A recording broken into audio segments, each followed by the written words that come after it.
0.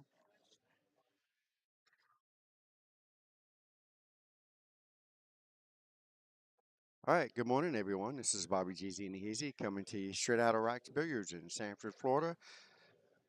I have the lovely Janine Phillips here. It seems like she wants to chime in on something. Good morning, everybody. Is that all you got? Oh, my goodness. All right. Thought she was fixing to really say something, but guess not. Anyhow, you guys are checking out the Central Florida USA Pool League 9-ball Teams Vegas Cup Championships. Started out with 13 teams. Well, we still have 13 teams. This is barely day 2. Last night was the first round, just one single round. So day 2 will be here pretty much majority of the day. We have 13 teams, and 2 of the 13 are going to win a trip to Vegas. One today and one tomorrow. It's going to be some exciting times. There's probably going to be some upset people, but you know that's the way playoffs go sometimes. Can't make everybody happy. But either way, we have Dr. V's Lab Rats versus Team Abracadam. Greg Woodall's playing for Dr. V's Lab Rats, and he is playing Scott Harriman for Abracadam. And as you can tell, the race is pretty close. Greg's got to go to 52 points, while Scott goes to 54.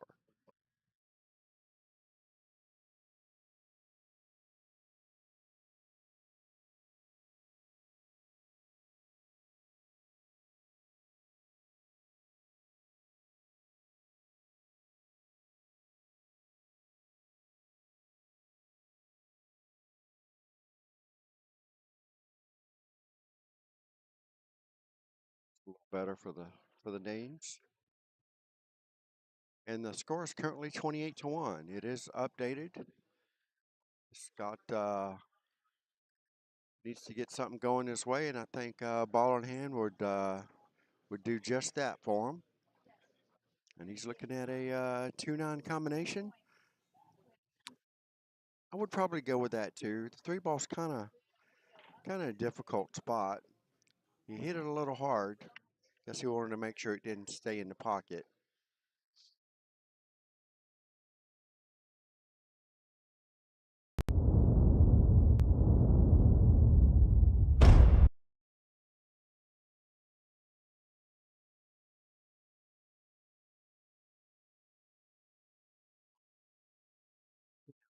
Oh my goodness! I gotta wait till 11 to eat. I'm starving to death over here.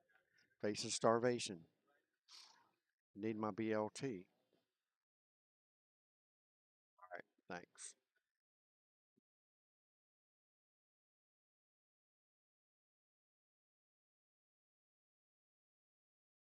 Actually, one of my favorite shots, and that's not how I would do that.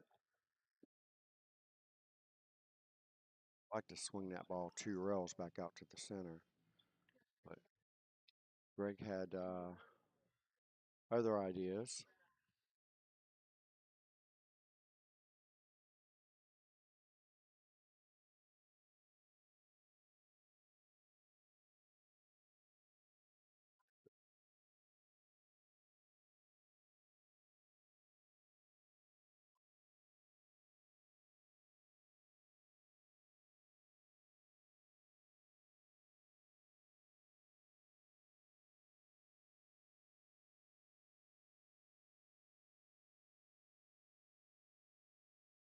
Good speed, good speed.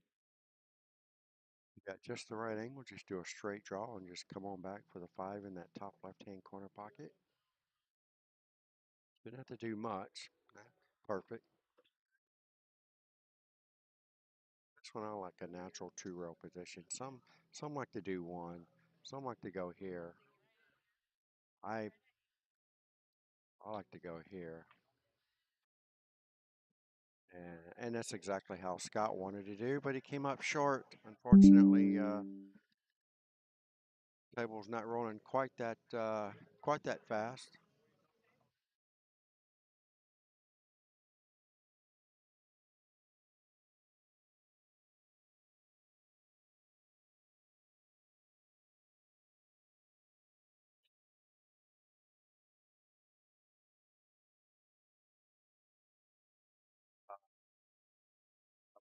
having it. I just don't want the yolk all runny. So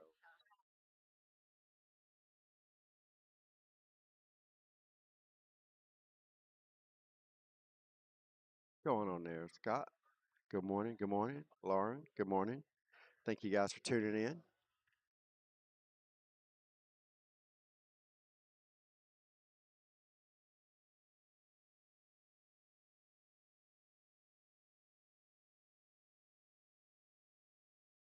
Lauren, where you at, by the way? Actually, both of you guys, aren't y'all supposed to be here somewhere? Maybe a later match, possibly.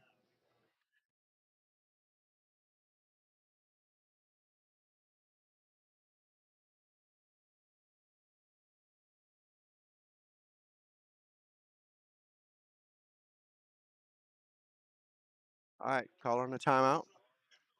Dr. V is going to help him manage his cue ball, try to get back to the eight. Where'd you hide that? Oh, over there. No wonder I couldn't see. There's too many people around me. Oh, okay. Yeah, nice. All right, Dr. V, being that the six ball is that deep in the pocket and it's on the right side of the pocket as we're looking at it, you might be better off just taking your medicine. Yeah, getting anywhere in that vicinity. So you go rail first. I think if you go rail first, cue ball should come out something like this.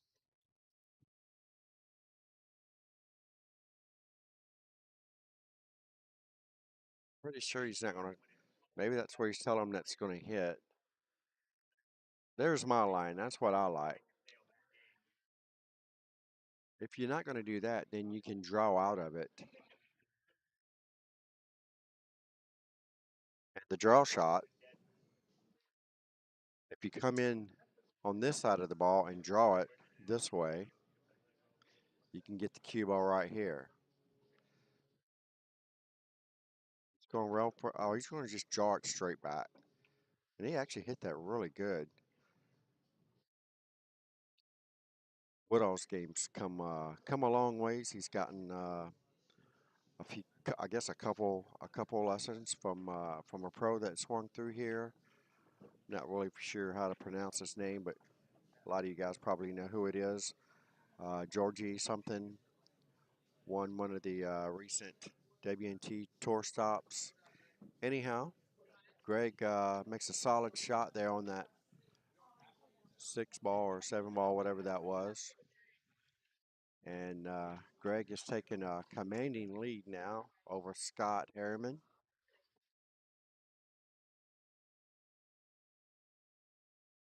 42-6, thank you.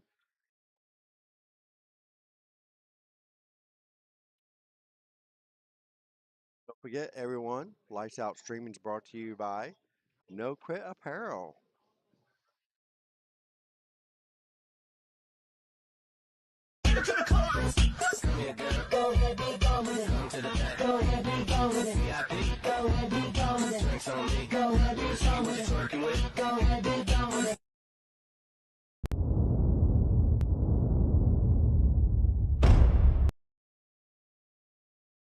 All right, we're back. Greg Woodall just broke the balls up, and it looks like a dry break.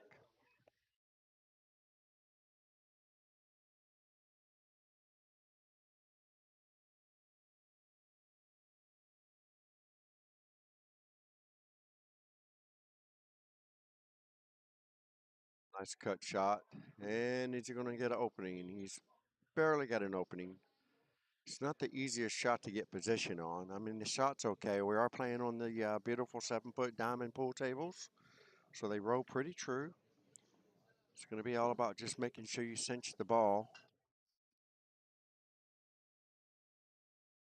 I'd have got safe on that one. He needs a roll.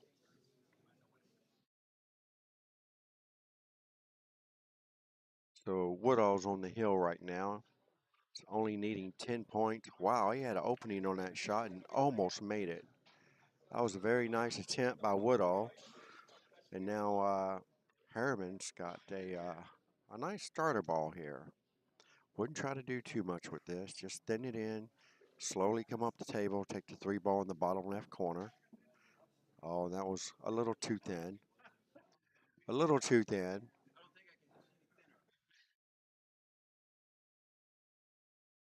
Just barely touched the paint on that 2 ball. Woodall hits it with a little bit of inside English, and speed's pretty good. He's got a decent shot here. Certainly offers position for the 4 ball or the 3 ball. I mean the 7 ball.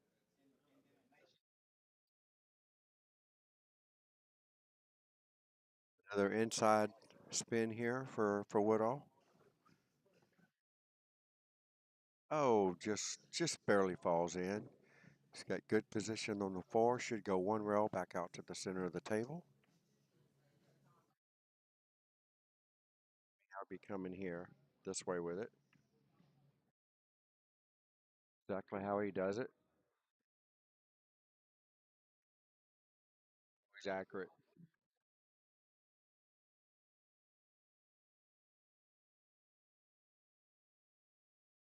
Here we go. He's going to force 3 rails around.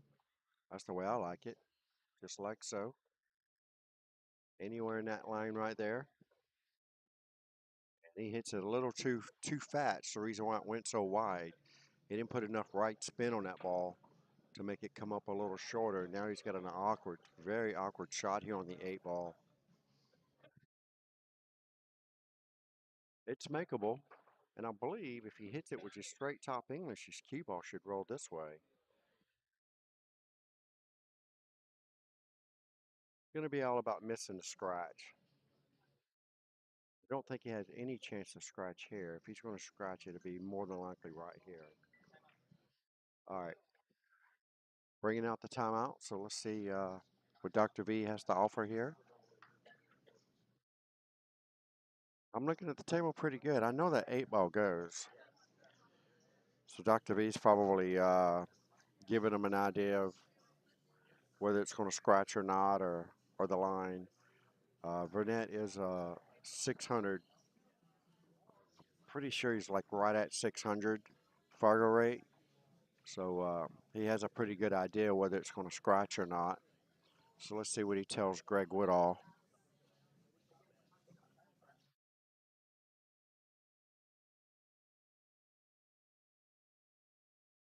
I know the line is very close to scratching in the corner pocket, so Burnett might be having him do something else.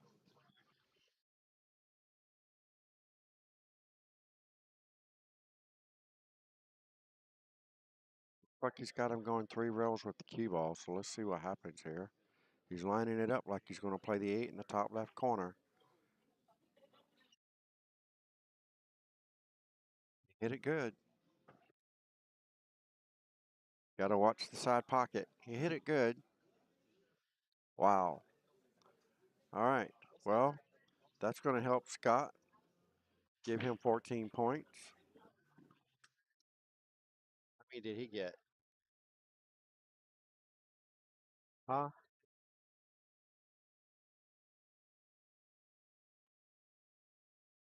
All right. They helped a little bit. If Scott could somehow get a break and run for his team, that'd put him at 34. He would still need another rack just to force a hill situation. So Scott desperately needs a jam up break with a good shot after the break. If he can lay that down, Scott has a good opportunity to break and run here. Just needs a good break, ball on the break, and a decent shot at the starting ball. Both of these guys are, well, Woodall just hit 500 Fargo a couple of weeks ago. Speaking of good break, he made a very nice shot on the, or very nice break. Made the 1 ball, and he has an opening shot here on the 2. It's not the easiest of 2s, but like I said, Both of these guys are 500 plus Fargos, so they're very capable of making this ball with ease. See, not a lot of people do it this way, but I like hitting this ball with high left English. That way, when the 2 goes there, the cue ball comes here and drifts this way. You see, he didn't hit any left spin on that, and that's why it went straight across the table. So you know what? He's got a shot, and it offers position for the 4. So just shoot straight top English. Cue ball should drift somewhere in this vicinity right here. Very close to it. All right. This is where you got to make up your mind. What side of the 5 ball do you want to get on? I personally like being on the left side of the 5 ball. That way I can just go one rail back to the center of the table. Can't miss that ball. Just cannot miss that ball. That is a very unfortunate miss for Scott. That's not something that he would miss on a regular basis.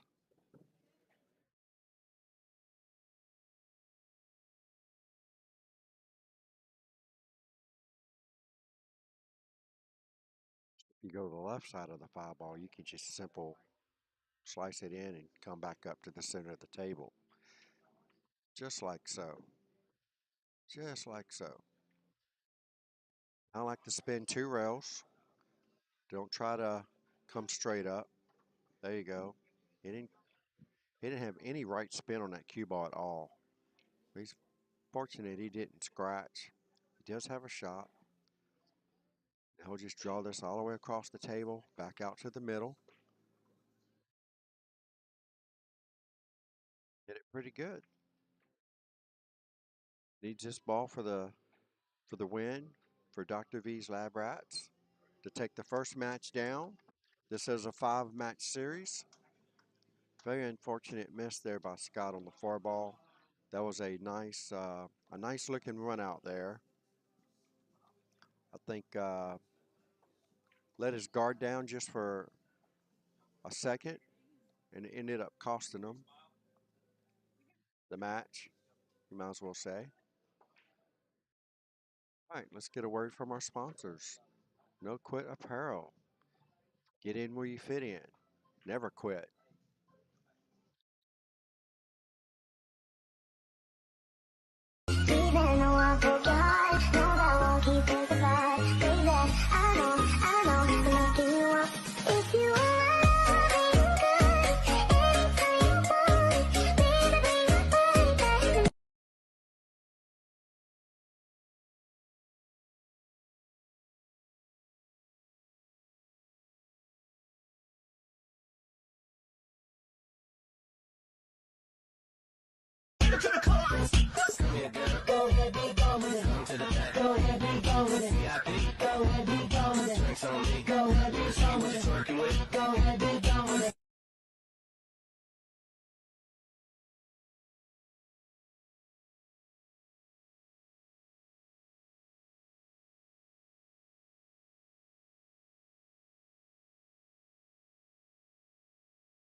All right, welcome back, folks.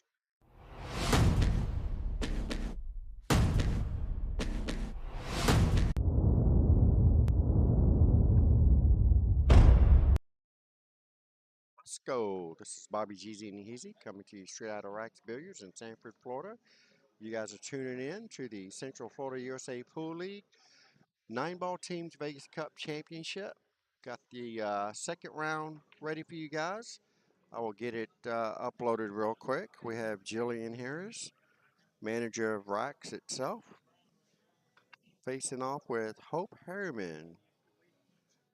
Give me just a second and I will have all the details uploaded.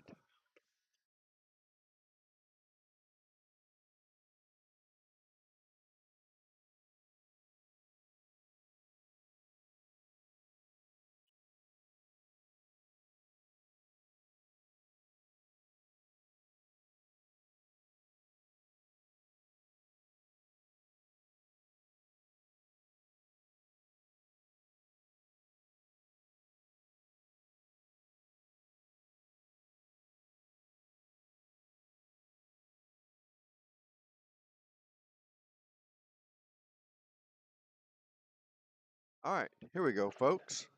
Got you all locked and loaded and ready to go.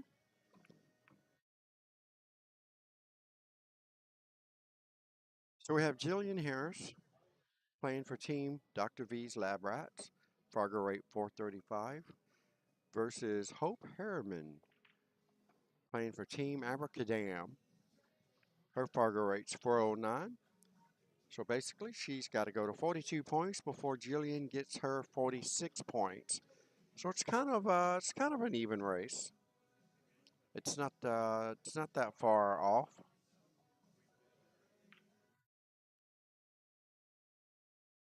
All right. So Hope, which is, as you can tell, Scott Harriman's wife, she's come a long way in the short period that she's been playing pool.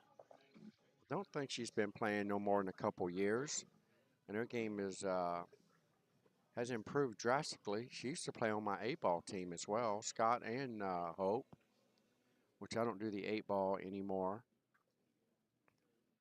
My precious time is needed over in Jacksonville on Mondays now, so that's where I've been hanging out on Mondays now.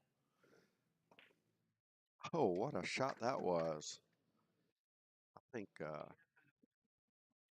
can I get a can I get an instant replay on that note? Let's see if it works. Over in Jacksonville there we go. Now, so 14 what? Been hanging out on Mondays 0. Now. Thanks. Look at that shot. What a shot that was. Nicely done.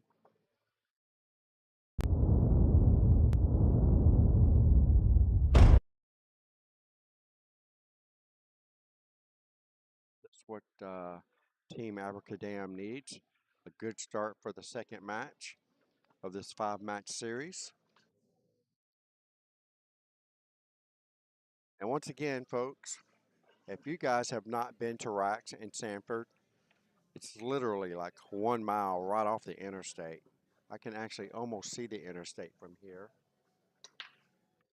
So very, very easy access. The mall's right next door to us.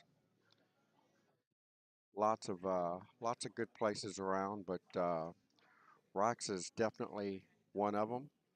Racks Billiards and Sports Bar. They have great food. Jillian, that's at the table right now. She's the general manager of the place. She shoots a pretty good stick herself. They have great food, lots of pool tables, 7-foots and 9-foots. They even have a VIP room that you can actually reserve for parties, get-togethers, what have you. And did I forget to mention the food? The food is off the chain. Pretty much everything they have here is scratch. So definitely good food, lots to drink. They even have the Christmas fever going on here with Christmas lights hanging on the walls all over.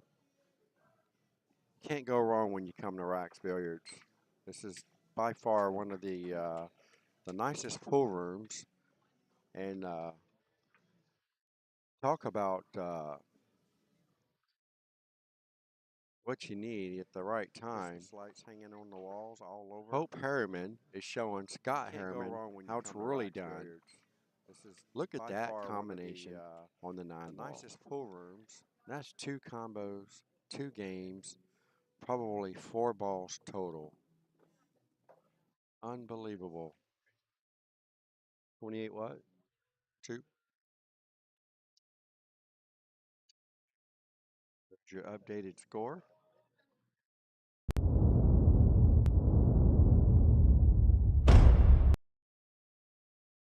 This match is going to be over before you know it. Hope Harriman is on the hill. She needs exactly 14 points, so she does need the 9-ball. Those of you that don't know the USA Pool League format all that well, so you get 1 point for every ball you make, and whoever wins the rack gets 14 points for winning the rack. So as you can tell, 14 points adds up really fast, especially if you win 2 racks in a row and only making 4 balls. Next thing you know, you're up 28-2 over your opponent. And this is just what Team Abracadam needs. Let's see if Hope can hang on to the huge lead that she has right now. All she needs to do is make the 9-ball. She can make the 9-ball. That will pretty much help her husband out considerably and make up for the bad score that he got. I'm doing this on purpose too, by the way. I'm pretty sure they'll come back and rewatch this match together while they're chilling in the bedroom. TV's rolling. It's like, hey, hon, let's watch our match. Anyhow, Hope Herman has a very easy shot here on the 2. Position on the 3 is not going to be easy, so let's see what she works out here. She may be able to make this 8-ball. I know the 9 won't go unless she just whacks at it and it falls in somewhere. But I believe the 3-8 combination is on, and obviously she hits combinations pretty good, so let's see if she can handle this one. 3-8 combination in corner pocket. She wasn't far off on that, believe it or not. She seems to see the combinations pretty good. She got her game face on too. You just see her face when she walks around the table like nobody's about to beat her. She's playing good. All right, so here we go. Jillian's got a great opportunity to try to make something happen. The only issue that I'm seeing right now is that 8-ball. She may be forced to do a billiard or try to get it broken open right now. Get it broken open right now and get a shot. Okay, that's a good roll. Nicely done by Jillian. Just tap this ball in and hold position for the 8. Should give her a nice line to get back up for the 9. She didn't hold. She hit that ball way too hard. Now she's going to have to go to the top rail and kick at it. Or she don't like the top rail, so she's going to go 1 rail. I believe she's going to need to hit somewhere like right here. She's coming over to have a nice little look at it. Which is a good idea.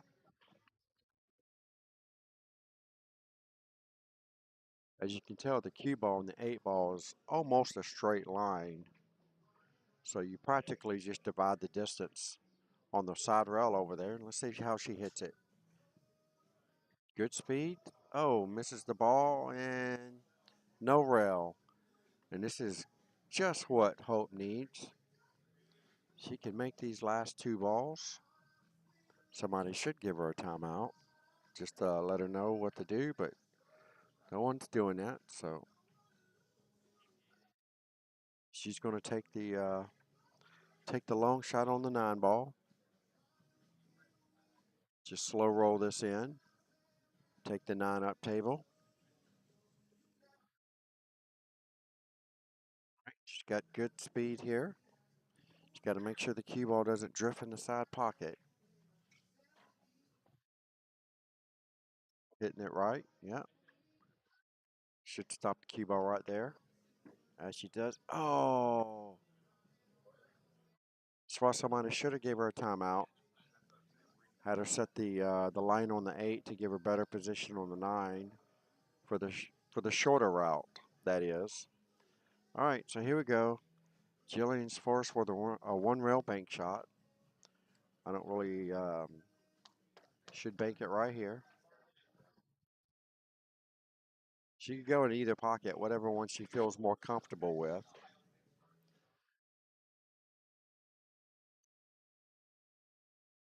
Unbelievable. Wow, that was a great attempt by Jillian. I just knew she made that ball as soon as she hit it. And Hope is going to be happy. Thanks for the early Christmas present. And there you have it, folks. That is a huge win. That's just what Team Abracadam needs to get back on the good side of the score.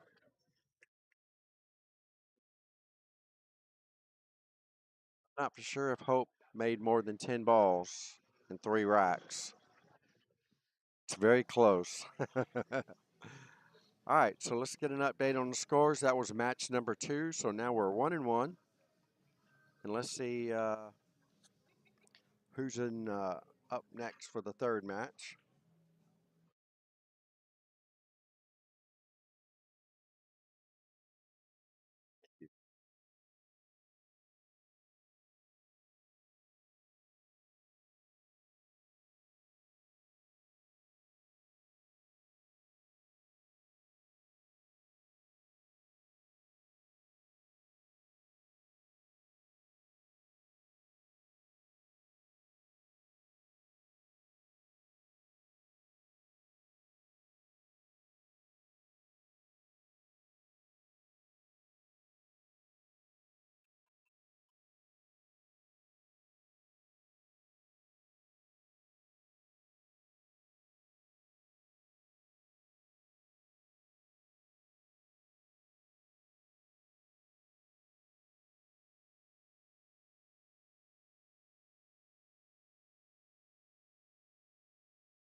All right, here we go, folks. Welcome back. This is Bobby Jeezy and Heezy coming to you straight out of Rocks Billiards and Sports Bar, Sanford, Florida. Another great matchup here for you guys. We have Jason. I forget how you pronounce his name. I used to be able to pronounce his name. Imedioff, I think. It's not Imedioff. Imedioff. Imedioff. Okay. I knew it was something like that. Anyhow, his Fargo rate's 465, so a pretty good player here. Playing for Team Dr. V's Lab Rats. And then we have Guy Sawyer, which won the lag for the break, so he's racking the balls.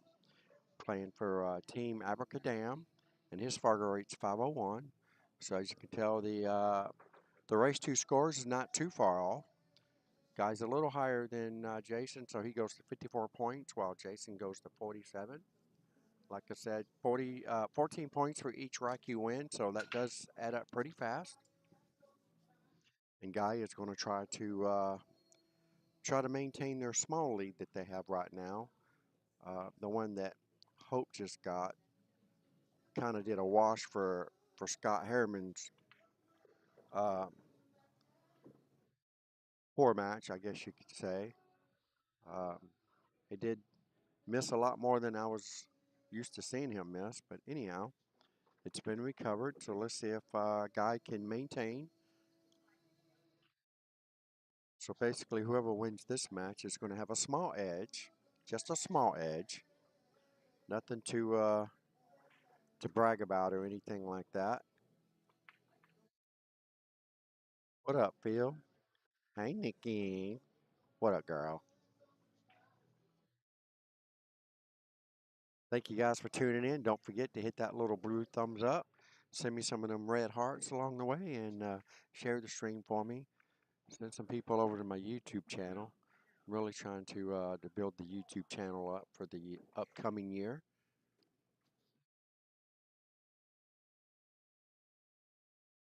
Looking pretty good on both sides of social media planes, I guess you could say.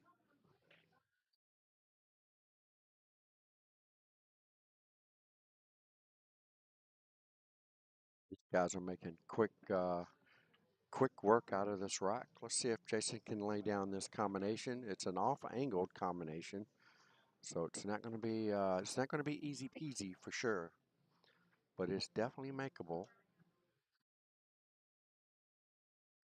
Wow, what a shot that was! Very nice by Jason, taking the first rack down. It's combination. It's an off-angled. Have another look at that. So it's not going to be easy peasy for sure, but it's definitely makeable. Wow, what a shot that was! Excellent shot. Very nice.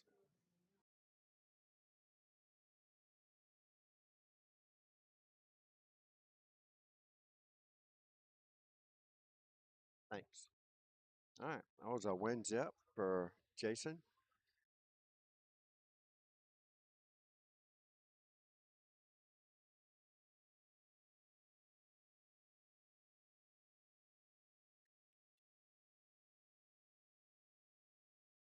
All right, here we go. Jason to break. Rock number two is leading this match 14-0.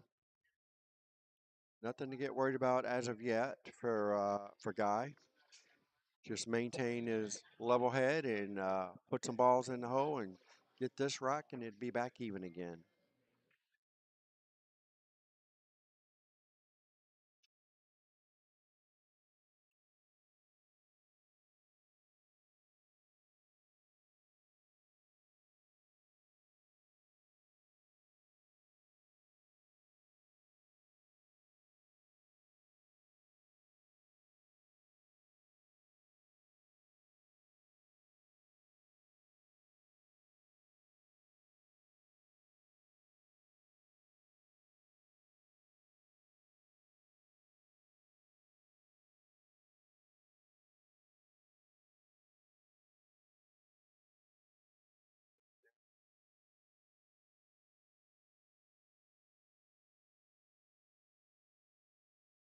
Go to the channel.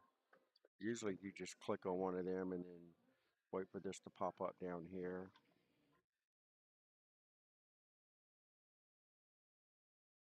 Hit that right there. That usually takes you directly to the channel. This is the one that's actually live right now.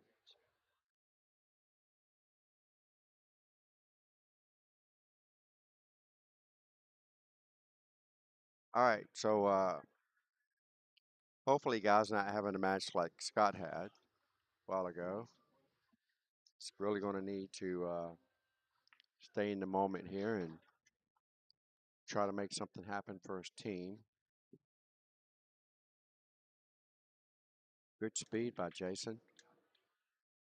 The only issues I see here is really the 8 ball, but because of where the 7 is, if Jason gets anywhere close to straight in on the 7, ooh, got to make the 4 ball first or fluke the 6 ball in. Either way, 4 ball is not an easy shot, and I don't really see him going for this very awkward angle back cut on the 4 into the 9. Going to need a good stroke for this one. If he can power stroke, straight draw, shoot the 4 right there, the cue ball's going to go here and then straight across with bottom English. But he didn't hit bottom English, he hit center ball, and that's the reason why the ball went forward rather than straight across. So I don't think Jason has anything easy here, so he's going to be looking at doing a bank shot. Look like cross corner. All right, it's calling a timeout. Probably a smart decision here. Really see anything easy here. I mean, he could, hmm, could bank the 7 ball here. Maybe like in this vicinity and let the cue ball go this way. And that's kind of what he's explaining to him. Yeah, that's exactly what he's doing. Hit the 7 ball right there, and that way it goes this way.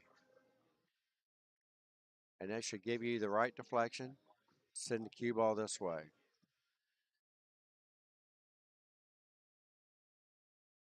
Still got to hit it. Still got to hit it good. He's showing him how to line it up.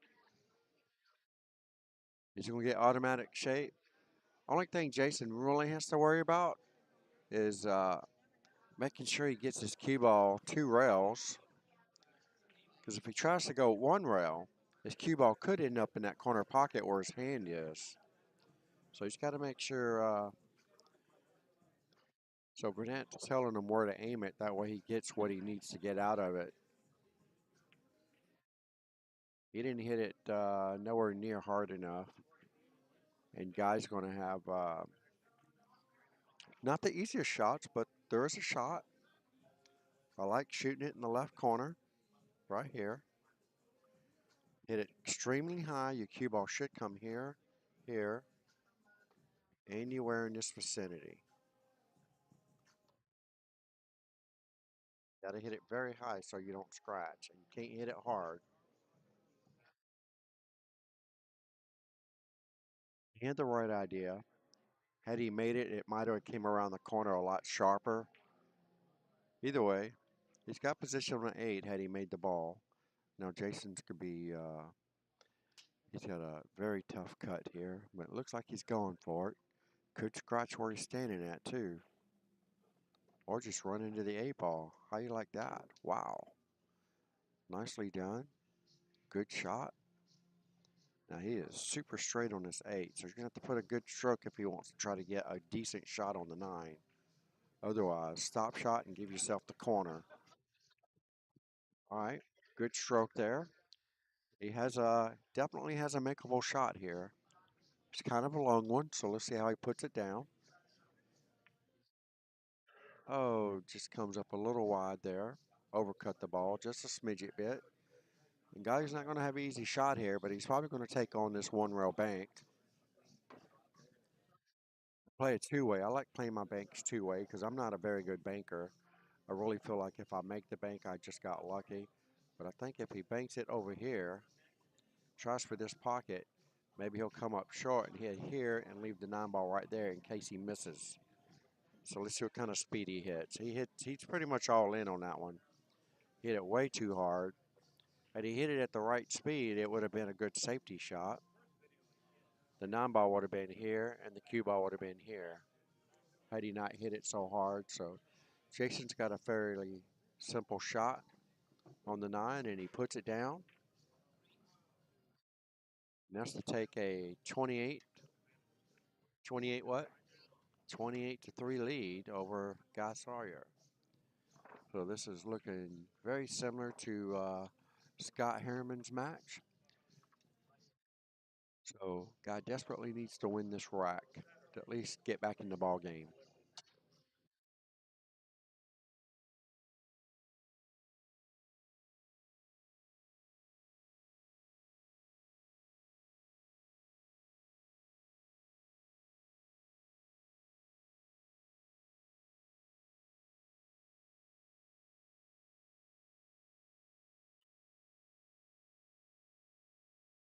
Deneen's got the trophies all set up. The big USA Pool League check written out. All we need is someone's team name written on it. Looks like the amount is $6,625. Not a bad prize. Win a trip to Vegas. That should cover everything. And this table is not liking Guy. Didn't like Scott. So far, it only liked Hope. So Guy desperately needs something to roll his way. Little luck will never do you wrong. All right, so we got a wide open table. Looks like the toughest shot's going to be getting to the 3. If he gets to the 3, he's going to have a nice little run out. He got probably pretty good here on the 3. See if he's going to play the 4 up table or is he going to try to get on the other side. He's just going to play it up table. Keep it simple. That's what most people like to say. Keep it simple. Don't try to overthink it. And obviously, you can tell that's exactly how. And once again, Jason flukes in the 6 ball, 2 games in a row. That's something. The balls are rolling your way. The balls are rolling your way. It doesn't matter how good you play. If the balls don't roll your way, you're not going to win. And again, Jason missed the 4 ball, and Guy has absolutely nothing on it. A little frustration you can tell looking at Guy's face. He's definitely not a happy camper, and I wouldn't be either. Guy misses, doesn't leave you anything, or he misses and he flukes another ball in, and just like that, Jason's going to get on the hill.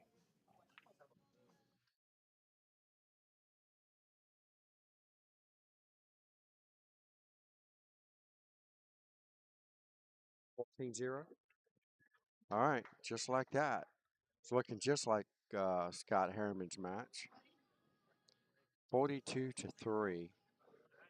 Jason's on the hill, and Guy is extremely upset. Balls are definitely not rolling his way. All right, so it's 42-5, not 42-3.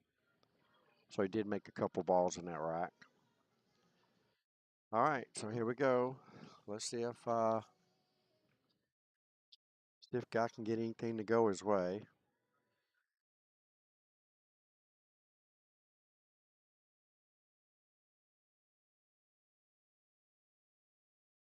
Looks like Team Abracadam is going to have to pull off another good win in the next match to make up for this one, like Hope did for Scott.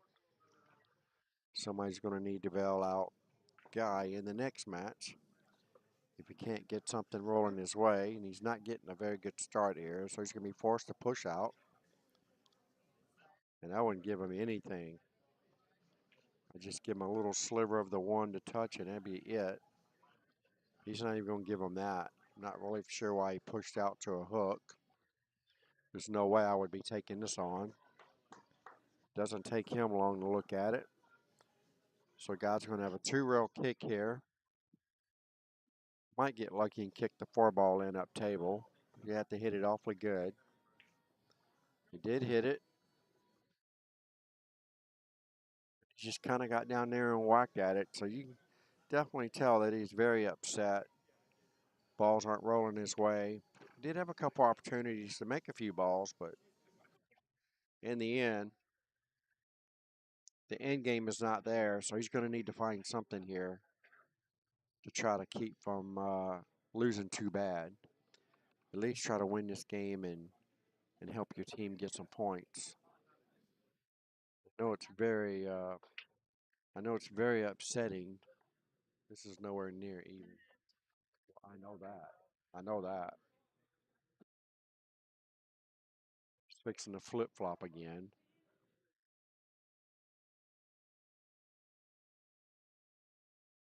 Looks like Jason's going to have a back cut on this one, or he could.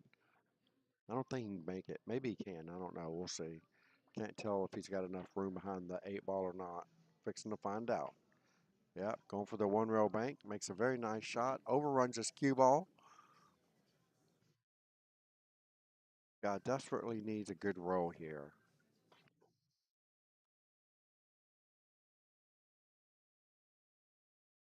This is not going to be it. There's no pocket for this 2 ball. He might be able to bank it, but I don't think he can. Fixing to find out. Oh yeah, he was banking it all the way.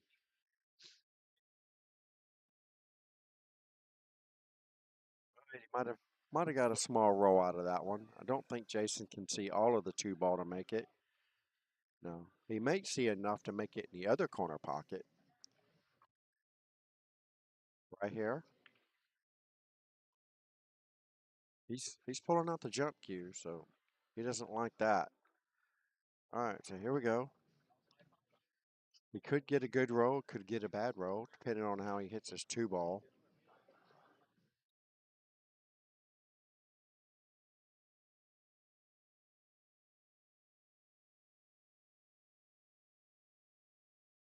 Not a bad leap. Really keep the pressure on Guy, not give him anything easy. Right now, it's coming extremely hard right now because balls aren't quite rolling in his favor at the moment. Breakfast just showed up, folks, so I'm going to eat. You guys enjoy the match.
Hey, folks, I made it back.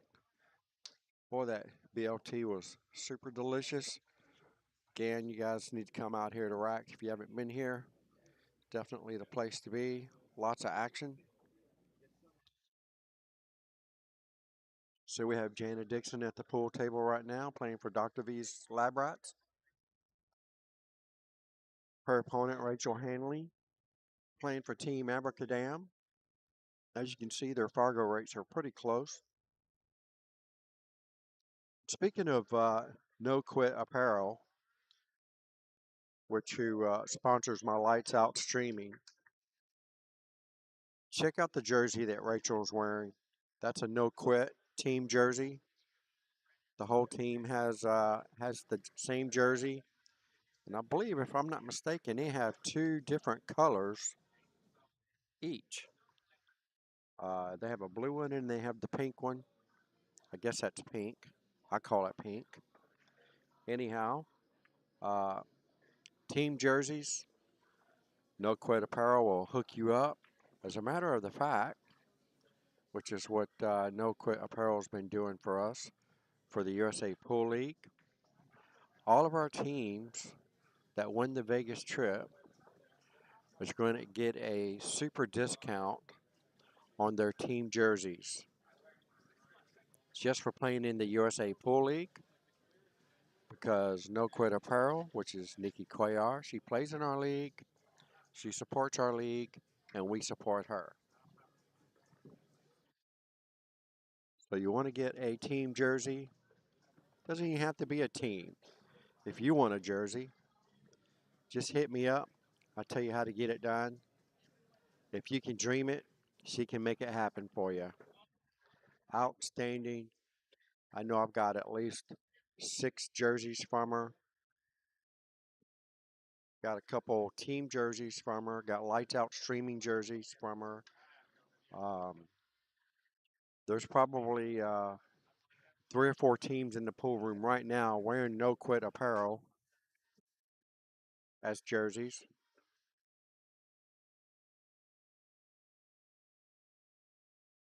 Good stuff. We have Benji's team that's wearing the apparel.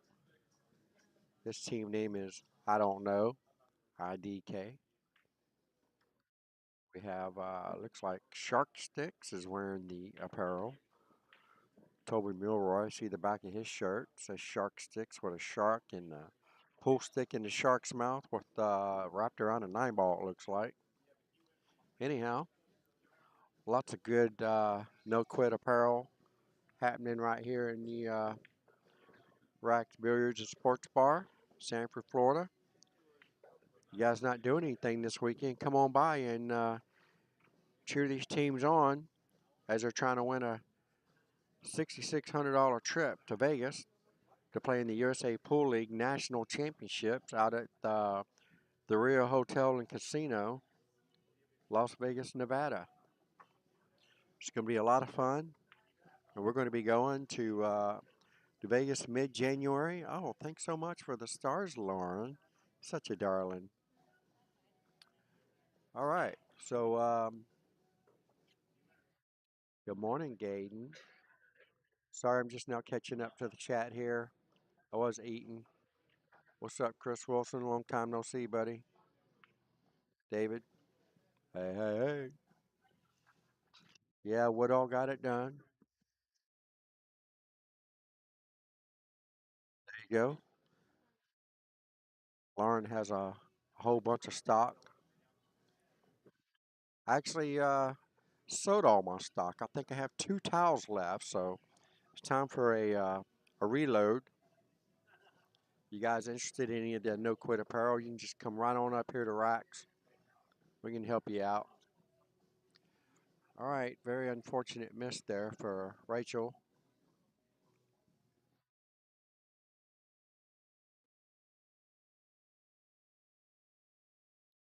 Just checking. I was jibber jabbering over here all this time. Forgot I was keeping score, but it is correct.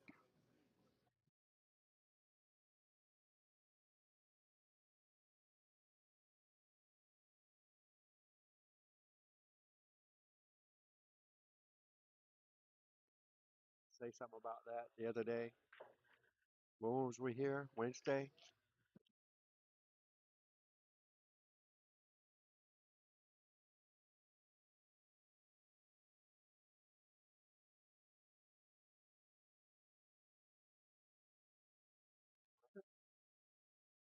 Oh, yeah.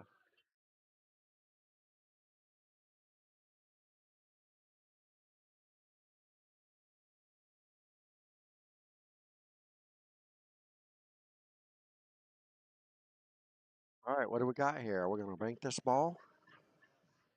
There's not a whole lot of reward in making this ball, but at this point, they're just trying to get points. The bank is on. It's probably going to leave you another bank on the 7.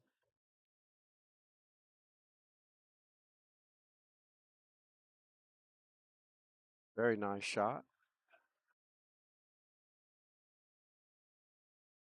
See that one again. That's a very nice bank that Rachel just laid down. The bank is on. It's probably going to leave you another bank on the 7.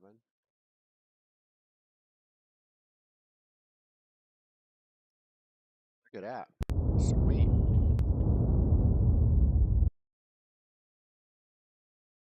Right. She figure, what the hell? She made one. She might as well try it again. This one, when it came up really short, didn't leave anything easy for Jana either. So don't think Jana has the bank. Actually, I know Jana doesn't have the bank, but she might be able to run it in that 9 ball and get lucky. She can just get the cue ball out of the way.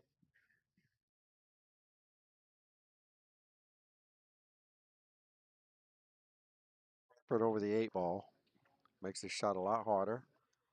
Look at this. Wow. Wow. What a shot that was. Out of the way.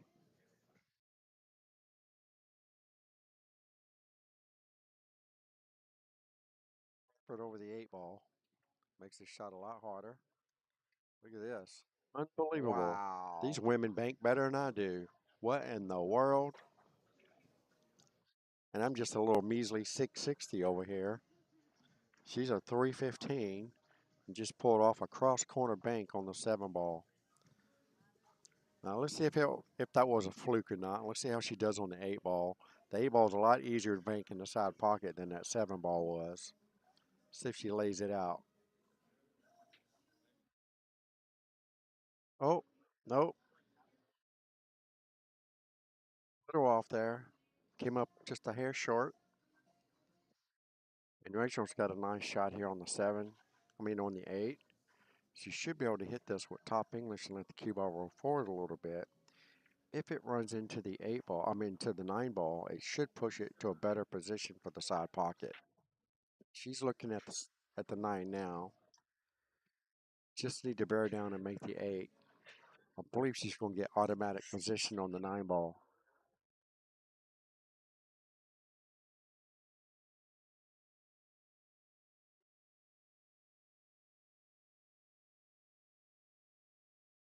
Didn't even touch the 9, so it was perfectly straight in. I think she still has a shot, but it's not an easy one. She might have rolled a little too far forward on this, but the shot is still there. She needs to get a coach to give her a timeout to explain to her how she needs to hit this without scratching.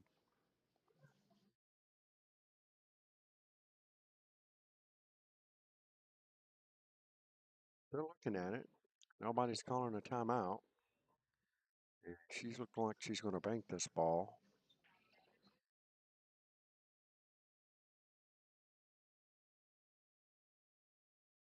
Probably not the way she wanted to leave it. I think she was trying to leave it on the rail. Accidentally hit it a little harder than she wanted to hit it.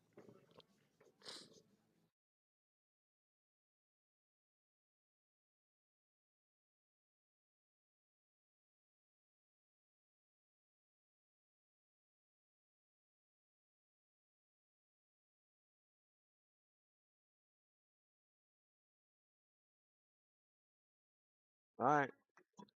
Jenna gets this 14 points. It's going to increase her score to 20 points.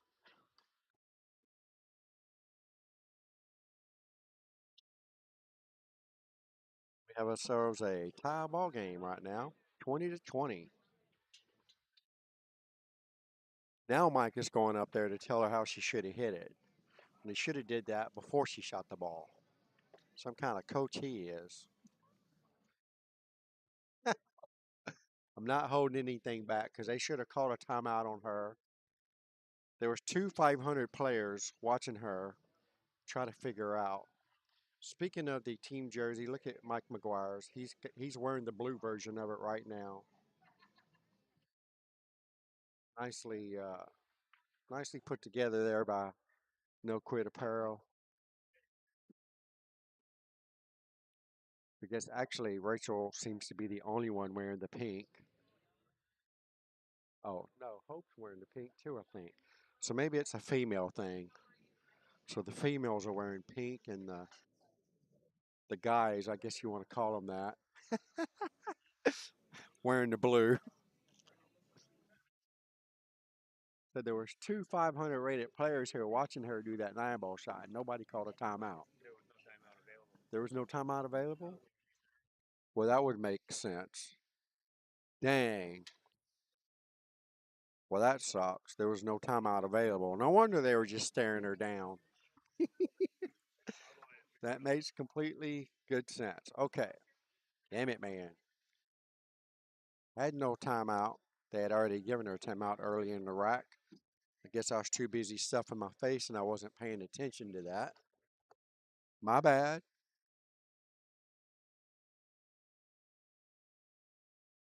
So y'all just ignore what I said on the stream when y'all watch it, especially you, Mike. All right, here we go. Nice shot on the 1 ball by Rachel.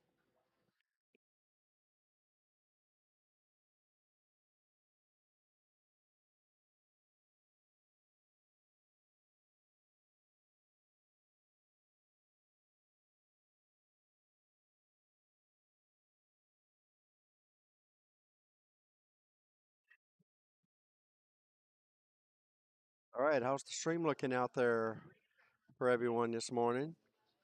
Looks like on my end, everything's running crystal clear, crystal clean.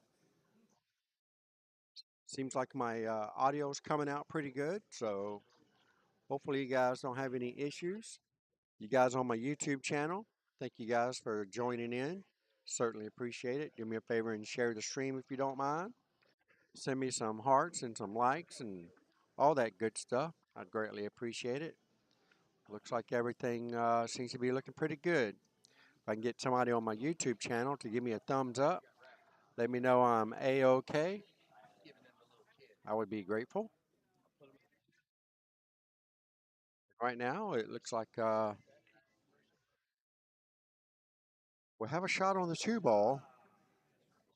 There's a small possibility if she was to shoot the 2 up table in the corner, that would give her position for the 4-6 combination.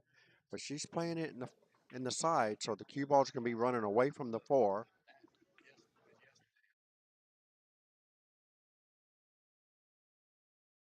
She got away with that. Didn't leave anything easy for Jana.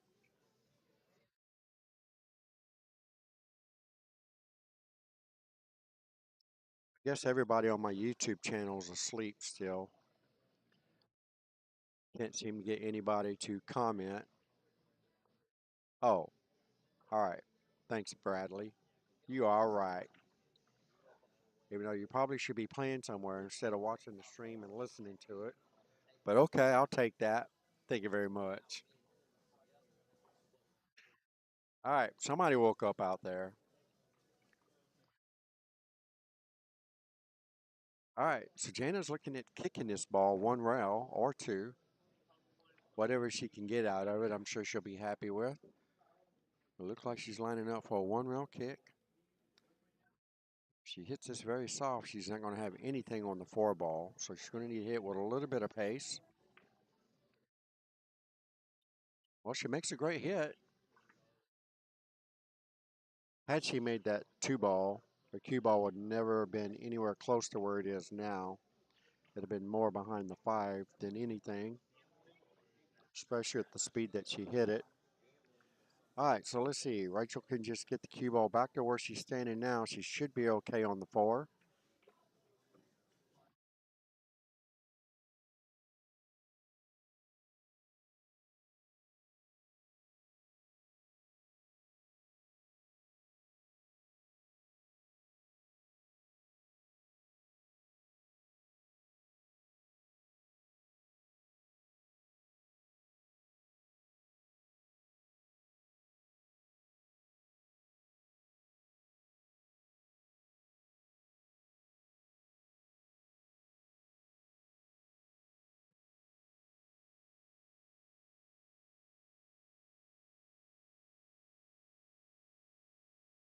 Isn't it too?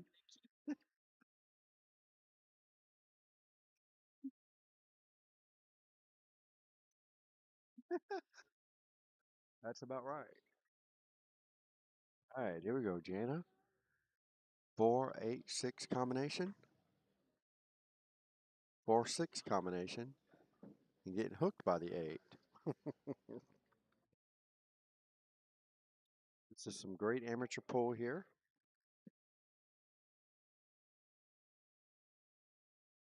All right, here we go again. If she makes a good hit this time, even if she hits it bad, 4 should still go in off the 8. She missed the 4 ball altogether. And now Rachel's going to have a nice missed the cue ball, went in the pocket. Um, nice combination here for the 4-8 combination. I would definitely go for that because it's hard to get the position you want off that 8 for the 9. So go ahead and take it out now. Just don't hit it too hard. You want to leave the 4 right there in front of the pocket so you can use it to get on the 5 ball, which is exactly what she just did. Now for the next task, get on the 5. So she's going to run into the 7 ball. Nope, she hits it really good. Needs to slow down just a tad, just a tad, just a tad. Good stuff. All right.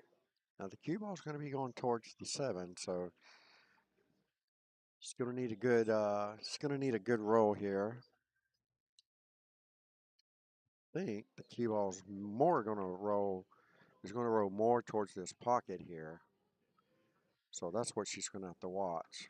All right, she hit it with a little bit of bottom English. That's pretty good there. That's a good shot by Rachel. She overamped it just a little bit, so now she's got a kind of an ugly shot here on the 7. She made a nice bank earlier on the 6, so she could easily bank this ball in. If she does and stops the cue ball, she'll have a shot on the 9. Oh, went a little wide on the 7 ball, and she got a good nudge here. I don't think the 7 ball goes, so Jenna's going to have her work cut out. She's going to need a good roll to make sure she doesn't leave Rachel an easy shot. And it looks like Burnett sees the opportunity here, so he's going to go out and give her a timeout and let her know what to do with it. To hope not giving Rachel anything easy to shoot at. So it looks like he's going to line her up for the 7-9 combination bank shot in the top left corner. So the 7 ball is going to go this way, is what he's telling her. The 9 ball should go here and right here. That's the case. If the 7 ends up here and she doesn't hit top English, the cue ball should be somewhere right here.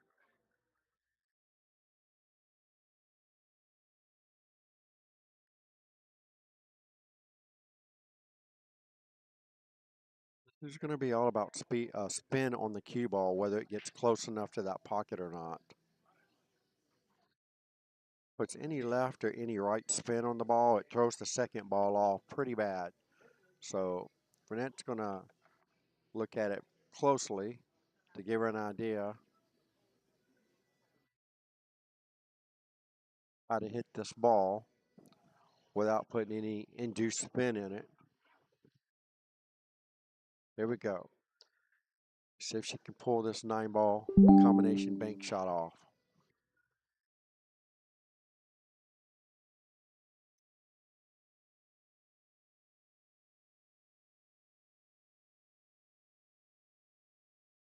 Well, didn't quite work out according to plan. She did leave Rachel a shot, but it's nothing easy, by no means. Far from easy, actually.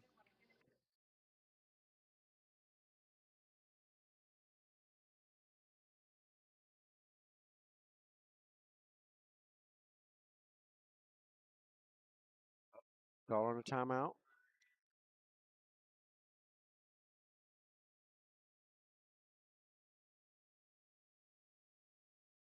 All right, Mike McGuire, coaching session here. Extreme difficult shot. She is right-handed too, so she's going to have to stretch over the table if she wants to try to make it. I like telling her to just to bank the ball 2 rows up to the other side of the table and leave the cue ball right there.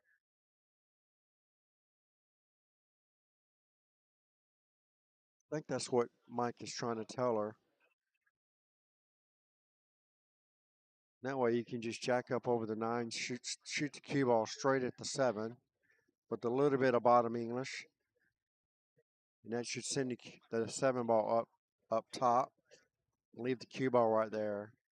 So let's see what. All right, so she's going for the cut. Be all about speed. Definitely, most importantly, accuracy. This is not an easy shot by no means, especially for a 338 Fargo. So let's see how Rachel handles this cue ball here. Gonna have to get the bridge and stuff out of the way really quick. Otherwise, cue ball's gonna come back and hit it, and it's gonna be a foul.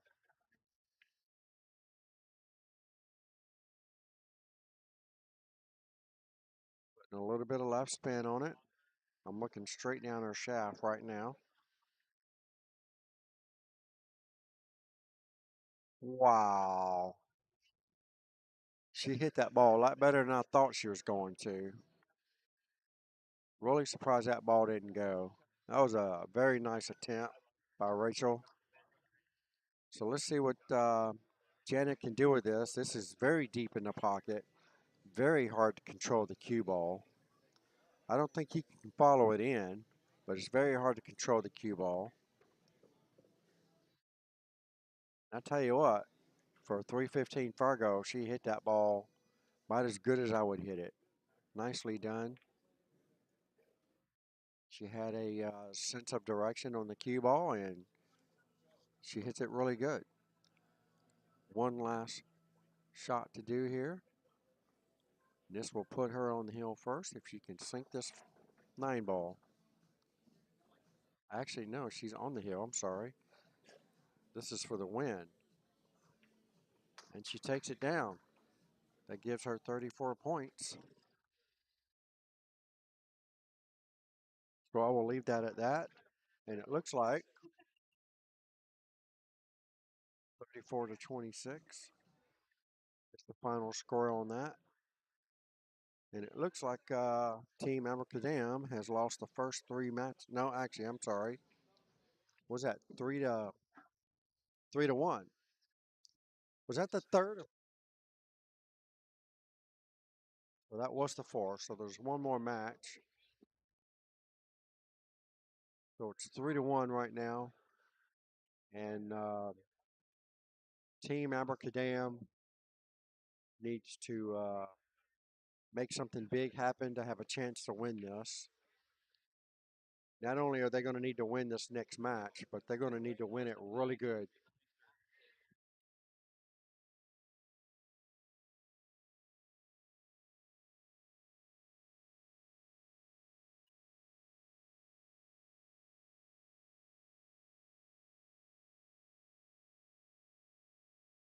All right.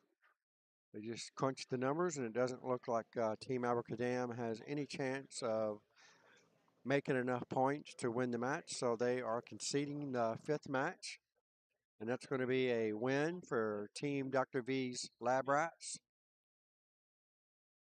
Team Abracadam will live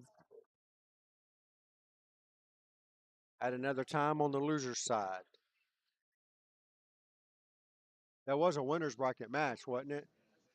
That was a winner's bracket match, wasn't it? Okay. So yeah, so they're still in it. All right, ladies and gentlemen, thank you guys for tuning in. I greatly appreciate it. Our next round will be back up, not too far from now. What time's the next round, Janine? 1 o'clock is the next time frame. If we can get a couple teams together that are willing to play a little earlier, we might be able to do that. Uh, so for right now, how about I just do this? Hey Jay, how you doing, man? Definitely hardworking for sure.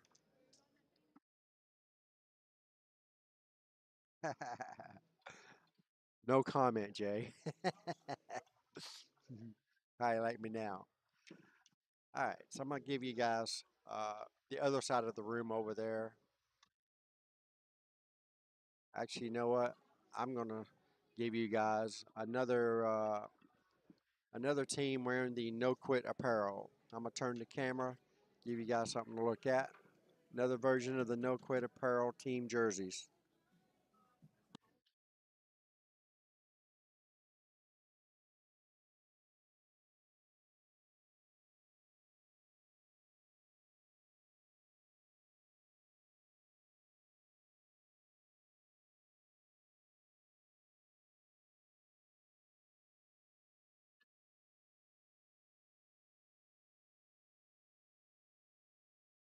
No, but he was sure giving you guys hell for not giving her a timeout. And they're giving her a timeout. This is why they didn't get the timeout.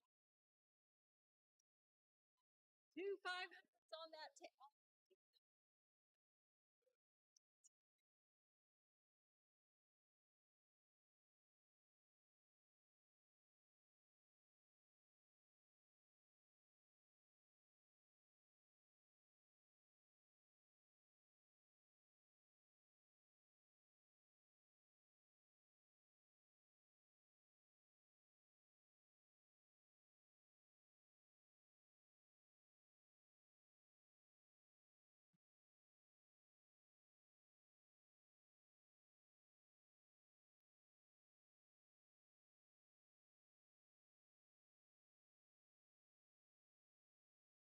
Tickets, tickets.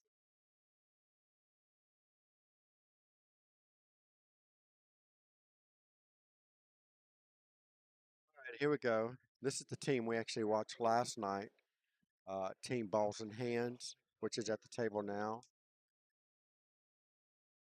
Yeah, that was Johnny Abar that just missed that 9 ball. He's not a happy camper because he was on the hill. Oh, he was on the hill. Wow. And Kelly Cole just made the 9 ball. And that's for team I don't know. Another no quit jersey.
Oh yeah, you can see the trophies in the background.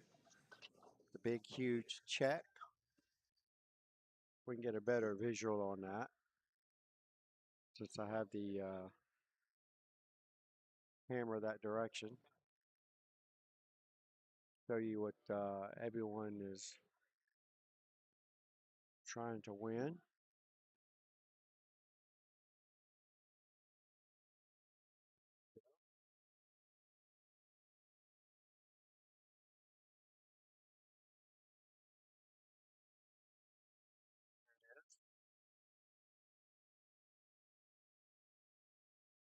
The best I can get on the focus. They done. Is that the fifth match? Oh, they're crunching numbers. So that's what they're trying to win. That big check there for $6,600. Those beautiful championship trophies. You get one of them, you're going to Vegas. How you like that? All right, give us just a second. We'll have next match underway over there. Looks like it's going to be Eric Tran. Yeah.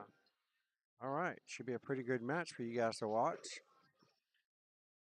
Zoom back out here and get back on the table. There we go.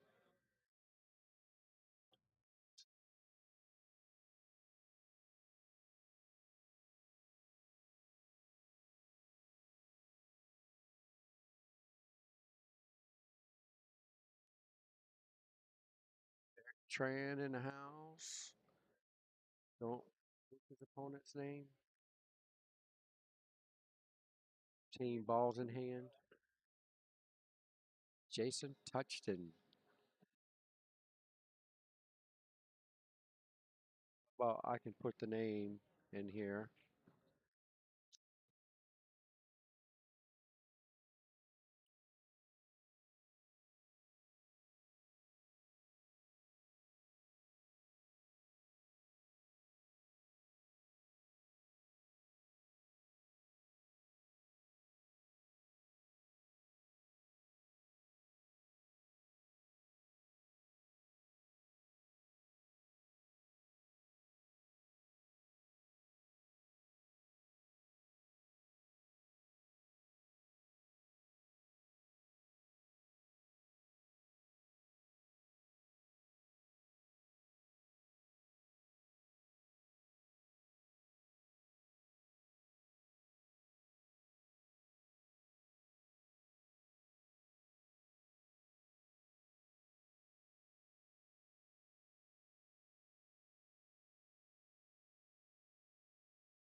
They did the switcheroo on me over here. Got the. Guess they're playing two matches at the same time now. Must be running behind on time. So guys, a look at both tables. Eric Tran and Jason Touchton on the left table. We have Brad Forner. Looks like playing Jesus Flores on the other table.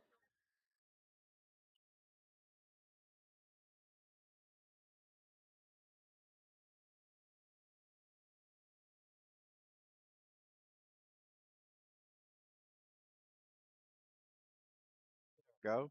Get a visual on both tables at the same time. Not too bad.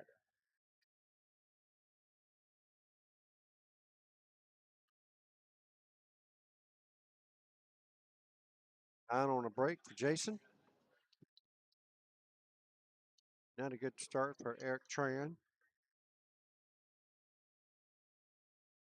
But that's part of 9 ball, so just got to deal with it and hope for the best.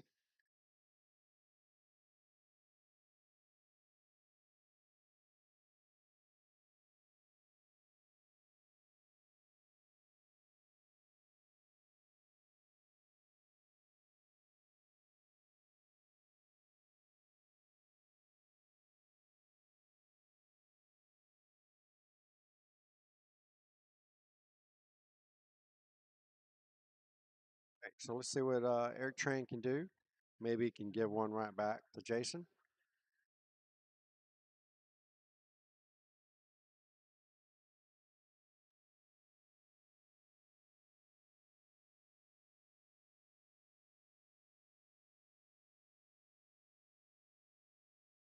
Tran sporting our Sunshine State Predator Pro-Am Pool Tour jacket.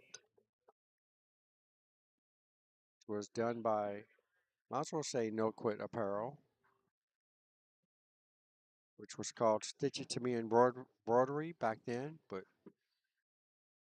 she still has the business name. Yep, she does jackets, hoodies, sweatshirts, long sleeve shirts, short sleeve shirts, sport collar polos, regular collar polos.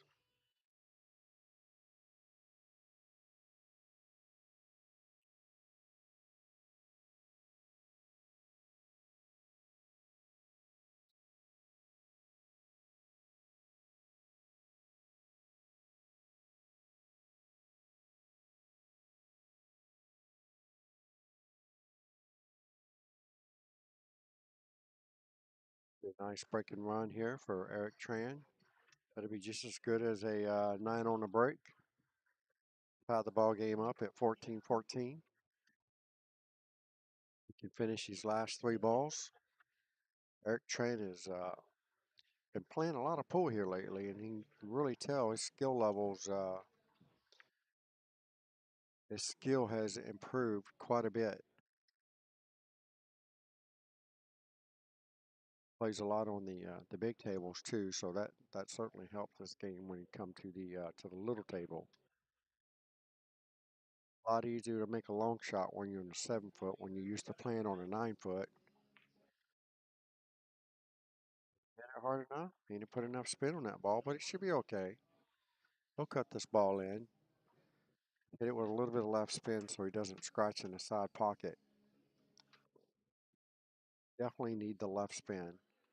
It looks like that's what he's putting on it. Just a tad. Doesn't need much. Nice smooth stroke. And there you go. Nicely done by Eric Tran. That's going to be a 14-14 match right now.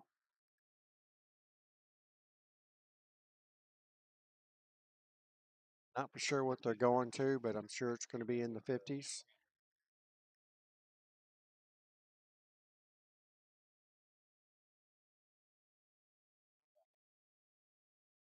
I don't know if they're going to, so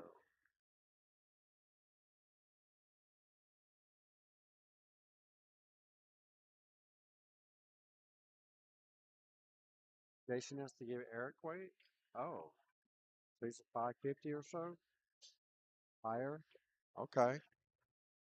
Guess Janine's going to go look at that. So we know it's 14-14. I'll put that in there.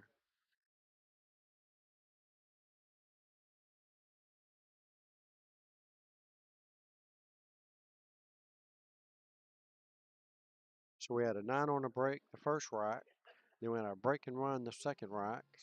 So let's see what happens on the third rack. Jason shooting with the Predator BK Rush, the blue version. Nice looking break cue. 66-52 race.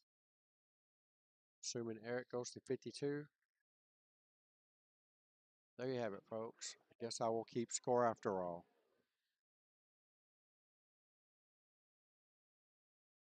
Got to put him about a 570-ish. He's a 593. Wow. Okay.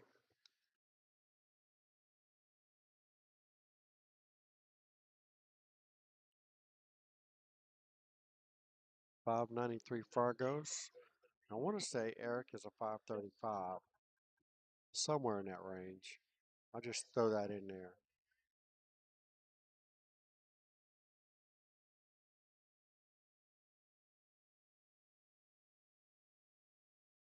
So here we go. Jason's got a good break. One hanging in the pocket. We'll see how good he is at his cue ball control here. He's got a very slight angle, so he's probably going to have to punch this ball to get it off the rail.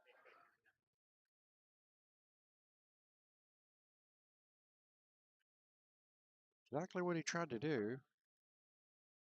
It's pretty much the reason why he missed the ball.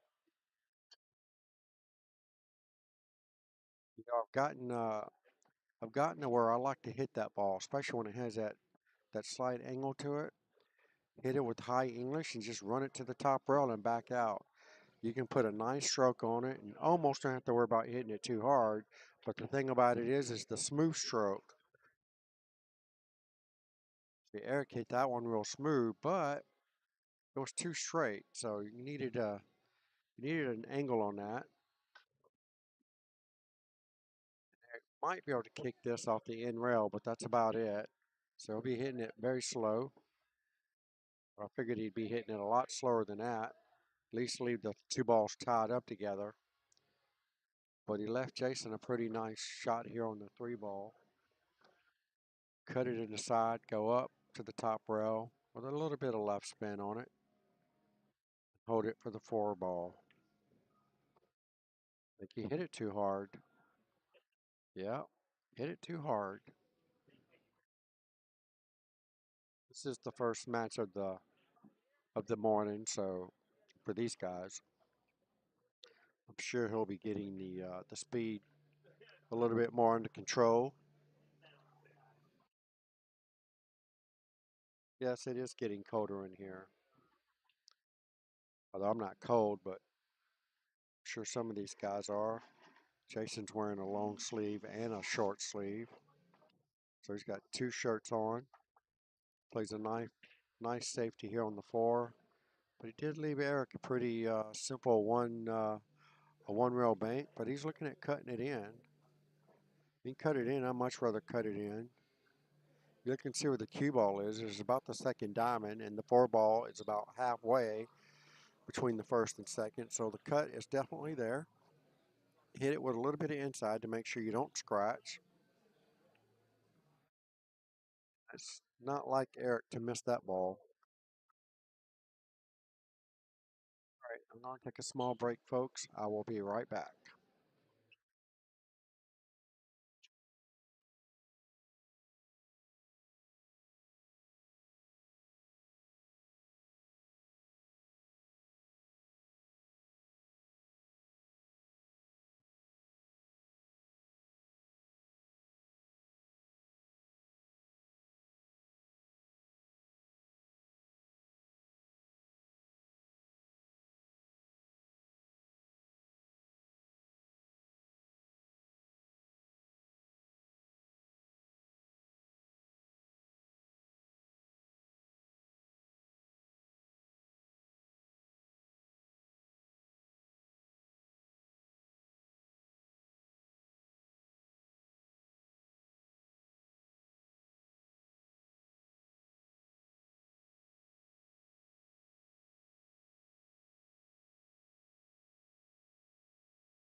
Vegas.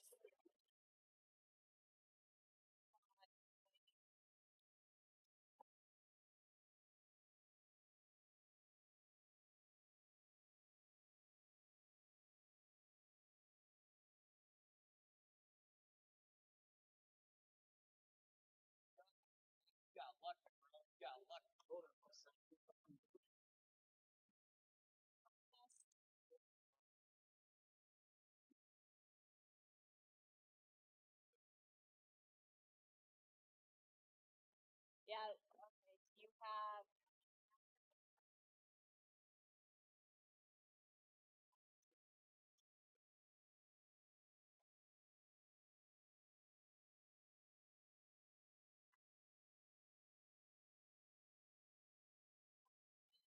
There, first and last name.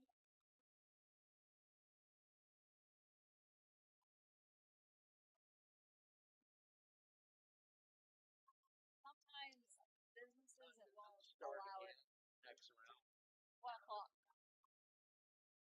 It is 12:20.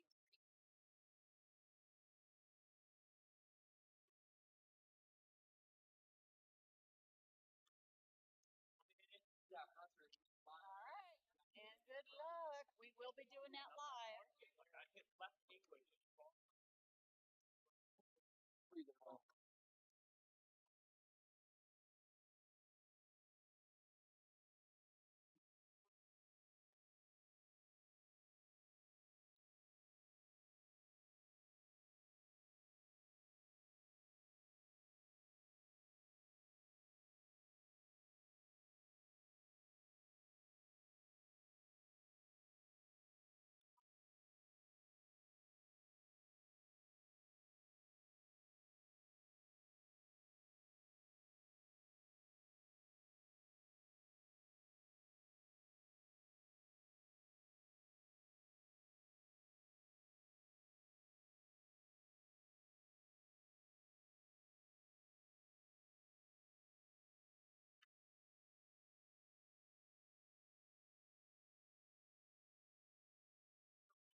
Maybe not.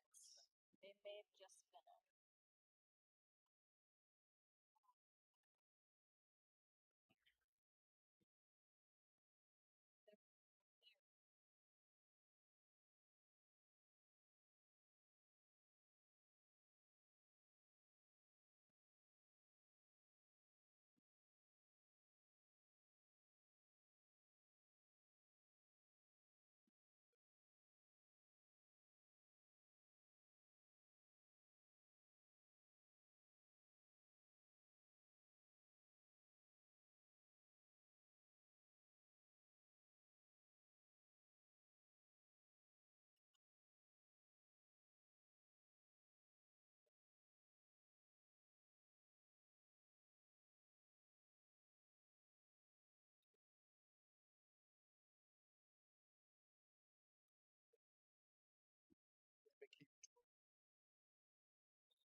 Is your Zelle hooked to a debit card or your bank account?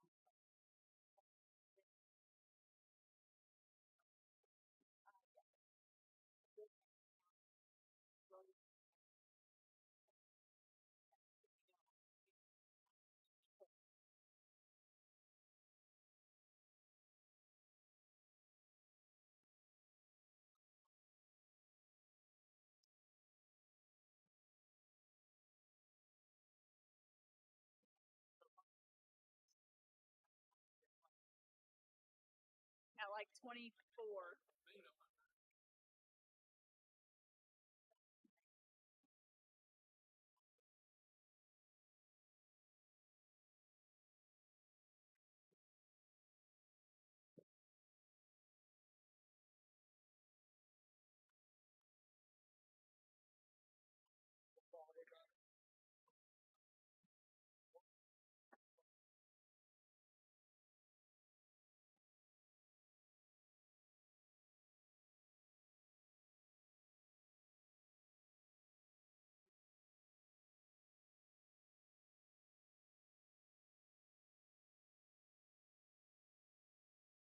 Who goes in?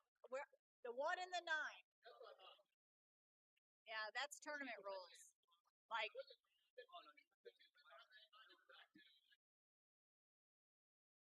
now, only the 1 and 9.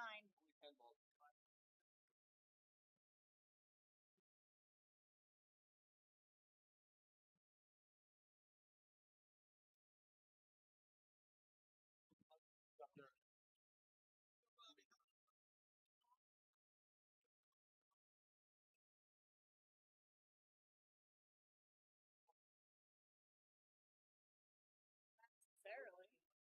You don't want to run into trouble or like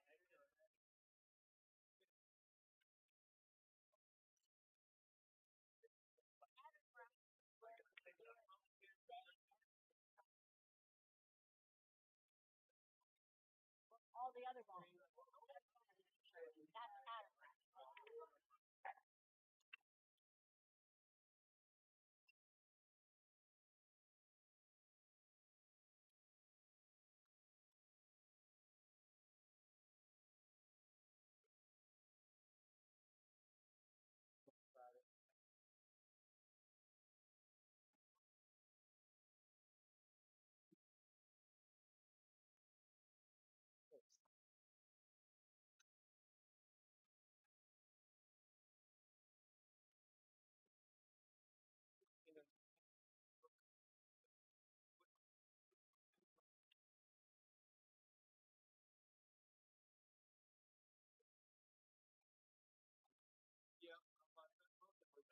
That's pattern.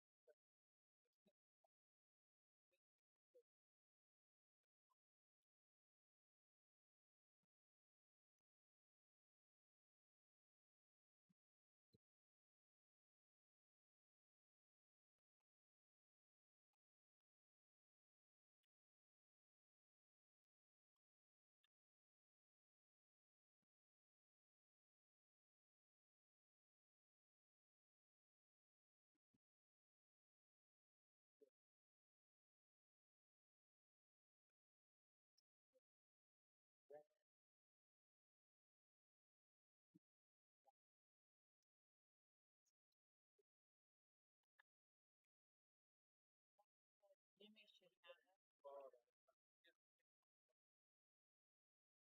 software that I go into. Software that I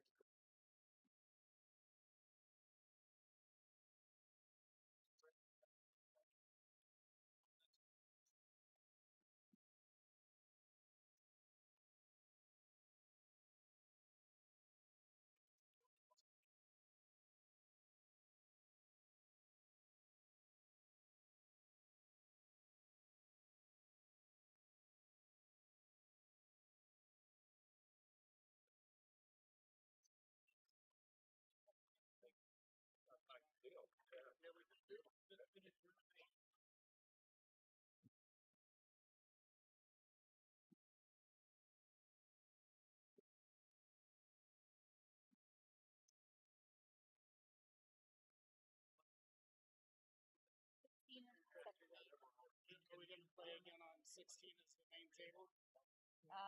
Yes. And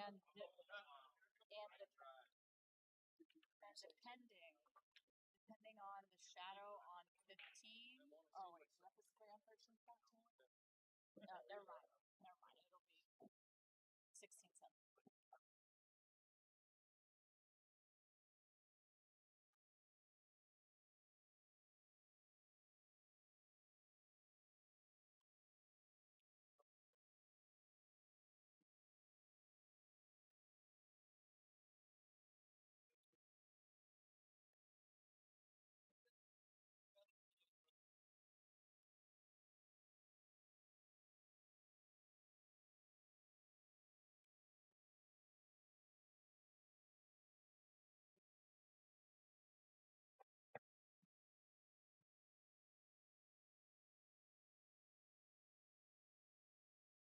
You want to go get them?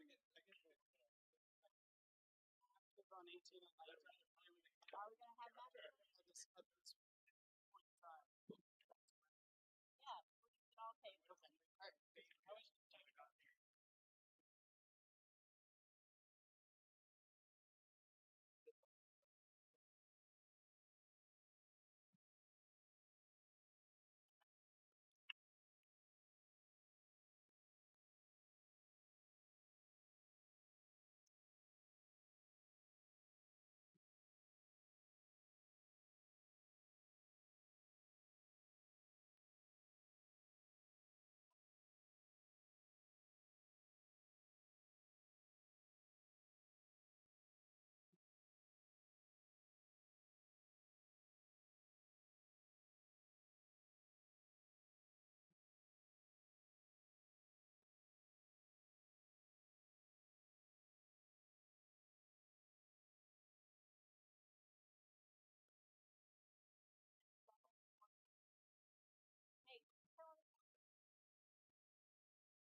All right, I got the score uh, properly updated now. Went away for a little bit. Now I'm back. Score's been updated. 31-47.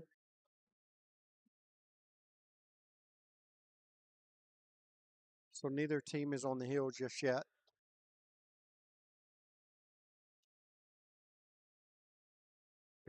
Desperately needs a break and run here. Get back in this match.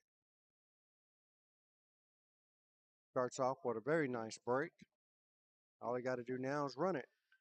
It's perfectly straight in on the 2 ball. Draw his cue ball back a few inches. He'll have the 4 ball. Watch, be right back.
All right, score is definitely correct.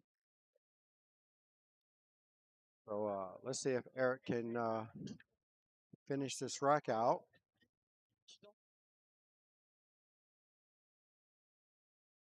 I think Benji's playing, but his team is playing. Yes. Yeah, his team's. Yeah, these two right here. Probably.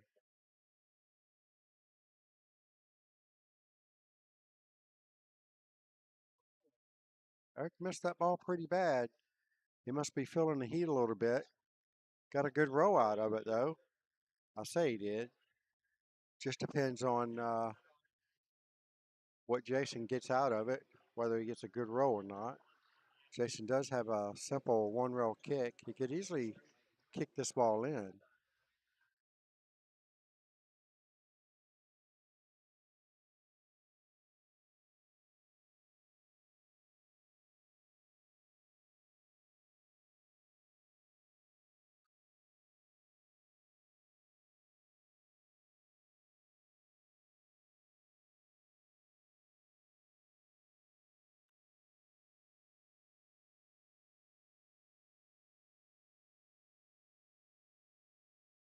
Yep, kicks it in. Nicely done. Fortunately, the 9-ball's big right there. So he's not going to have an open shot at the 7 unless he's willing to break out the short stick and go aerial attack. Don't know if the 7 actually goes past.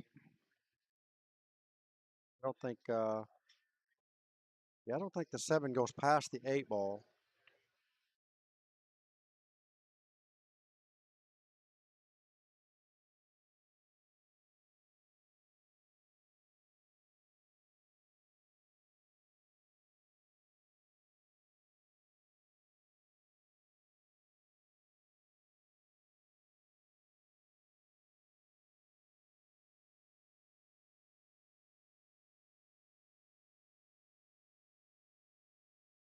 Nice kick, and look at the 7. Ooh, so close. just what Eric needs. Get back in this match, tie up this ball game. That'll give him 45. That would definitely help. If we can get 45, that will get him on the hill first. Because he's only going to 52, while Jason's going to 66. So get this racked. He'll be able to change the pressure around. But right now, Eric just left himself really bad. Awkward cut shot here on the 9 ball. And this is definitely a scratch shot in the making. So let's see. He's going to hit this ball anything below center, and he should be okay. Anything with high English is going to come really close to scratching.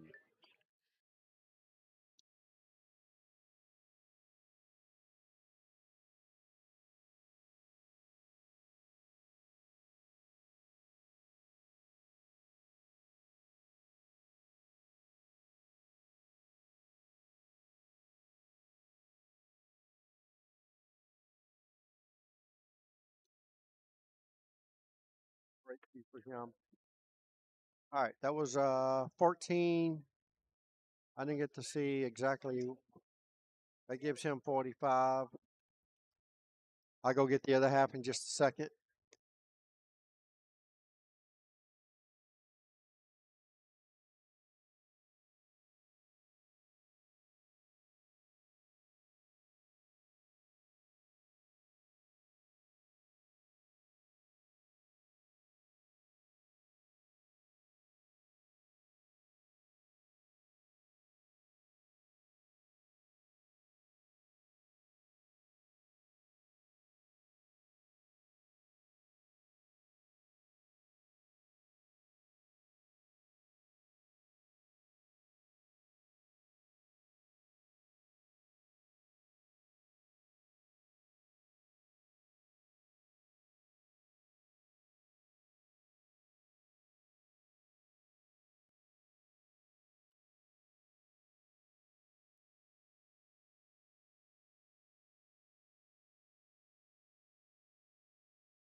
Want to commentate?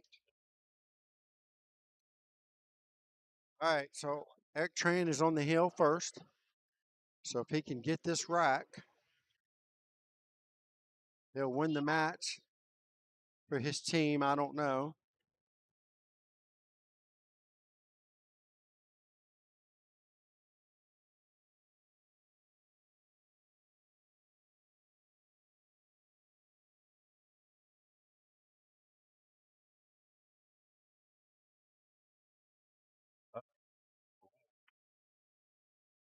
Lucky that ball didn't scratch. The 4 ball does look like it goes past the 9. He's taking a quick gander at it. I think it goes past the 9. It's close. Definitely goes the other direction for sure. I might opt to get positioned that way. Hit it with high inside or spin it around the 7. All right, I guess it does go past, and that's really good speed. He's got one more difficult shot here, and that's to get onto the 5 ball from there. He can get either side. It does go past the 6. Or just settle for the cut shot, and that's not bad. Now he's going to have to go 2 rails, straight across, back and forth. This is one of those shots you just got to bear down and just make the ball. Just a touch of left, that way the cue ball goes here. Oh, put it on there. Anyhow, you got the idea. You got dead perfect on this 6 ball. You just slow roll it. Go up about 6 inches to a foot. Drift it straight ahead. Leave yourself some small angle on the 7. You can get his cue ball anywhere, right about where he just pointed his tip. Anywhere in this vicinity right here, that's going to give him a nice 7 ball where he can come right up for the 9 over here.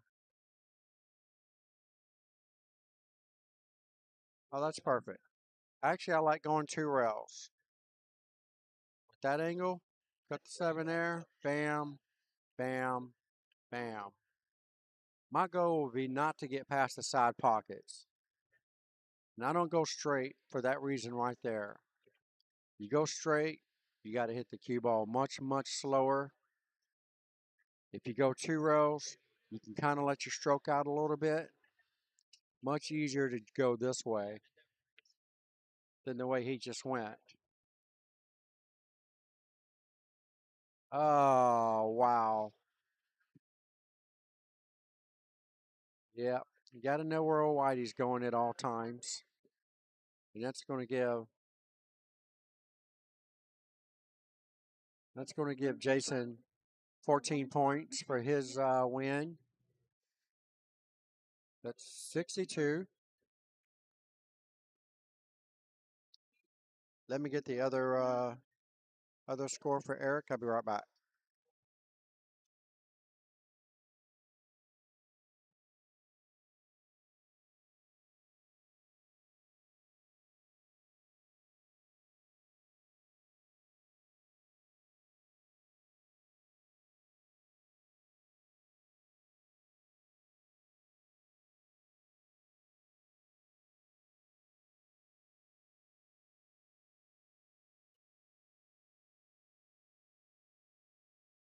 All right, there we go.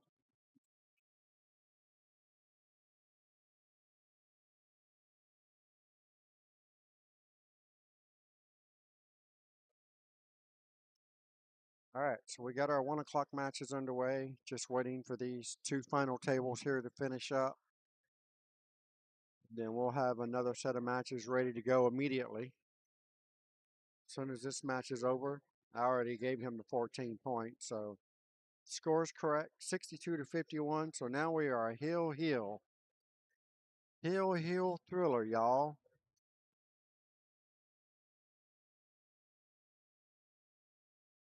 What everybody at home wants to see, and none of the players like to see it at all. They hate to get into a heel situation. So this is basically a sudden death rack. No matter what the score is, whoever wins this rack will win the match for their team.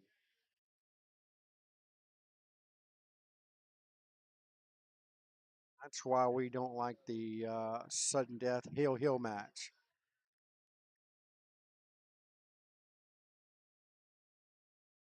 Thing. You're the one that said quit your bitching. It's quit your Bishon, by the way.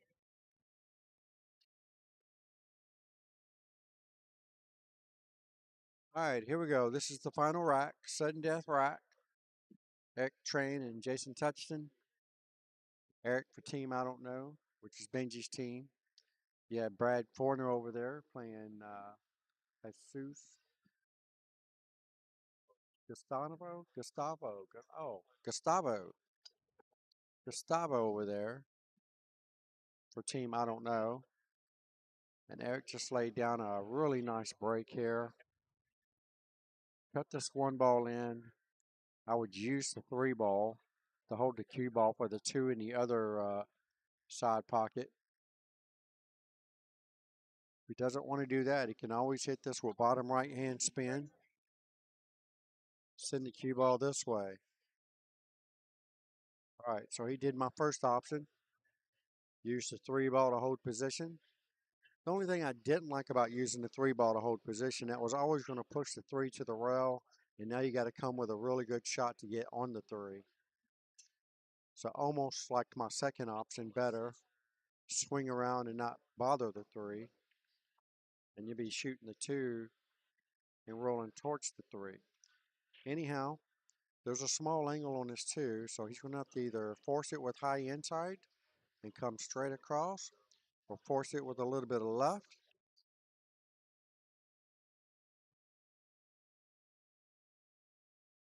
Right. His line was a lot different than mine. If he'd had a little bit more spin on the ball, I think it would have spin it on around the 3. So now he's forced with a extremely sharp cut here on the 3 ball. It's not bad. He's pretty close to it, so you can very well make this ball. Just don't hit it super hard and just let the 3 ball float to the pocket. Maybe you can use the 5 and 6 as blockers just in case it doesn't go in, and you still have a shot on the 4 ball. So let's see what Eric Tran has to do here. Look at that. Nicely done. And he would have had a blocker had he missed the ball, because he's definitely directly behind the 5, which is what I kind of figured he would be. Now there's a couple of options here. I personally like the 3-rail spin.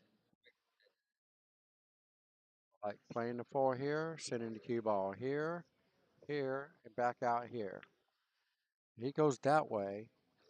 And I'm not for sure if the 5 might go. If the 5 goes, that's an excellent shot.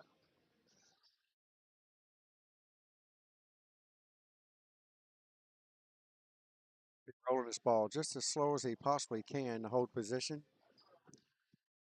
And I don't know if I'd run into the 6, but it worked out for him. He's got a nice little stun shot, 6 down the rail. Cue ball should just slide out anywhere over here. It's not going to hit this very hard, just a little stun shot. Actually drew it back a little bit. I wouldn't have drew it back, but either way, it's definitely very makeable. And this is for the win for team I don't know. There you go. All right. Eric Tran takes that one down. So now we have left is Gustavo over there playing Brad Foreigner.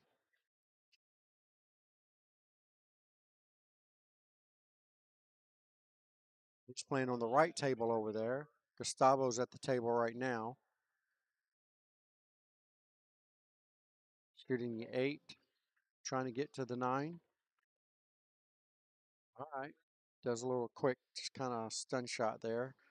Hold for position on the 9 in the side pocket. Very makeable on these 7-foot tables. You can't hit it very hard. You got to watch for the scratch in the corner pocket.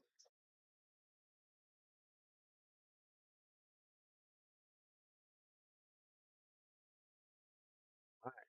See, I'm not. This is probably going to be a heel match too. It is heel, so it is heel over there. So whoever wins this 9 ball will win the match for their team.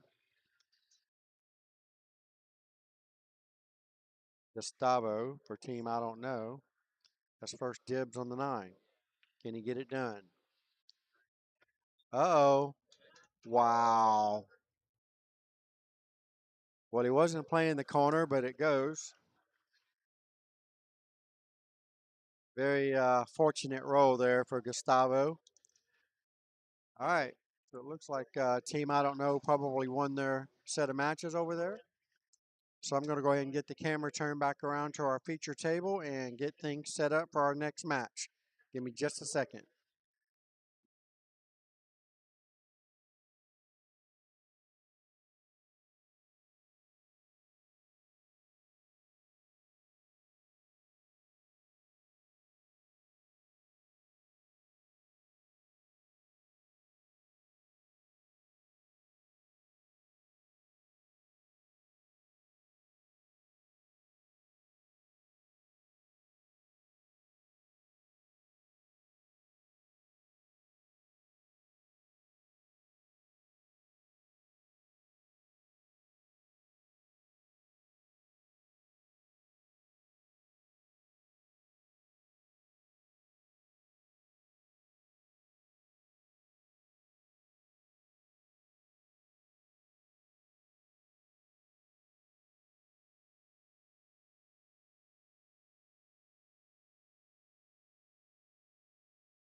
We'll have a little word from our sponsors.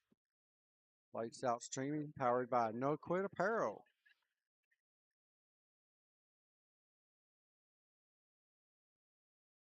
Even though I broke your heart, know that won't keep us apart. Baby, I know, I'm making you up. If you are loving good, anything you want, baby, bring your body back to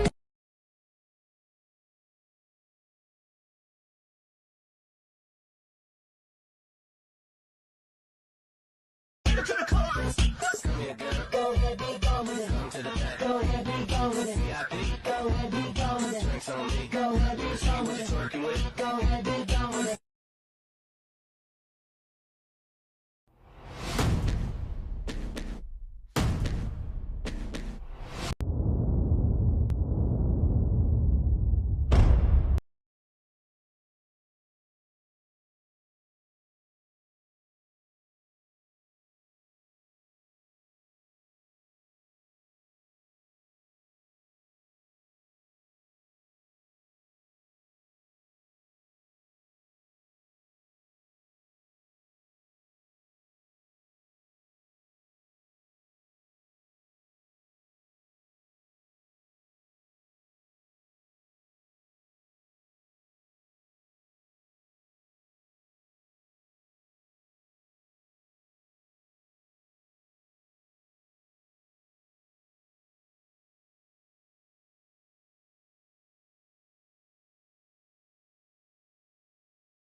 All right, there we go, folks. We have Team Poke and Hope versus Team Quitcher Bishon. You catch my drift?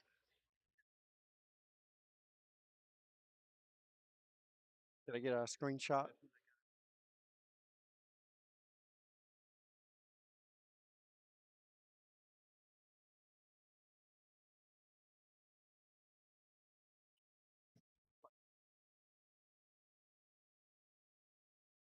Really?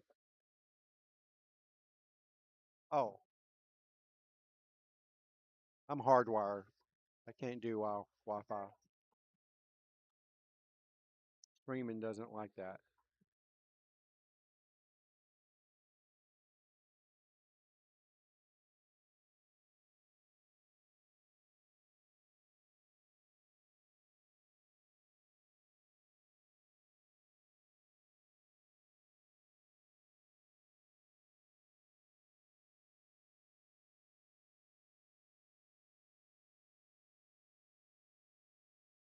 Feature table, yes. Oh, 12.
Welcome back, folks. This is Bobby GZ and Easy coming to you straight out of Rax Billiards in Sanford, Florida. We got our second round matches going on right now, our 1 o'clock round matches. This is another 5 match series. This is match number 1 of the 5. We have Team Poke and Hope versus Team Quitcher Bishon. We have John Reinhardt for Team Poke and Hope. His Fargo rate is 376. And Tim Horner for Team Quitcher Bishon.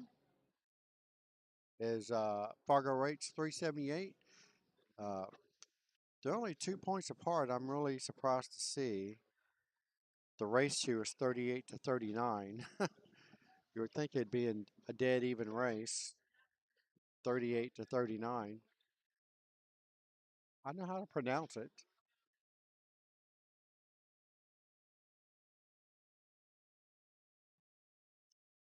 So anyhow, um, so we have John Reinhardt for Team Poke and Hope at the table right now, trying the 1-rail kick on a 3 and misses the whole ball. Tim comes to the table and has ball in hand. I have not seen Tim play before, so let's see. Let's see how he controls this cue ball here. So far, he had a nice little finesse draw shot to get on the 4 ball. Not bad. Probably need to do the same thing here for the 5. It's got a small angle, so she just get kind of straight in on the 5. All right, there he does it. She got a nice tick tock, tip tap, better yet, out here.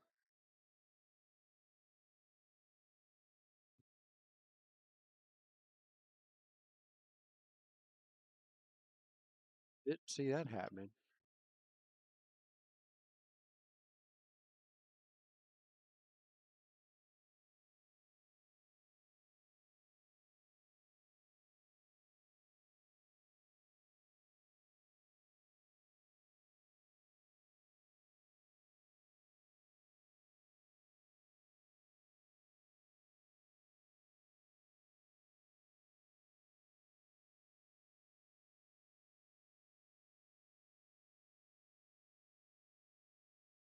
So you guys out there watching the stream on Facebook, I also got it running on the YouTube channel. You guys want to make your way over there and hop on the YouTube channel, that would be great. If you're not subscribed to my channel, I would greatly appreciate it if you hit that little subscribe button. Finally hit my goal last weekend of 2,000 subscribers. Now I'm currently at 2,010 plus. Thank you guys for that. Certainly appreciate it. And do me a favor and hit that little blue thumbs up button and give me some red hearts out there and share the stream for me. Thank you very much. That will help get my visuals up on Facebook and on the YouTube platform. Everything still seems to be running nice and smooth. And YouTube doesn't give me an 8-hour deadline. That's the reason why I like streaming on YouTube. Even though I might lose my Facebook after 8 hours, my YouTube will stay running. I can always turn off the Facebook and restart it, and not lose my my YouTube stream. All right, so looks like Tim's going to have first dibs here, probably on the 9 ball to take the first rack for Team Quitcher Bishon.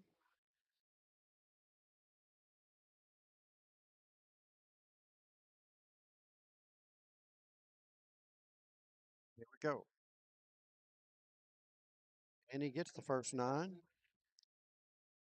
Give his team a 14 to 2. 14 to 2 lead for Quitcher Bishon. Good start for Tim.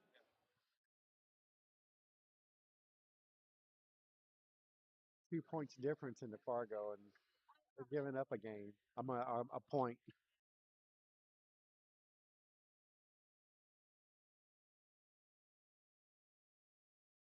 All right, John Reinhardt to break. Rack number 2. leading this match or trailing this match 2-14.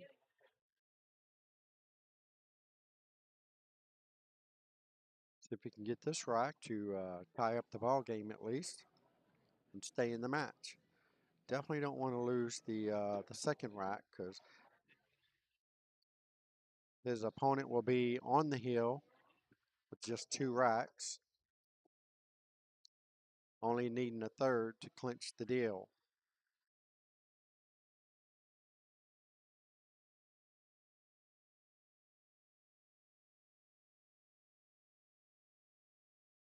Break by John.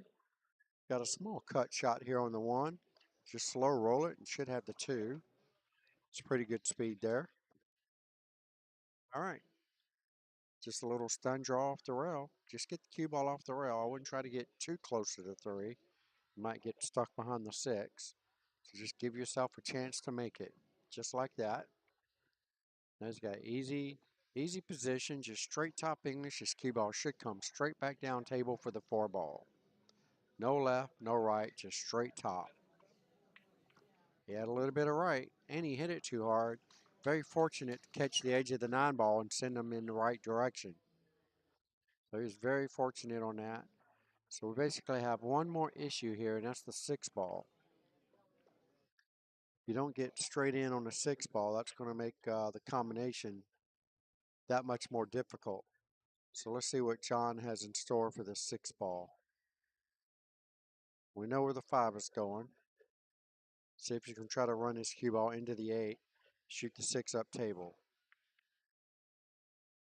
Kind of looks like what he was trying to do, and he got there too. Unfortunately, the 5 ball doesn't go in.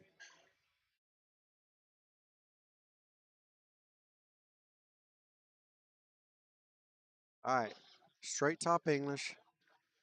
If you can get dead straight on this combination's not hard to make, but it's easier the straighter you get on the 6. That's nowhere near straight, so this makes a very difficult combination. I don't even think I would shoot the combination. Keep forgetting about that. Shoot the 6 ball over here. Let the cue ball run this way. Might even run into the 8 and get a good shot on it. There's a nice safety, but you'd have to hit it really good. And I'm not for sure a Fargo 378 can hit it that good. Shoot the 6 here and let the cue ball drift behind the 8. So let's see what he does. That's exactly what he tried to do. Now, it wasn't a very easy shot to do. That was a very sensitive safety, but he might have got away with it. He did leave the 6. It's not hanging in the pocket, but it is makeable.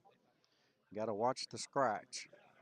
You could scratch in the corner or the side, depending on what kind of English he puts on it. And he's trying to bank the ball.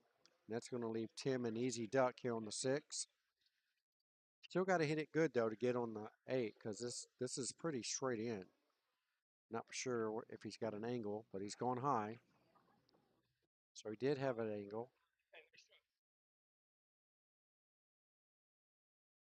Didn't get quite enough top spin on the cue ball.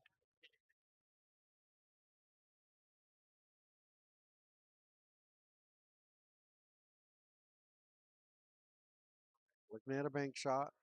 Looks like he's banking it back to him. It's a pretty good safety. Nice little touch by Tim. Didn't even need a timeout for that. That's a pretty good shot. If I was John, I would bank the 8 up table. That's probably what his coach Bryant's going to tell him. Bank the 8 here and leave the cue ball anywhere back here. If he makes the 8, he'll have a shot on the 9. If he doesn't make the 8, maybe he'll have safety on the 9, or he could play safety all the way. And there's nothing wrong with that either.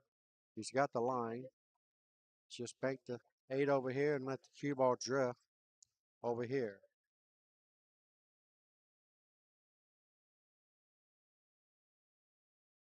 See what Bryant Wiggins is trying to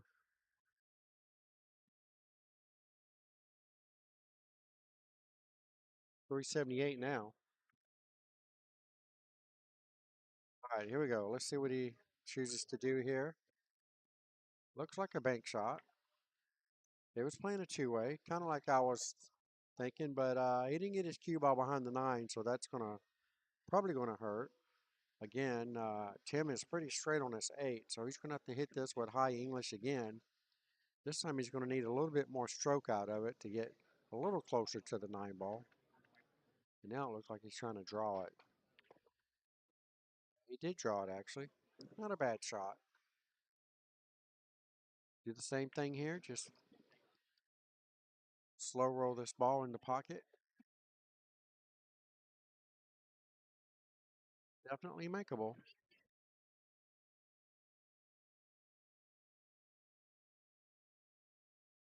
It's going to be to take a 2-game lead. You can get this 9 ball to drop. He does. Nice shot by Tim. 14-5. All right, so that gives him 7. 7-28. And he's on the hill. Tim's on the hill for Team Bishon to take this first match for the team over Team Poke and Hope. You guys are watching the Central Florida USA Pool League, the 9-ball teams Vegas Cup Championship. We have 13 teams, and 2 of these teams are going to win a trip to Las Vegas to play in the USA Pool League National Championships right at the Rio Hotel Casino, Las Vegas, Nevada. Grand prize is roughly $6,625. That covers the airfare, hotel, and team entry into the tournament.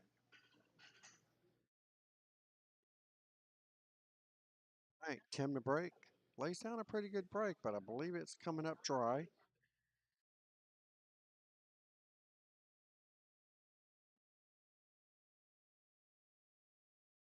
All right, so John's coming to the table with a awkward shot here on the 1. Should be playing safety all the way. My ideal safety is to cut the 1 ball on this side and send the cue ball right behind all these balls. And he goes the exact opposite direction. But it works. Left I'll say simple. I mean, 1 rails are my hardest ones. Split the distance between the 2 balls, which is right here. Come straight to the rail, and that's where you want to hit this cue ball. Here, here. He didn't go wide enough, so it came up short. Naturally, when you're kicking at balls, the harder you hit the ball, the shorter it's going to come off that rail. Because as soon as that cue ball puts that indentation on the rail, it's immediately flying back. So if you want to roll with the natural path, you got to just roll the ball, not punch the ball. You'll hit your target a lot easier if you just roll the ball.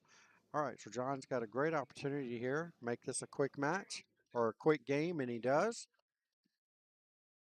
And he's going to take this his first game.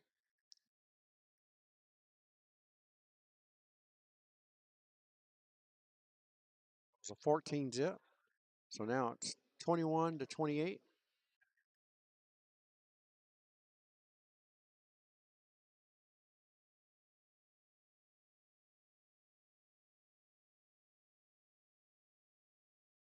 So John needs this rack to force a heel-heel situation.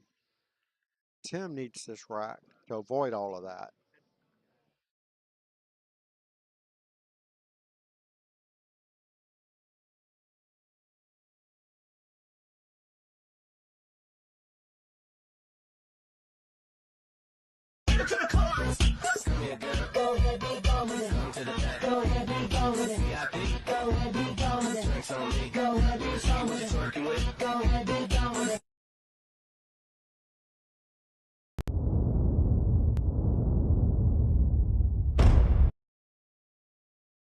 All right, here we go. John Reinhardt to break. This is rack number 4. Trailing this match 21-28.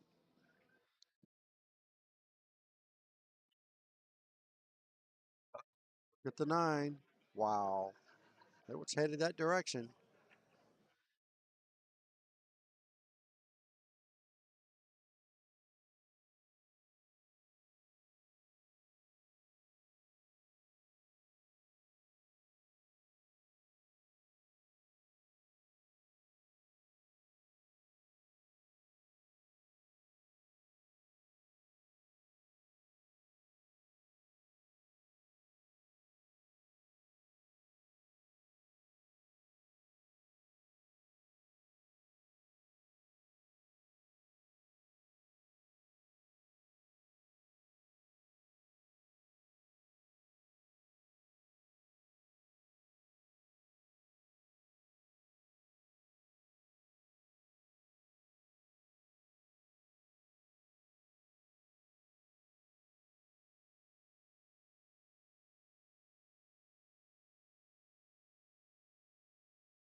Nice kick on the cue ball and get safety.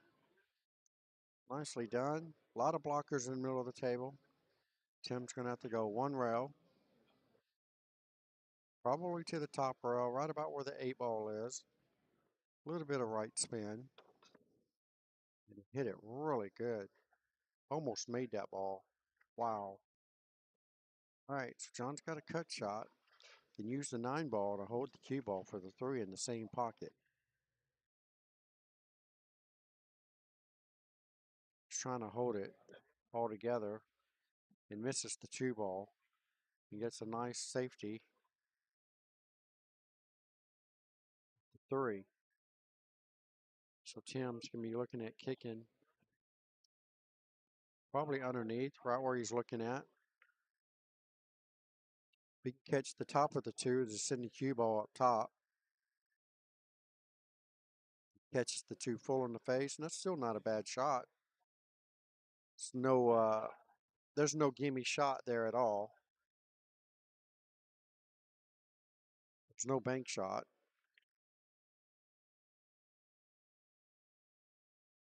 Not very happy with the outcome there. Totally understand.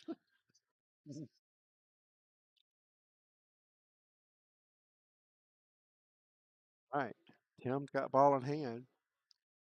Should you run to the 9 ball? Well, he got great position on the 3. 4 ball's right there by the 5. So if he can just tap this 3 in and let his cue ball float forward, and just enough to get it off the rail, should be sitting anywhere in this vicinity. It will be ideal. It's pretty close. Not bad.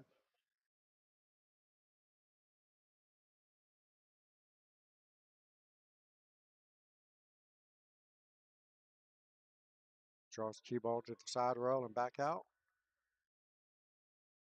Tried to run into it and push it forward some. That might have been a good shot had he made the 4.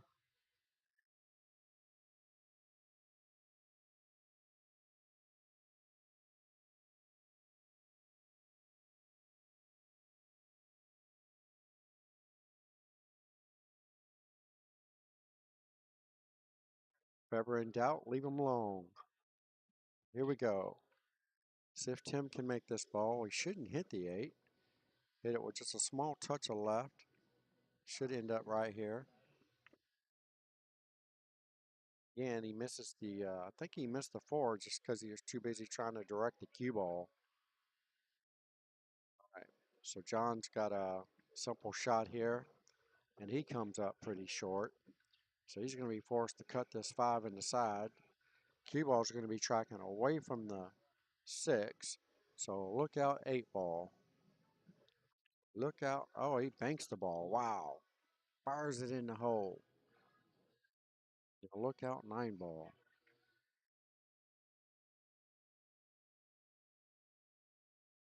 He's not even looking at the 9. I definitely would have been swinging at the 9 ball in that shot.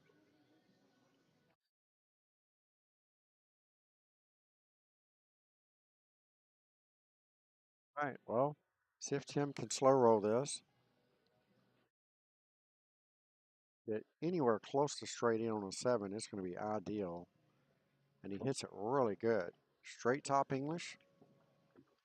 Float the 7 ball in about the same speed you hit the 6. And that's going to give you the perfect line for the 8. Ideally, you would like to be right here for the 8. That way you shoot the 8 here. Cue ball naturally tracks towards the 9 ball.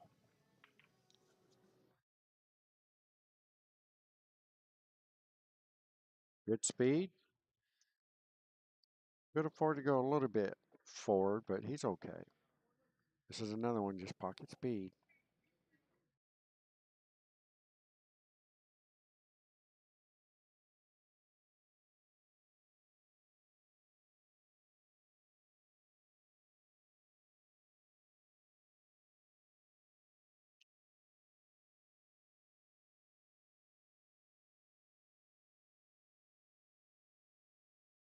That's a great idea. That's a great idea. This one what took him so long. Just straight top English. Oh, I've been called for a hit watch. I'll be right back.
I missed what happened. Not sure if he didn't hit it hard enough or vice versa. All right. It's definitely cuttable. You can cut it in. Got to hit it awfully good. This is for the win. And he puts it in. Nicely done by Tim Horner. And he gets the first win for Team Bishon. And that was the first rack or the first match of the 5-match series. So I'm going to go ahead and get these scores reset. Let's get ready for the next second round of matches.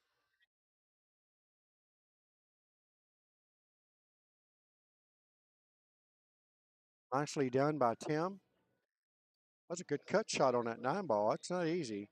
That's easily missed. All right, give me a second. We'll get let's go ahead and get a word from our sponsors, Lights Out Streaming, powered by No Quit Apparel. Get in where you fit in. Never quit. No quit.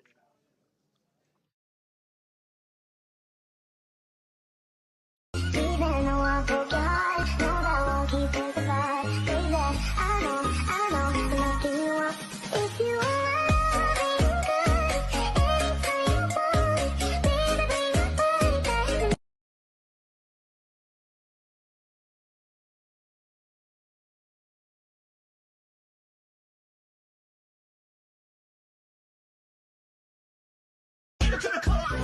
to me. Go ahead, be gone with it. Go ahead, be gone with it. Go ahead, be gone with it. Go ahead, be gone with it. Go ahead, be gone with it.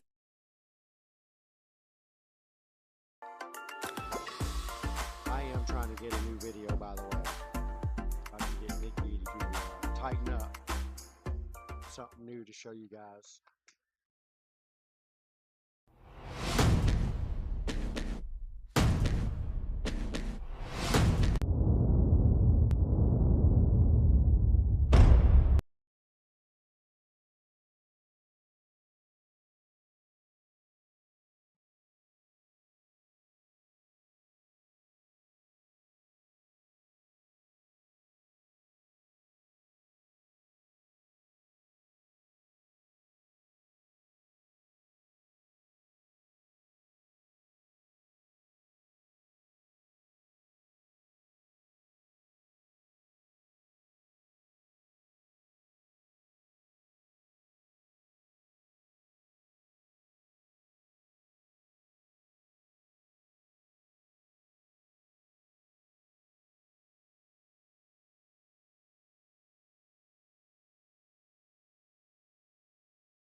All right, here we go, folks. Back in action. We have Ernest Schmid. Not sure if I'm saying that correctly, but it sounded good. For Team Poke and Hope, Fargo rate 457. And then we have for Team Quitcher Bishon, the captain, El Capito, Matt Merkel. Fargo rate 438. And looks like Ernest has to go to 48 and Matt has to go to 45 points. So this is another one of those real close matchups.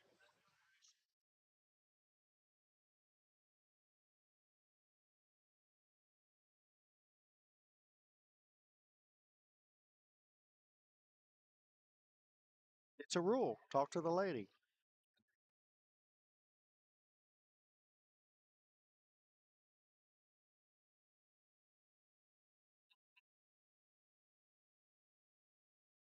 All right, here we go. So Ernest wins the lag. So he's got the first break. Should be a pretty good match for you guys to watch here. Both of them are over 400, pushing 450.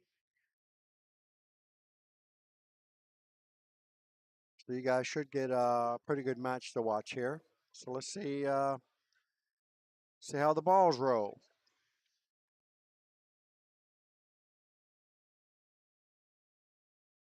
Safety behind the 8. And that's what he tried to do. Overran his cue ball. He might have got away with it, but I don't think so. I think Matt has an open shot at the 1 ball. He definitely has an open shot at the 1. And he's got, I'm not really sure why he's jacking up like this. He's not perfectly straight in, I don't think.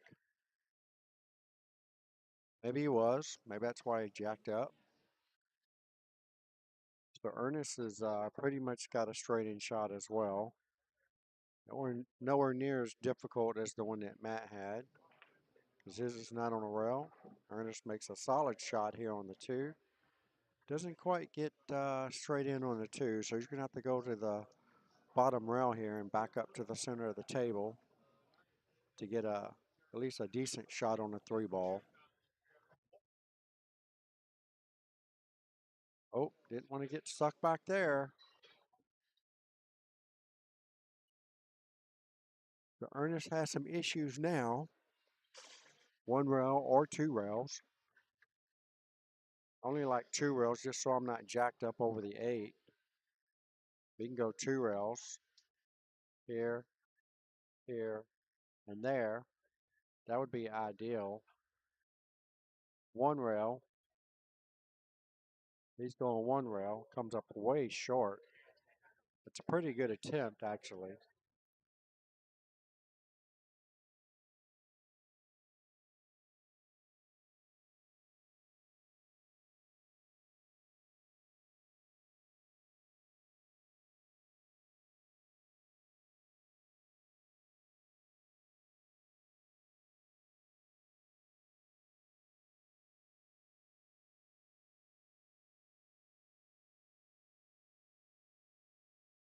All right, here we go.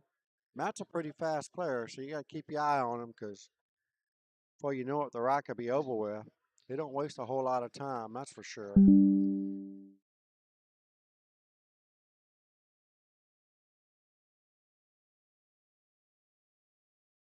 Big shot on the 5.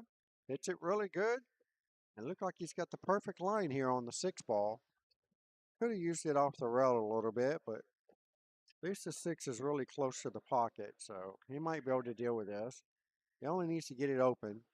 Oh, hits it a little too fat.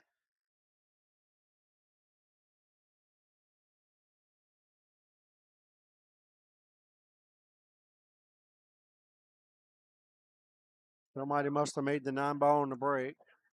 That's usually when you hear that screaming and hollering that loud.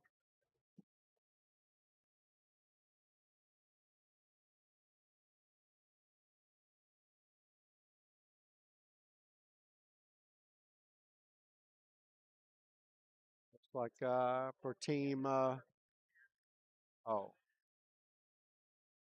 that's Patrick's teammate, huh? Yeah. Patrick's teammate. Cal Jagerbaum gives him a nice little handshake. Nothing you can do about that 9 on the break. Definitely not my favorite, but that's 9 ball. That's why most people are switching to 10 ball these days. All right. Gonna get a roll. He's not gonna get a roll. Ernest straight in on the 9 ball. And Matt Merkel's not too happy about this.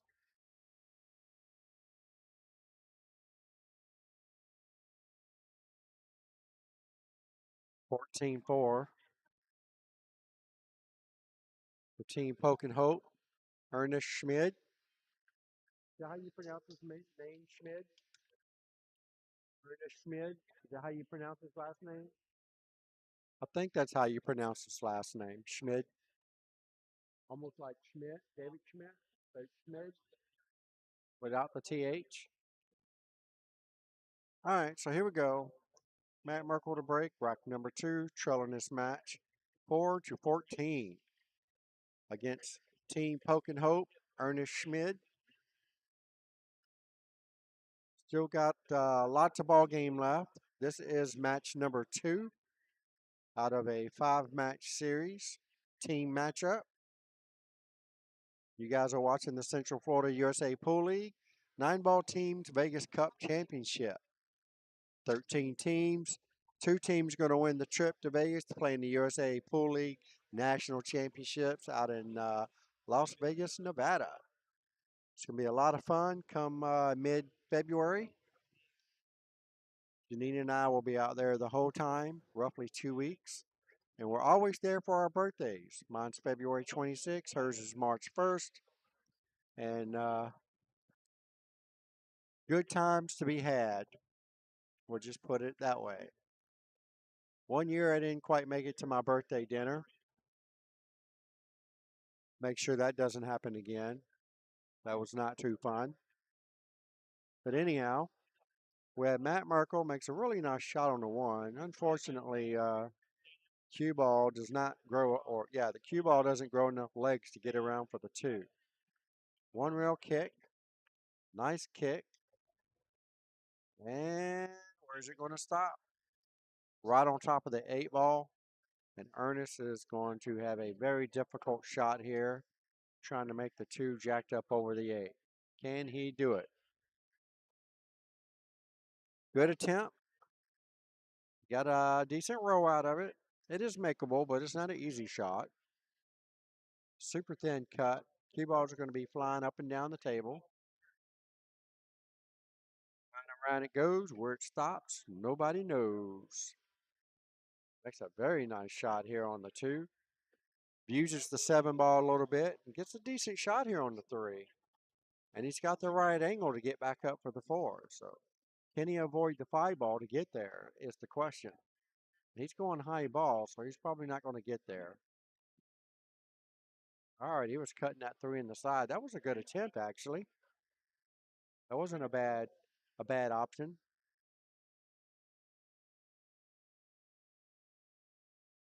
All right, so we have a combo on the 7, 3-7 combination. Well, we can do the extreme cut in the corner pocket up above the 9 ball. I only like that shot because the cue ball is going to be going towards the 4. And it looks like that's the way he's going as well.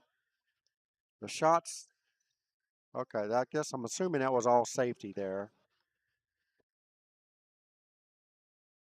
That's one of those TV bloopers kind of shots. You just never know where it's going. I mean, I actually thought he was going to try to make the ball, but it's kind of a 2-way regardless. It was a tweener. Uh-oh. Look out, 5 ball. All right. Got a friendly nudge on it. He's not hooked behind it. So what do we do here? Do we do the billiard or do we the combo? Well, the combo is a little off angled, so you're better off doing the billiard. Hoping the 4 ball gives you a shot towards the side pocket if you make the 8, which it did, but he didn't make the 8.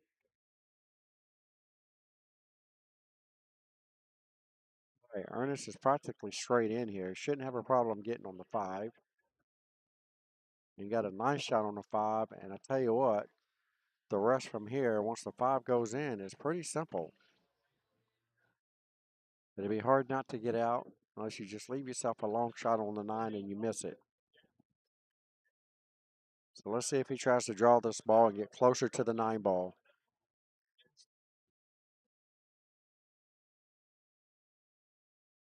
Well, he did not.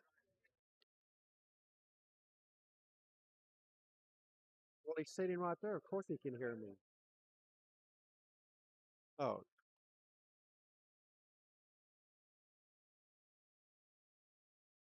nice shot on the 9 ball. That's going to take another 14 points.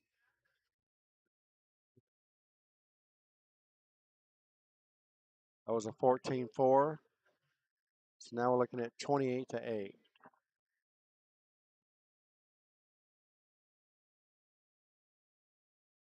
Better off putting them over there on that table. But they'd probably still come over here and sit down. So there's no way he can hear me on the table way over there. Not with the music playing. Oh, did it just get loud? Yeah.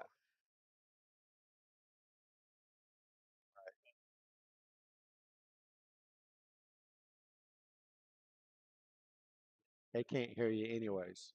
Oh, it hears me. I've got a sensor on here where it's not supposed to pick up like the music in the background. Otherwise, I would be getting kicked off the internet a lot. You can tell when I talk, the bar moves. The music doesn't make it move. The only time it hears the music is if it catches it while I'm talking. Every now and then, Facebook will give me a little message here, copyright message.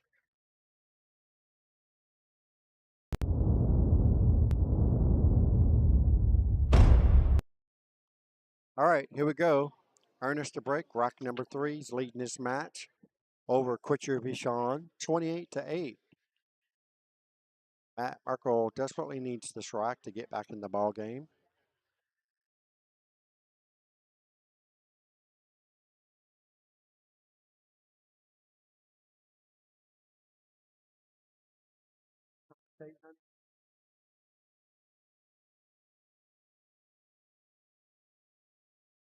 Take some stars for some new shoes. Yeah. Janine wants some stars so she can get some new shoes.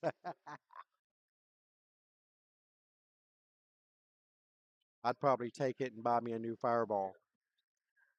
All right, here we go. Matt's first shot. Safety on the 1. Yeah, there you go. Nicely done. He's got 2 balls blocking. It's going to be a one-rail kick from behind. He could get away with this as long as he doesn't run into the 2 ball or the 3. He got away with it anyways. Cue ball just stayed right there in its tracks. See if Matt knows how to jump. All right, he's lining up a kick shot.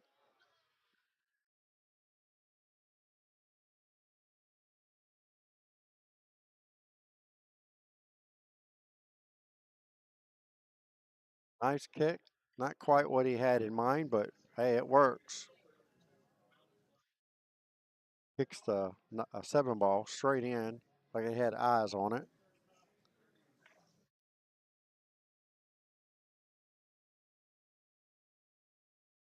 Another safety. Looked like it leaked out just in the middle of the gap. Unfortunate roll there for Matt.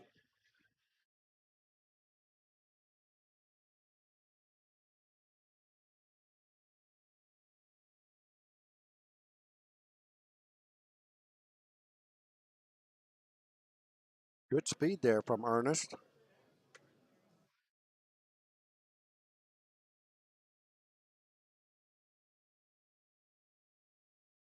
All right, the only Obstacle I see here is getting a bad line on the 6 ball and not be able to get to the 7.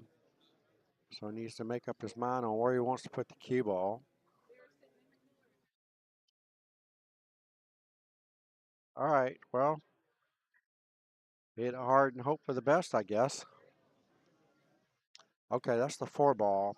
I was thinking that was the 7, but it's the 4. Makes a good hit.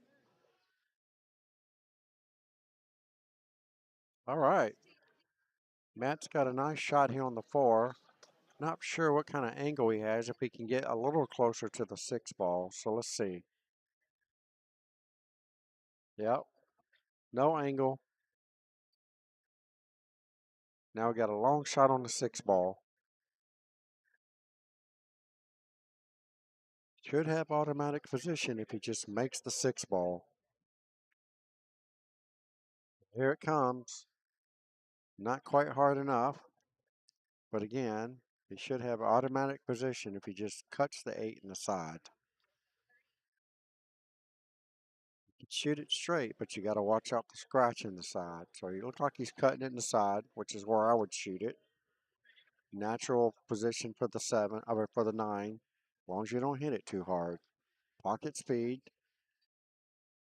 Had the pocket speed, but missed the 8 ball by a lot.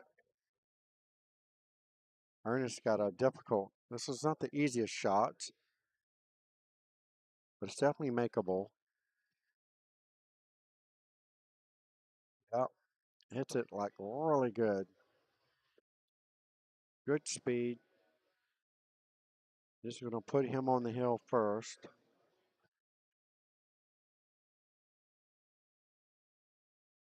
At 42.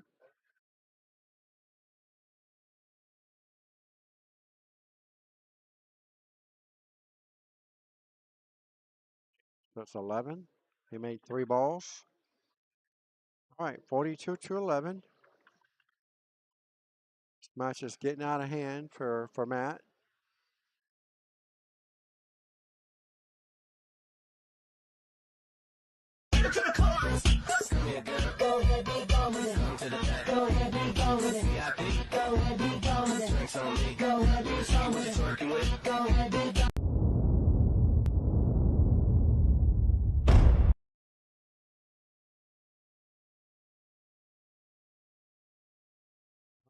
What a break that was for Matt. And he's not going to get any love on the 1 ball. Might be able to go rail first on this, but it's super, super close. Don't think he can go rail first enough to make it. So he's going to have to kick it up table. Hope for the best. Wow. Wow. A little harder, that ball might have went in. Wow. All right, let's see what Ernest got in mind for this.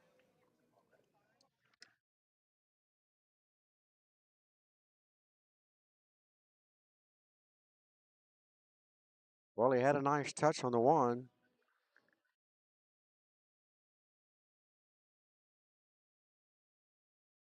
Well, I think I'd have to call a timeout and swing the cue ball 2 rails into the 9. Let's see if Matt knows his shot. All right, he was trying to make the 1.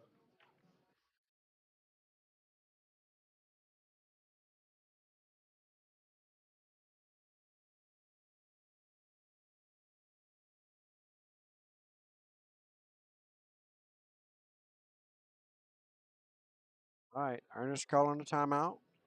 It's probably a smart move.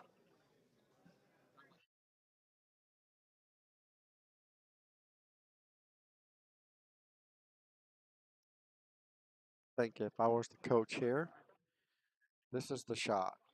Play the 1 and just let the cue ball fly. Straight English and have it come all the way back.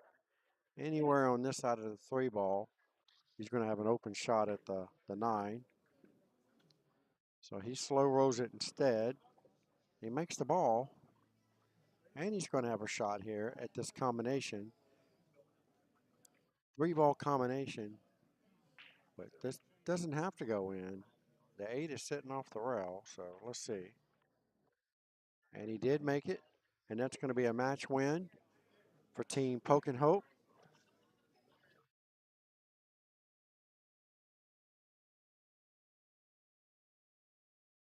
All right, so that was the second round of matches.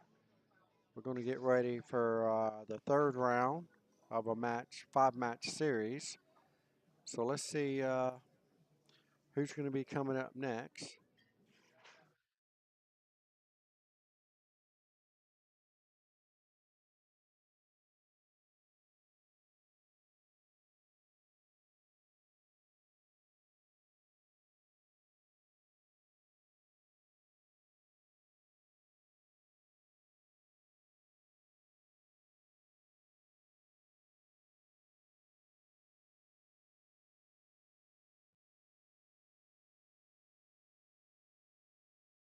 Even though I broke your heart, know that won't keep us apart. Baby, I know, I'm knocking you up. If you are loving good, anytime you want, baby, bring your body back to me.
All right, here we go, folks. Welcome back. This is Bobby GZ and Easy coming to you straight out of Racks Billiards in Sanford, Florida.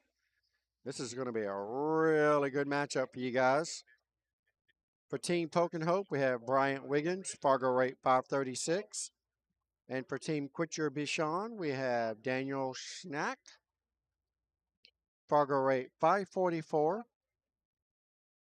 So we have a 55 to 57 race here, Fargo race. And both of these guys shoot jam up, so you guys should be in store for a really great match here.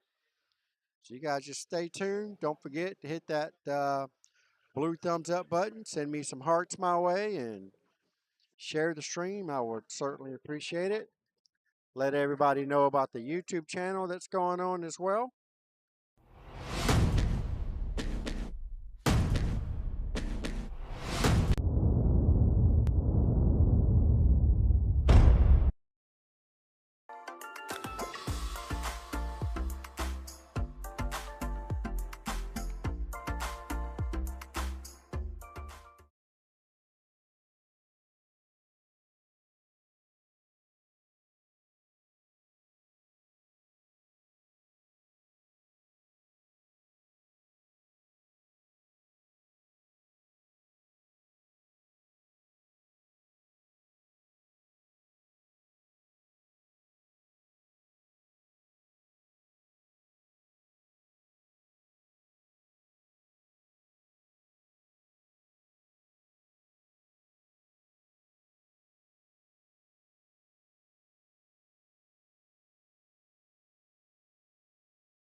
All right, so here we go. Daniel to break. First crack here for Team Bishon.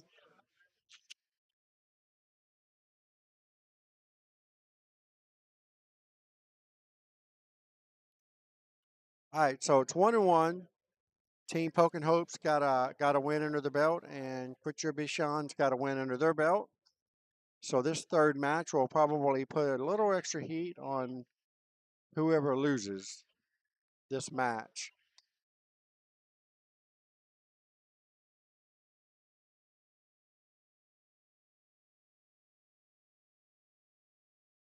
So you should be seeing a lot of break and runs here if they're getting good breaks. This is not a bad break here, so Daniel can get position on the 2. He's probably going to be a favorite to run out here. It's going to be all about getting good shape on the 2, though. I think he tried to get too good on the 2, and it's going to cost him. Don't think he can see any of the 2, so he's going to be forced to go to one of these rails. And neither one of these easy rails that he's looking at is going to be easy at all. He might have to jump over the 5 just to hit the side rail and hit the 2 ball. Looks like that might be what he's doing. He only has to hop over the 5 ball just a little bit and make a good hit on the 2 ball. So a jump, kick, bank. Oh, I think he had a little bit of right spin on that ball. As soon as it hit the rail, it just like took a sharp right turn.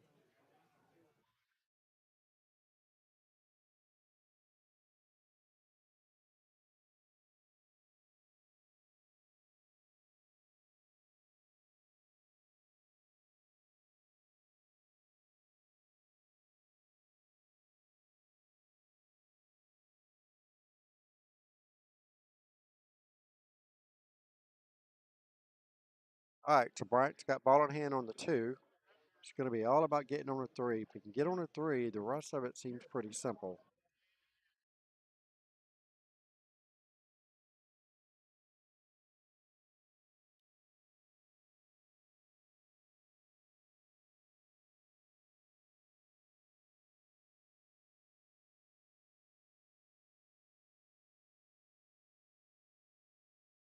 All right, so here we go. Ball in hand on the 2 ball.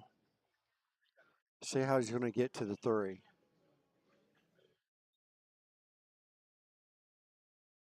All right. Chose to stay away from the traffic, which is probably a good idea. Went around the 3, played the 3 in the same pocket as the 2s just went into. So now, might have got 2 straight on this. If we got 2 straight on this, he might be forced to just draw it straight back and take the 5 either in the side or in the corner. I definitely don't like that side. But if that's the best way to do it, then that's just what you got to do. But I think he just draws it straight back here.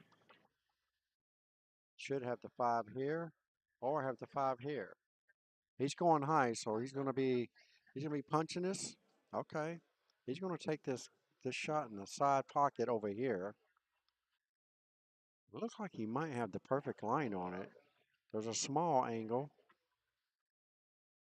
Cue ball should just slide over a little bit like that. Hit it with just a touch of draw. Shouldn't be hitting it too hard.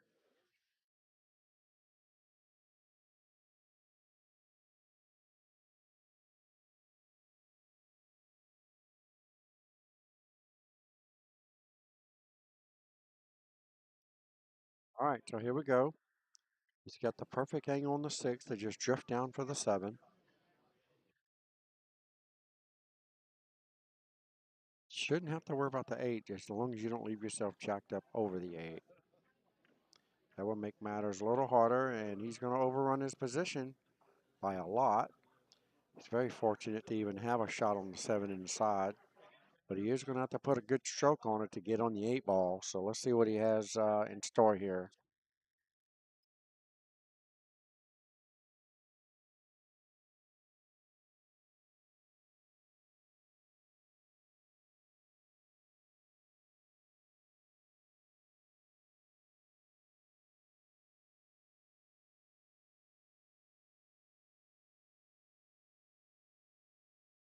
What to do, what to do.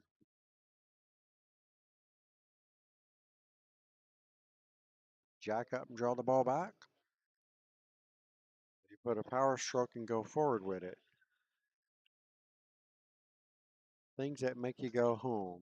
All right, look like he's getting ready to, all right, looks like he's getting ready to draw this ball back. Take the long shot on the 8. Yep, hits it pretty good. Nice little touch there. All right, so all Bryant's got to do is just hit this ball with very high English and just let it drift past the side pockets. When I look at the shot, this is my target. That line right there. Anything past that is a bonus.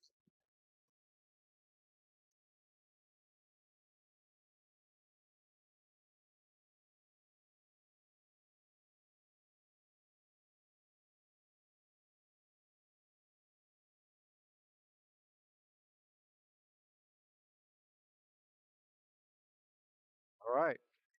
It's absolutely perfect position on the 9 ball, and that's to take this first rack.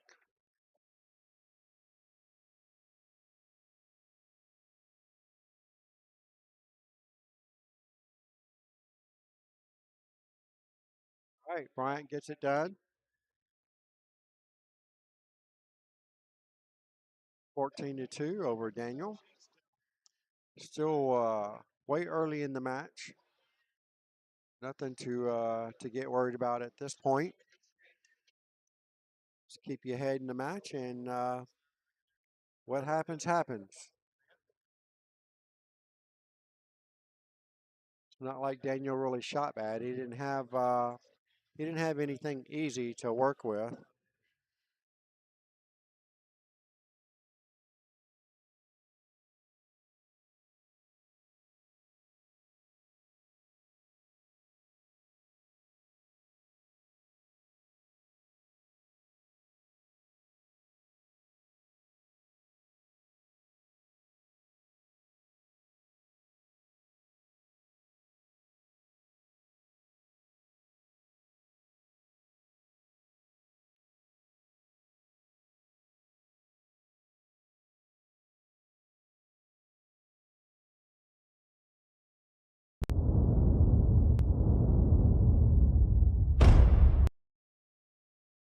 All right, here we go, folks. Bracket number 2. Bryant to break for Team Poke and Hope over Quitcher Bishon. Leading this match 14-2. And a long ways to go.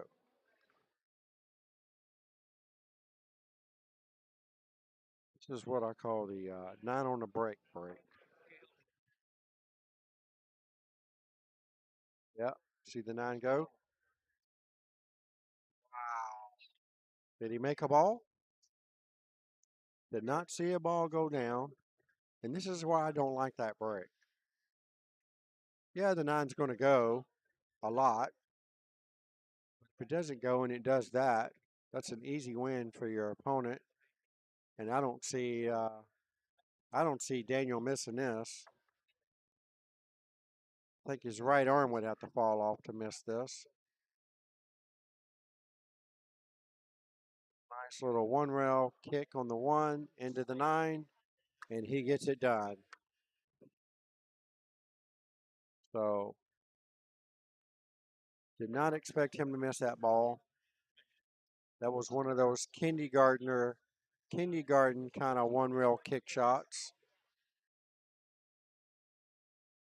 It's one of the first lessons that you learn when the ball's that close to the rail on how to kick it pretty accurately.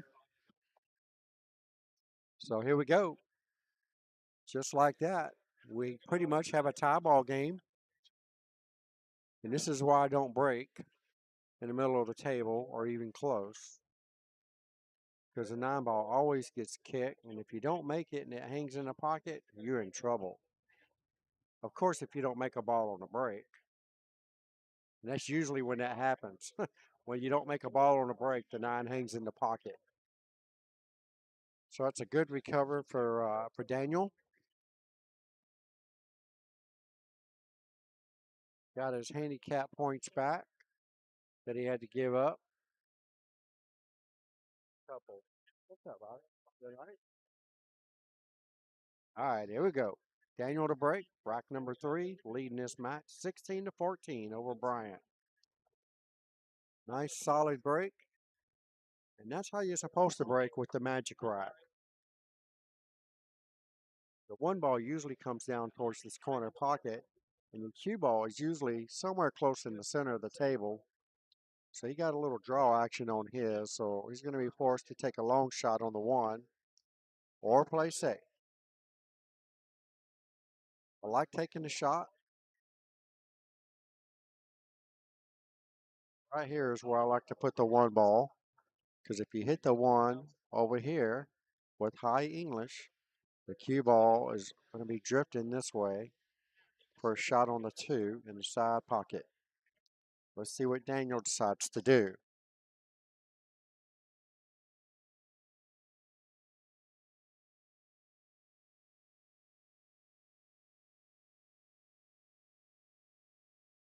Not really seeing a whole lot of safety options here.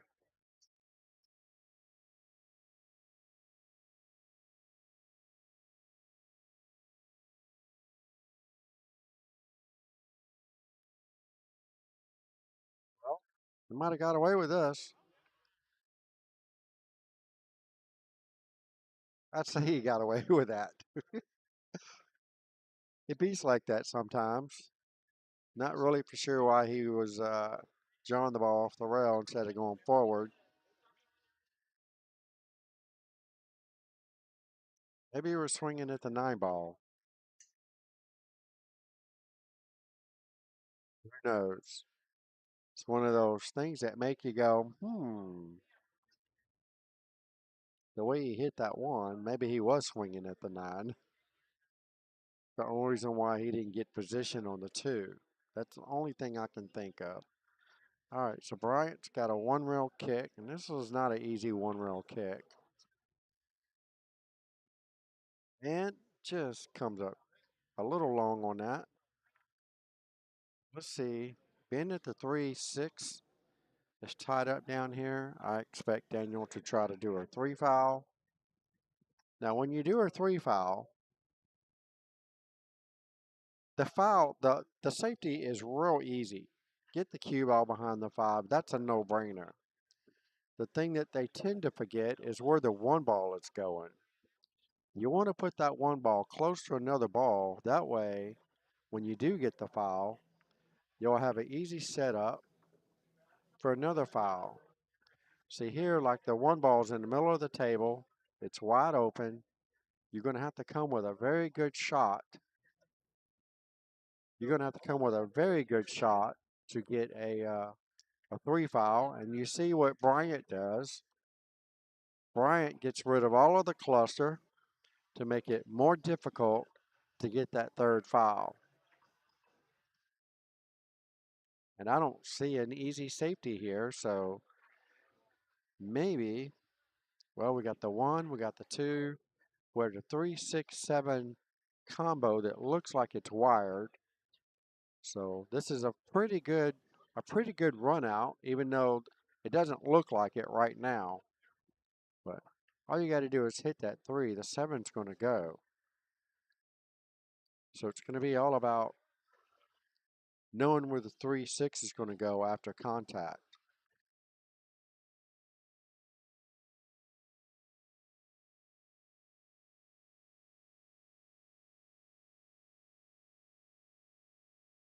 Get back to the center of the table. I think I'd have gotten a little higher than that. Not really sure why he come up that short. Still should be okay. Go off the 3 into the 6.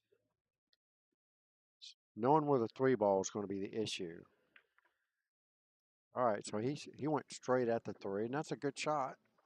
And he's got a nice line here. He's going to have to go all the way up to the top rail. Hope he doesn't hit the 9 ball. Yep, he's looking at it. I don't think he'll hit it. If he shoots straight top English, he should be okay.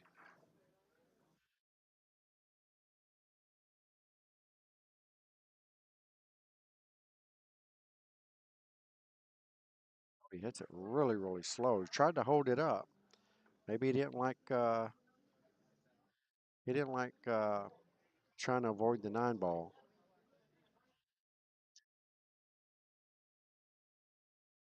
Oh, just notified. Let him know he was on 2. Because anything can happen right here, especially trying to cut this 3 ball in. He could easily scratch in that top left corner pocket.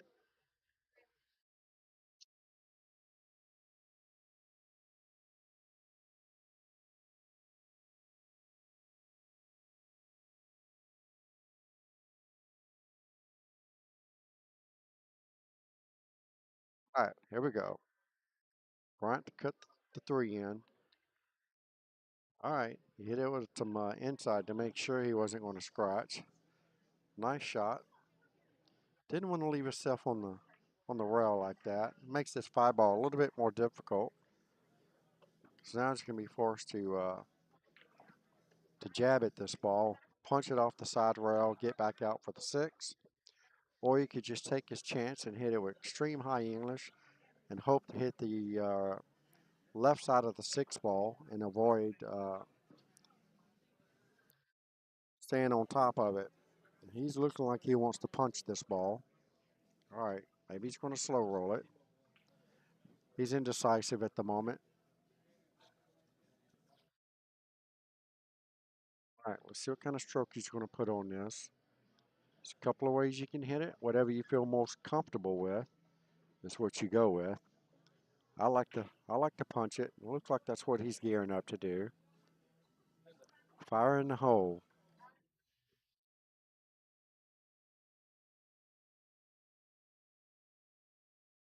Well, he had the fire part right, just forgot the hole. Had he made that ball, he would have been dead perfect on the 6. But it was really good attempt. It wasn't an easy shot by no means, especially being that jacked up on the side rail.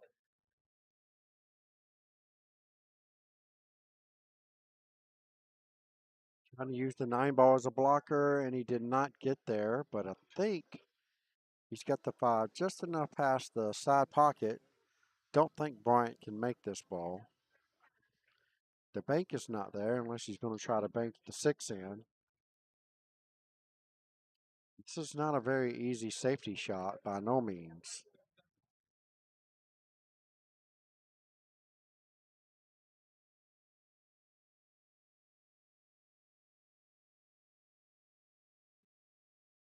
He can cross bank the 5. He can cross bank the 5 this way. Leave the 5 here. The cue balls are going to come here and back up. You look like he's gearing up to really whack this ball into the 6. That's exactly what he was doing. And look at the cue ball. Wow. This should be a no-brainer for Daniel.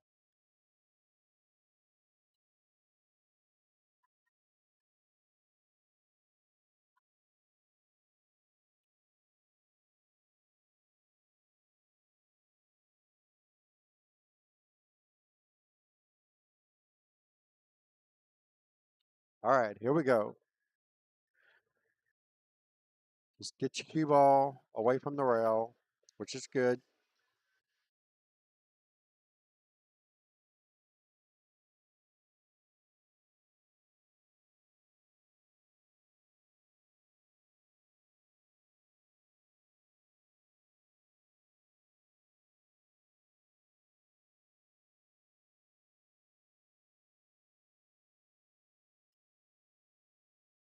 All right, nice shot on the 6 ball there.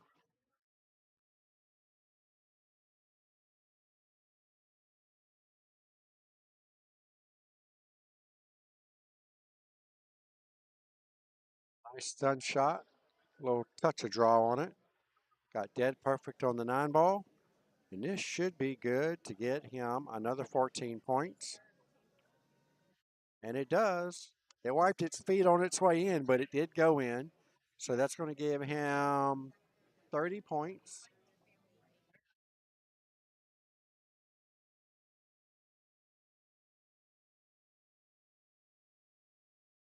All right, 15 to 30, right? 15-30. Yep, I'm right. Bryant's got 15. Daniel's got 30. Daniel needs one more rack. That will give him 44. And that will be just enough to put him on the hill. Bryant needs 2 racks to get on the hill, so Daniel's doing what he needs to do to give his team a chance to win this 5-match series. And this is match number 3 of the 5. So far we're looking at we're going to be most likely going into the 5th match for once. Here we go. Bryant to break. Shell in this match, 15-30. Desperately needs this rack to stay in the ball game.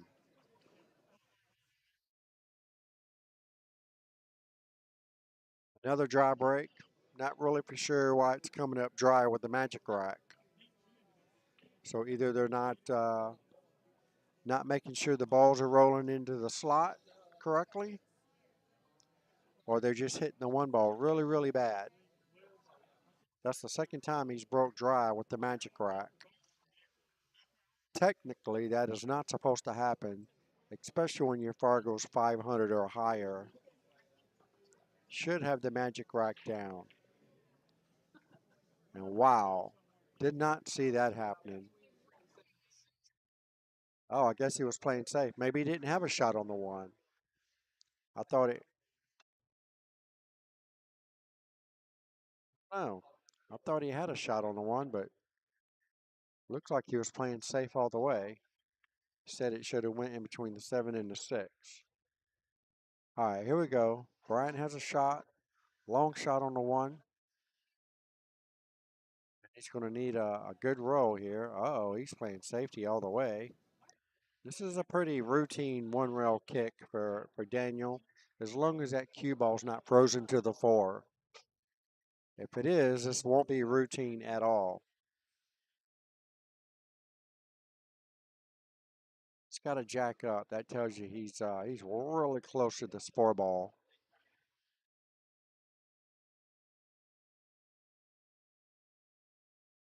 Right, doesn't like it. Be forced to go to this bottom rail. It's really got him in a little predicament here, especially with the 2-5 sitting across the table there.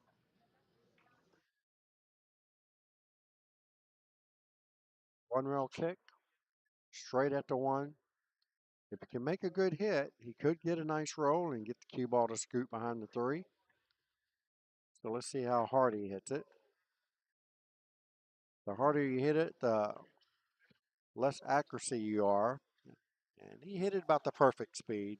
It was just a little off on his line, but it was a good attempt. But still no gimme out here by no means. Not with the 2 and 5 being tied up the way they are. Even with ball in hand, this is not an easy out. I mean, he could take the 2-5 combination, but it's not wired either, so you might be better off setting up for another safety. You could easily, if it were me, this is what I would do. Put the cue ball right here.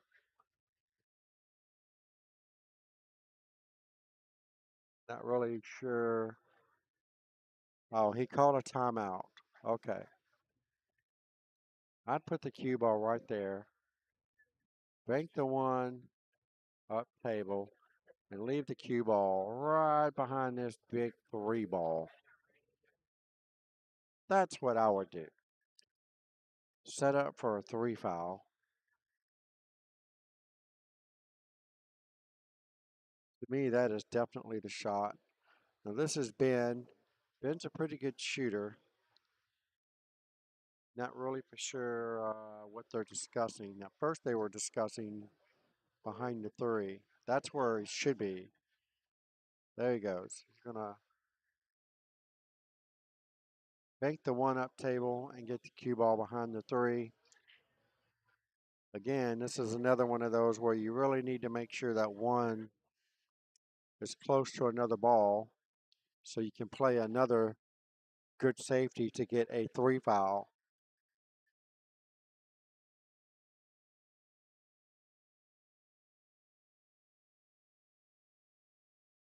All right, let's see if he can execute this shot.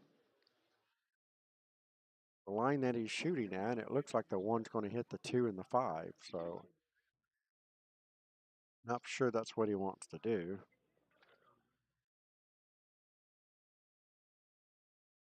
It's really close to hitting that 2 and 5, but he hit it good. Daniel does have a jump shot here. He can jump over the 8, make contact with the 1.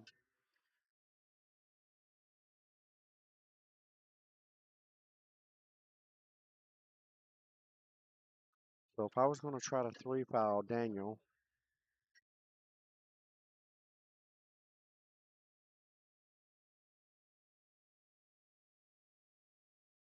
there's see the one is not close to any ball. So it's not easy to play a good safety here if he gets ball in hand. Maybe he can get the cue ball to wedge up behind the 4 area and send the 1 up table. But you got to hit it awfully good and almost perfect to make that happen. So it's not going to be an easy 3 foul.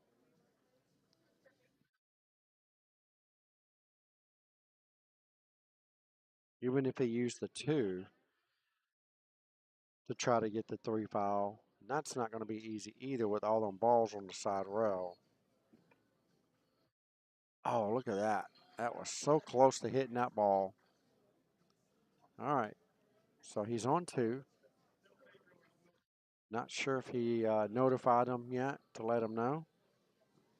He should have told him immediately. But he does know he's on 2.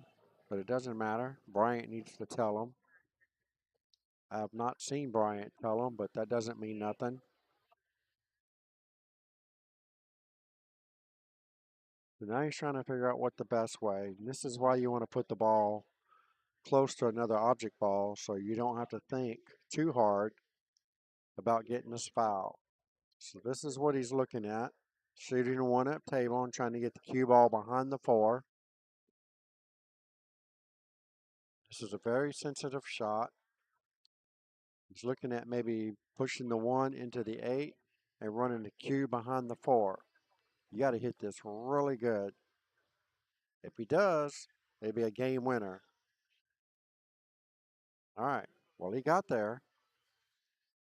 Yep. He just told him he was on 2. All right. So here we go. I think Daniel has a shot at this. All right. He's coming out for the short cue, so it looks like we're getting ready to do an aerial attack. He doesn't have to jump much of this 4 ball, and I do not have another camera to see this. So we're just going to have to go with them. He doesn't like it. Taking a timeout.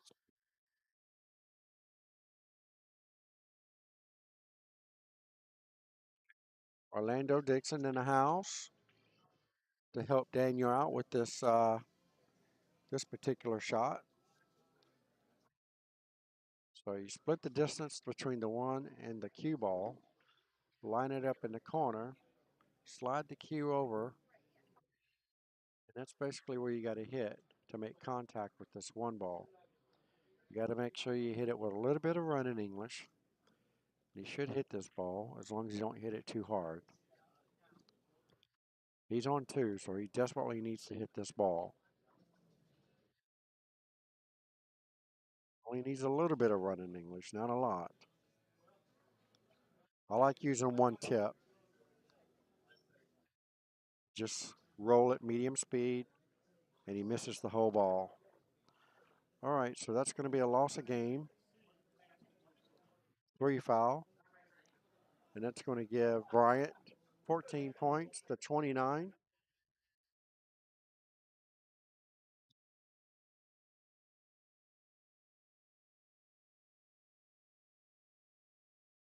All right, so that's a 3 foul. Bryant gets back in the match with a 3 foul. Now he's only trailing the match 29-30, but he's getting a 3-point handy or 2-point handicap, so he's not really trailing the match. So he kind of got an even matchup. I said this was going to be a good match. Now it's a good safety battle there. Bryant came out with the win. Bryant sunk Daniel's battleship on that safety battle.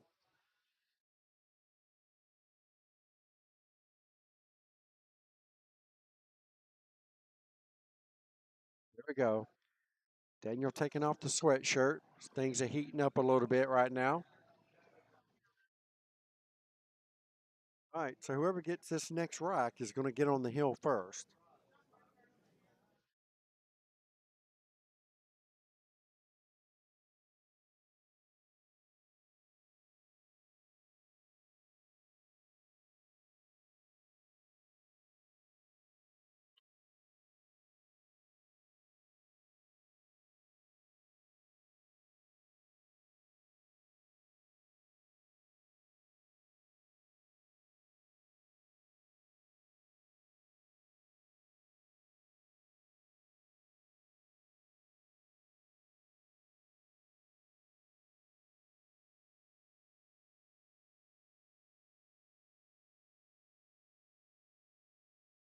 Sure he can see any of this ball. If he can, he should just thin it and get the cue ball on the other side of the 2 and the 7.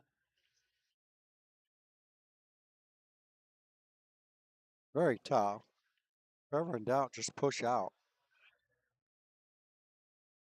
Push out enough to where you can see it, like right here. Don't leave the whole ball, because then you'll be looking at an ugly safety. But push out enough to where you can see the edge of it, and then do your safety that you want to do. I'm sure Bryant will see the same thing, so he will probably attempt the same safety. All right, so he's going for the 1-rail kick here. He's going to need to get a good roll here.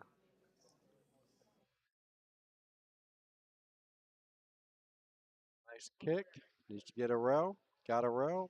And it just sneaks out enough for him to make it. Now, getting on the 2 ball is going to be a different story from here. This is not an easy shot to get on the 2 ball. Don't think the 2 ball even has a pocket to go in. He may be just sinking the 1 just to get back up, back to the other end of the table, just to have something on the 2, whether he can play a safety with it or whatever.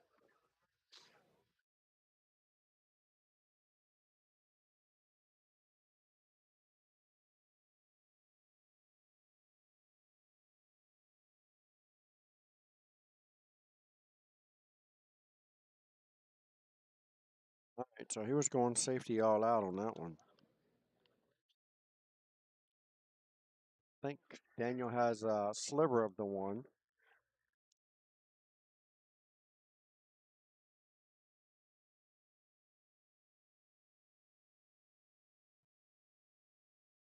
He has that much of the 1, but he might.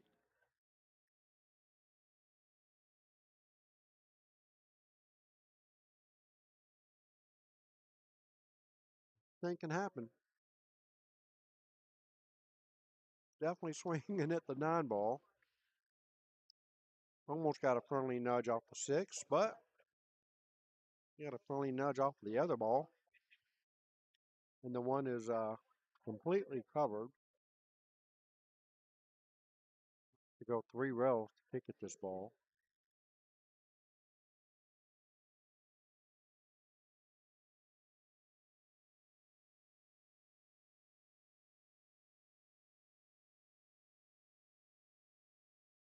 To go this way.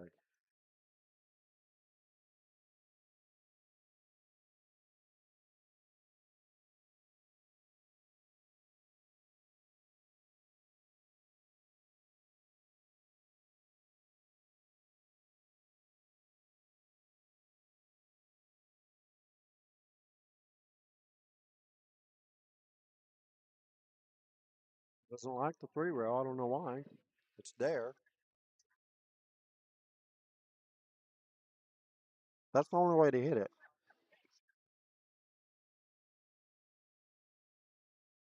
All right. He's going to jump something. Not sure what he's jumping. All right. I'm going to have to watch a hit.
Nice little touch of inside there by Bryant. Hit that ball pretty good. Going to put him on the hill first.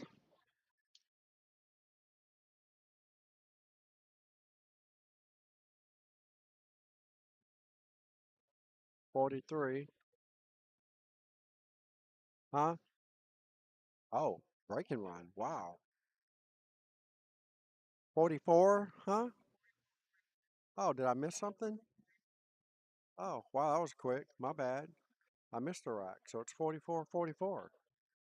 Double hill. Wow. Well, I stepped away for a few minutes and it was that quick, huh?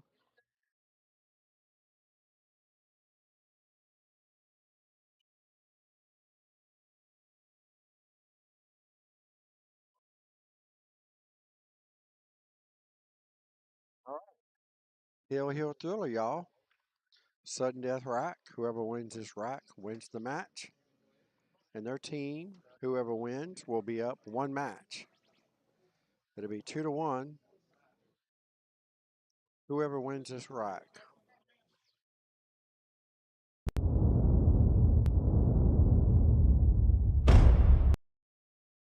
All right, we have Daniel to break for Team Quitcher Bishon versus Bryant Wiggins for Team Poke and Hope. Last rack of this match.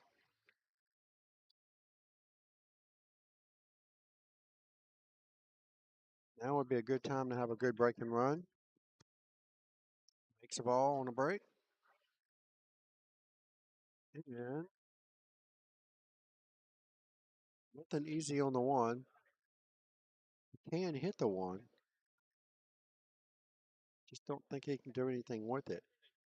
He might be able to slow roll this ball. I'm not for sure. Just looking at the 9. Uh-oh. Better watch out.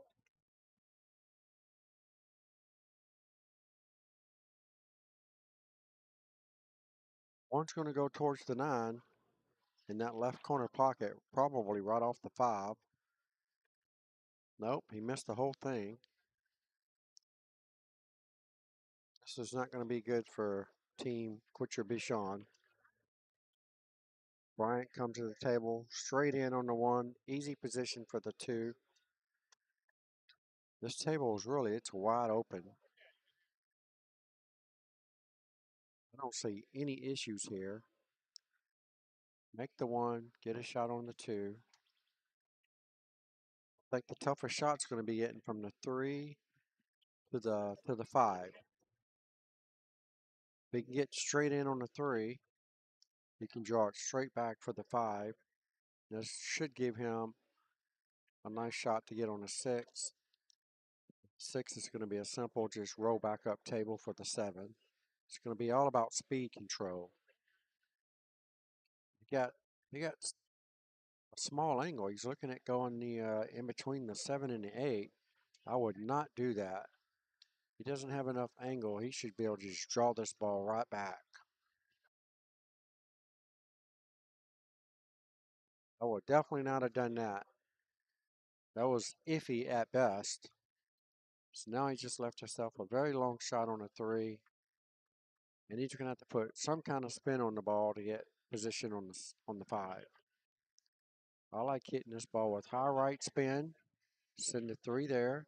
Cue ball should automatically, with the right spin, come this way. This is going to be an ideal position. Let's see if he can get that done. Watch my line. He's got to hit this with a little bit of right spin. If he doesn't, he's going to run into the 5 or the 9.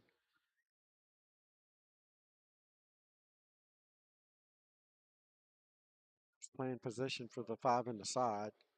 That wasn't that bad either. Didn't actually see that line. So Daniel, 2 rail position back out to the center of the table, or 1. 1 rail's good too. Just got to make sure you don't run into the 7 ball. All right, he went to 2. I like the 2. This gives him the natural line to get on the 6. And the 7 ball is in a much easier spot now, so Daniel should get out from here.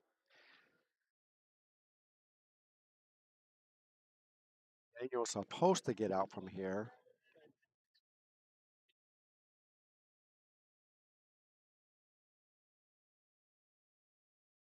High English going 2 rails back out to the center. His only problem is the 9 ball. I don't mind if that 6 is not frozen to the rail. I don't mind drawing this ball to the side rail that he's standing at, and he hit a whole lot of right spin on it, and he got okay. Now the cue ball is going to be tracking away from the 8, so he's going to have to hit this pocket speed or go around the table. The only thing I don't like about going around the table is that 9 ball is very big. So I might have to slow roll this with a little touch of inside. Kill the cue ball off the side rail. 7 here. Cue ball is going to hit somewhere around in this vicinity. If you hit it with right English, it should just come out to right here. Pocket speed.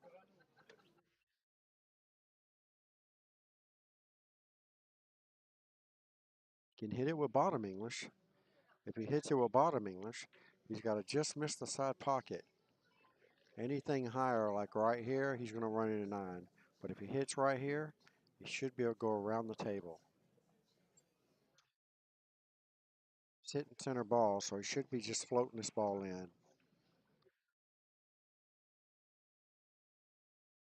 Wow. Wow. He was trying to go around the table. Like I said, he needed to hit right here, but he hit right there instead. Had he not hit it so hard, he wouldn't have got as much deflection off the 7 ball. And it probably would have hit right where he wanted it. So now Bryant's going to have ball in hand, straight in on the 7, draw the ball back about 3 feet or so. That's perfect. Give him a nice 1 rail. Make the 8 here. Cue ball comes to the rail and just comes straight up. He's got a lot of room right here. He's looking at where he wants to be. Ideal position is right there. Just to get Team Poke and Hope up 1 match to take a 2-1 lead over Team Bishon. See how he hits the 8. It's pretty good speed. Yeah. Yeah, pretty good on the 9. He's not perfectly straight in, but he should be okay.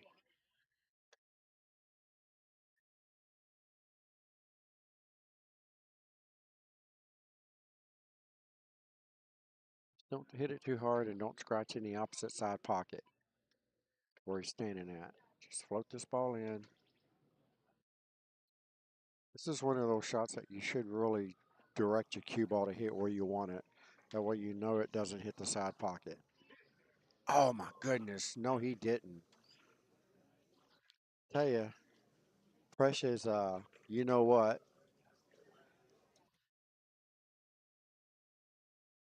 Wow, did not see that happening. And he's already pulling his glove off, so he knows he's supposed to lose this rack, lose this match. Daniel takes it down for Team Bishon. Wow, unbelievable. Unbelievable. That was a great match. That was a really good match, just like I knew it would be. Once again, fellas, ladies and gentlemen, Lights Out Streaming is powered by No Quit Apparel. Thank you guys for tuning in. We'll have the next match up and running here in just a minute. So Team Bishon takes the lead, 2 matches to 1 at the moment. And let's get a word from our sponsors.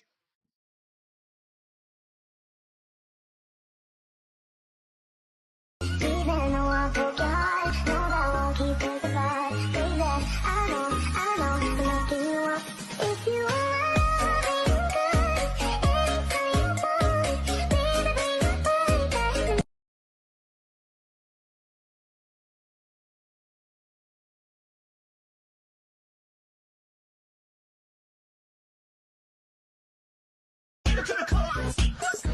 Go ahead, be gone with it.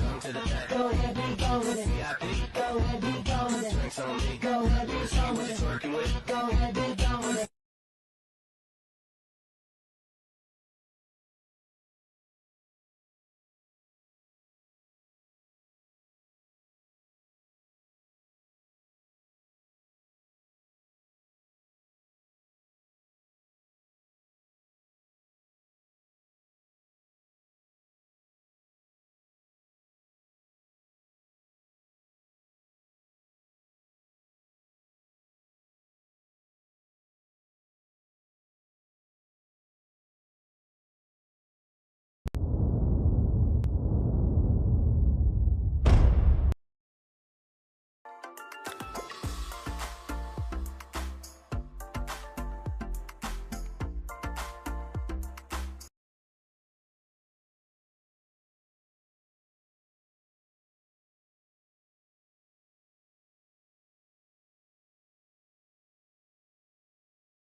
All right, welcome back, folks.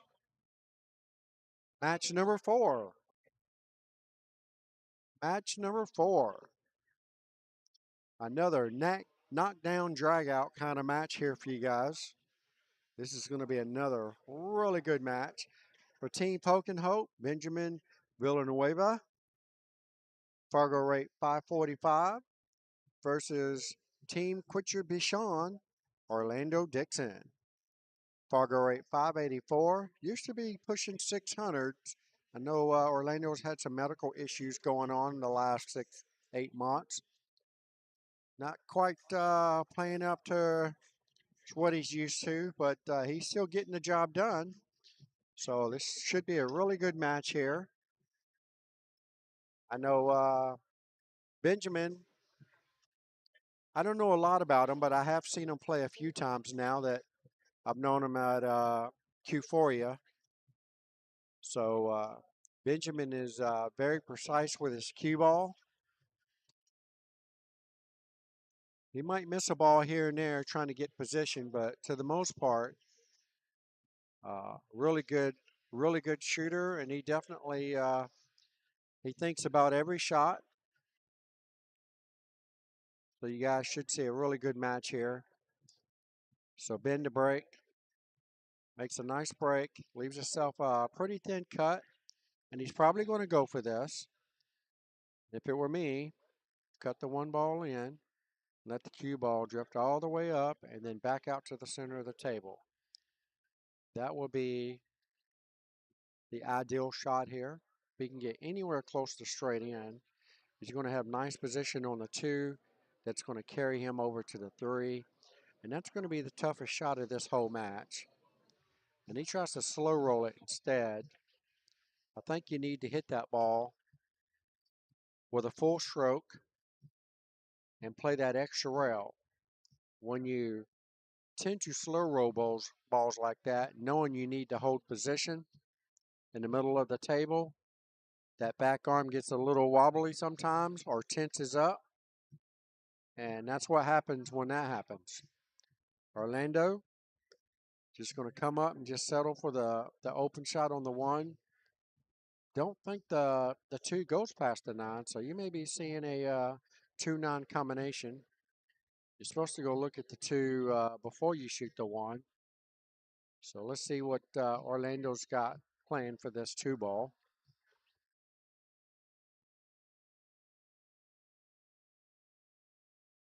Oh, he did have an open shot. That's nicely done by Orlando. Did not think the 2 went past the 9, but it did. And Orlando's got a very nice shot here on the 3. He's got to get up above the 4. High English and just let the cue ball come forward this way. Use the 8 as a buffer, and that works out pretty good. 8 kind of tied him up a little bit, so he's going to be forced to put down a good stroke here. I like jacking up and just firing this ball in with bottom right. That way, when you make the 4 ball there, the cue ball is just going to draw in this vicinity. Got to hit this good. Even though it's close to the pocket, you still got to hit it good. I believe Orlando's got this shot, and he does. And look how good did he hit that ball. Excellent shot by Orlando, and should be a game-winning shot right there. Drops cue ball back anywhere where the side pocket is now, and he's going to be golden for the 9. Didn't even bother drawing it back, which is fine. 8's hanging in the pocket, so he'll just slow roll it. You got a couple options. Slow roll it or send it back across the table, and he's slow rolling it. Really surprised he hit it on that side of the pocket, but either way, Orlando has an open shot here on the 9 in the corner pocket. He's not on the rail, so he should have enough room to bridge comfortably, and just cinch the 9 ball to take this first rack over Ben. Oh, overcuts the 9 ball. He misses it good though. Speed is good. And now Ben's going to come to the table with an extremely difficult shot on the 9. And I'm pretty sure he's going to try to cut this ball in just like he did the 1 ball. He's got to make a minor adjustment And make sure you cut this ball thin enough and not too heavy. So let's see how Benjamin handles this 9 ball. First rack is always the toughest. Always the toughest.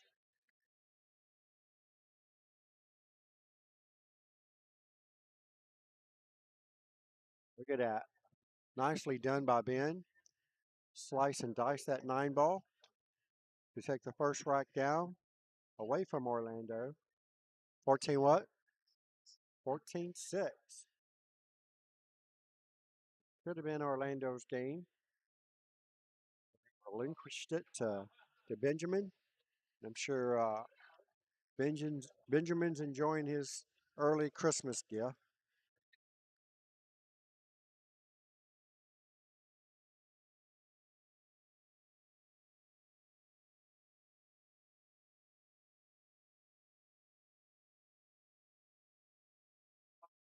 Give you a couple. How many you want? Two. $40. 40. Write your name on that, and let's see where her money's at.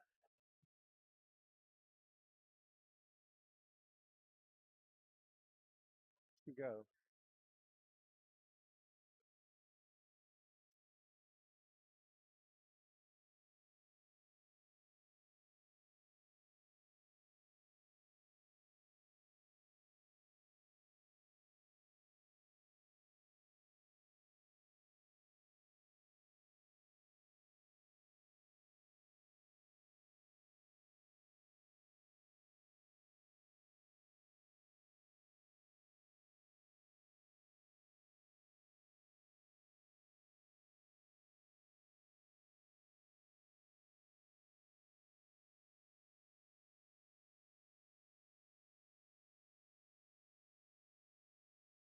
All right, here we go. Orlando Dixon.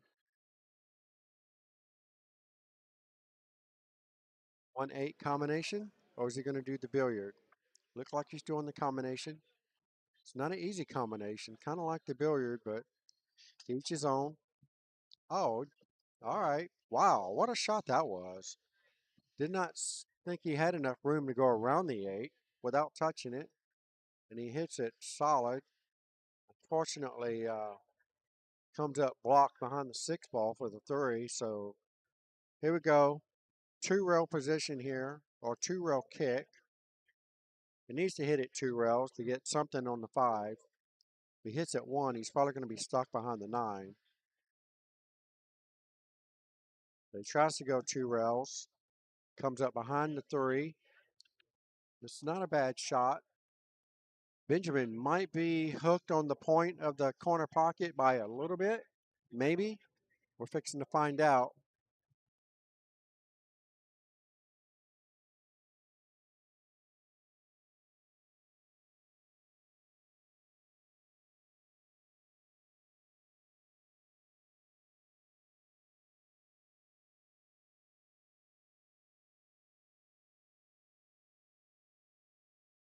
Not sure if he can see all of the 3 ball.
All right, sorry about that. Got a little distracted over here, folks. All right, playing it as a two-way. Don't think he got there. I know he didn't get there. I'm sitting right behind Orlando as he's looking at this shot.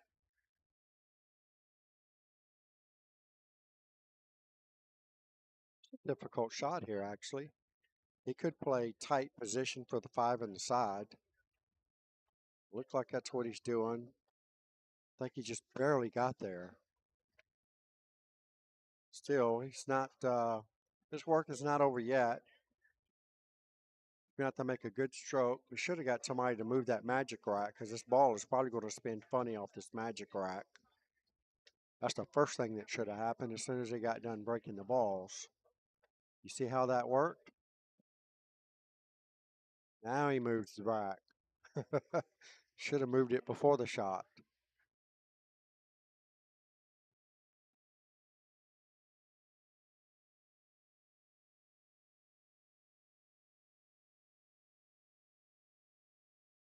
So Ben's got a 5-8 combination.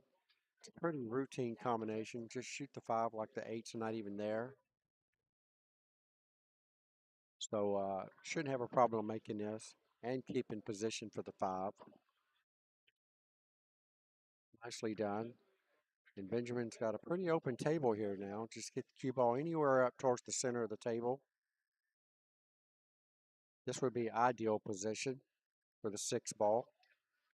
That way you can just take a nice one rail position on the 6 or the 7. And that's pretty close to where I had my mark. So he's good. Another one rail position back to the center of the table. Anywhere in this vicinity would be ideal. Make the 6, go to the top rail and back up. Pretty good. A little more angle than I'd want, but he can hit this with top English, and that's going to push the 9 ball to the right. He's going to draw out of it instead.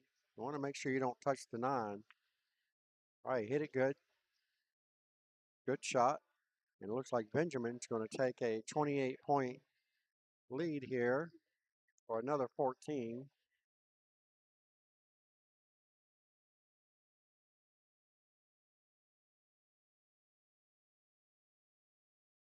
All right. Benjamin gets that 14. 4-14. So it's 28-10 in favor of Benjamin. And, Orlando can't afford to lose another rack or the score is going to get really out of hand.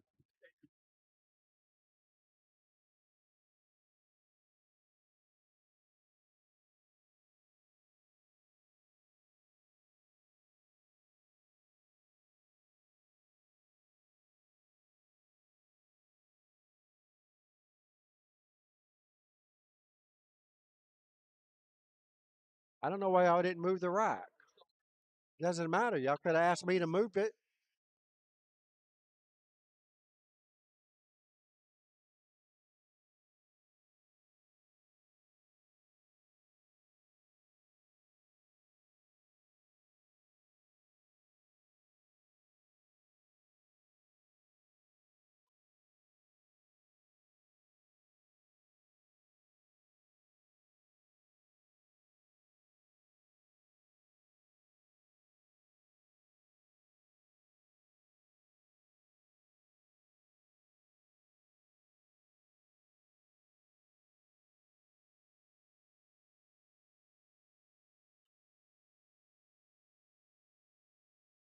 Well, 9 on the break. That is a win.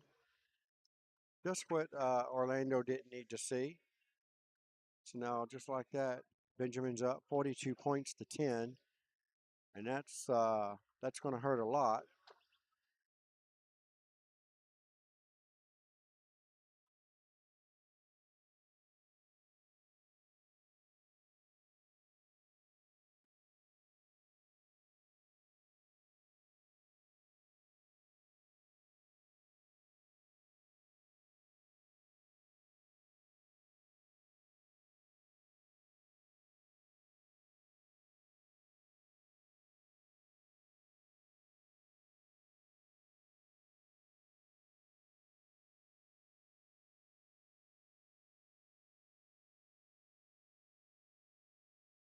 All right, here we go. Orlando to break.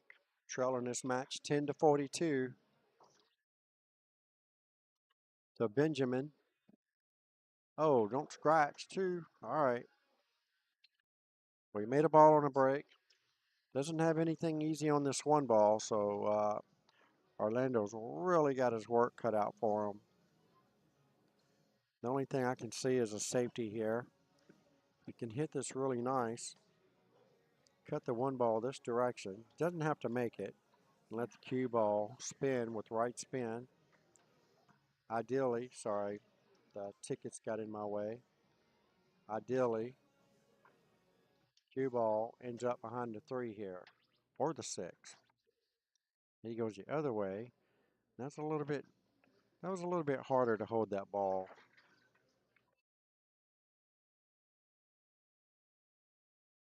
Yeah, that was very tough to hold that ball. I think if he had a shot it my way, he might have gotten a better safety out of it. Right now, Benjamin straight in with the 1. Cue ball sitting in front of the side pocket. So you're going to try to leave the cue ball right where the 1 is and keep a small angle on the 2. And that's pretty close. I don't know if he's got the angle or not.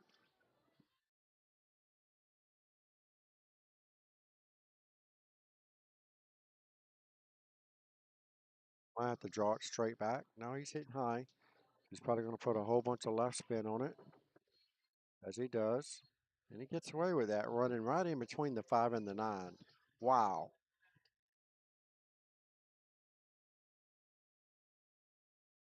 It's the perfect line on the cue ball. Now the table is wide open. I can't see any reason for Benjamin not to get out from here. Got a bunch of simple shots. The 5 in the top left, 6 in the top right.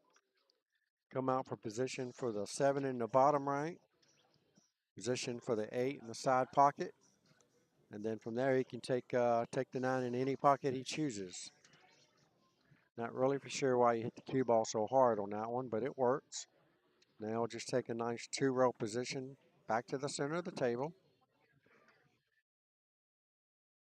Like going 2 rows, that way you can let your stroke out, let the cue ball roll a little bit more. And he hit it with draw. He didn't really need to hit it with draw. He's got too much angle. So he's probably going to hit this one with draw, and that way his cue ball will go more like this. This would be perfect position for the 8 to get him back up table for the 9. The only way he can do this shot, though, he's going to have to hit some kind of draw. Now he's hitting the cue ball high, so he's going to try to hold the English. All right, he hit it with draw. There you go. He changed positions right when I got rid of the cursor. But he still has a pretty decent line here. He's going to have to draw across the table. Try to get the cue ball right here. Just a little stun draw.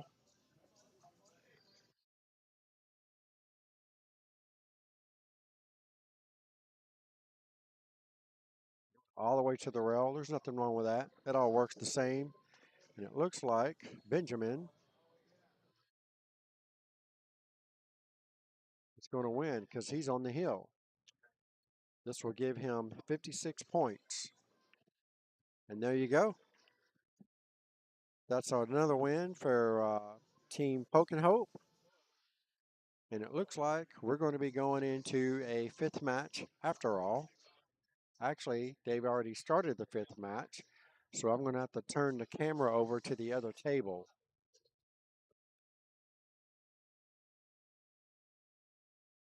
All right, so we're 2-2 right now. 2 for Quit Your Bishon and 2 for Team Poke and Hope. Looks like all the marbles are going to be laying on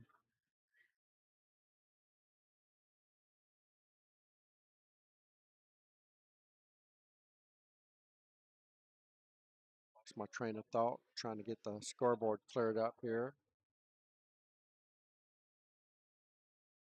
Let me go see the lineup for the other table, and I'll get you guys set up.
All right, here we go, folks.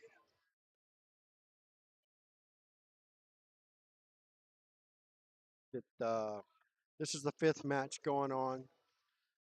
It looks like Stacy just got a 3 foul, and it looks like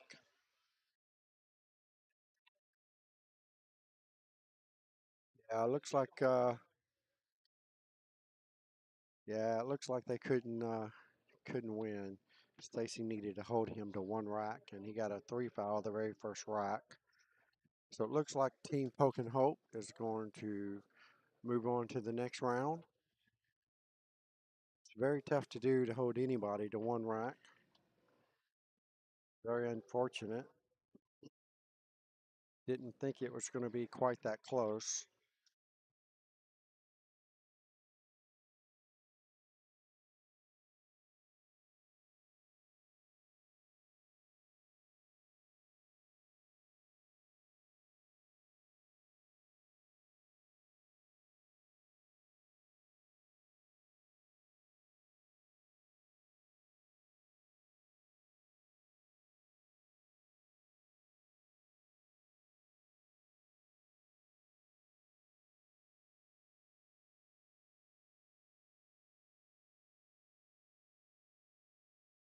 Thanks, Daniel. All right. It's funny. I just moved the camera over there, so let me. So they're not out of it. They're just in the one loss side, and I just heard them say they play again at. You said 11 o'clock tomorrow. Oh, oh, yeah. It looks like they're coming back at 11 o'clock tomorrow.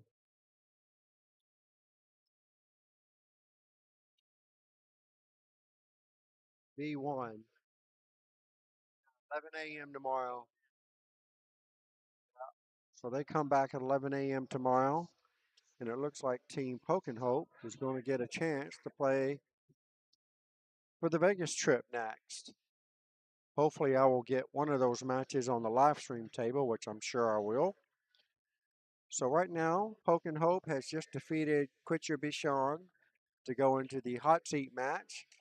And we are waiting on, it looks like Team I Don't Know versus Dr. V's Lab Rats.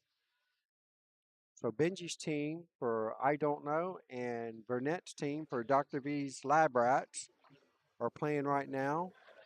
And the winner of that will play Team Poke and Hope for the trophy and the trip.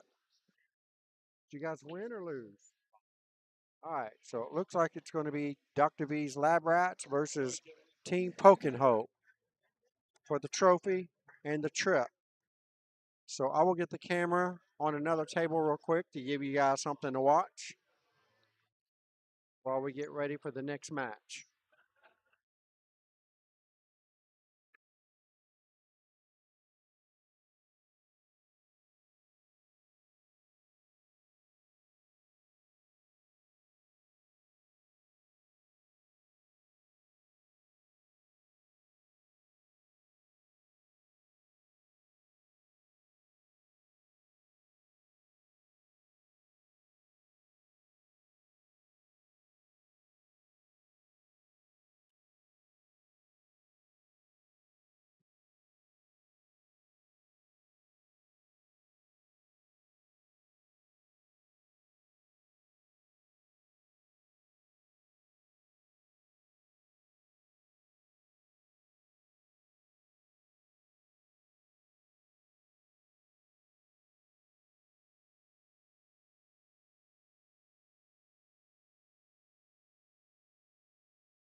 There we go. It's kind of the best I can do right now. They've got two tables running at the same time. Just to give you guys an idea of what's going on. Not for sure of the team names playing over there right now, so you guys can just enjoy the show for the moment. Are we going to have the Vegas trip match up next? All right, so we're going to have the finals of the winners bracket coming up next.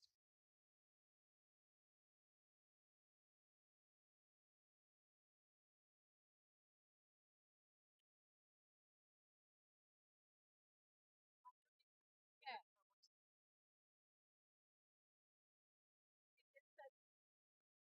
Can you fill your name out, sir?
dropped it.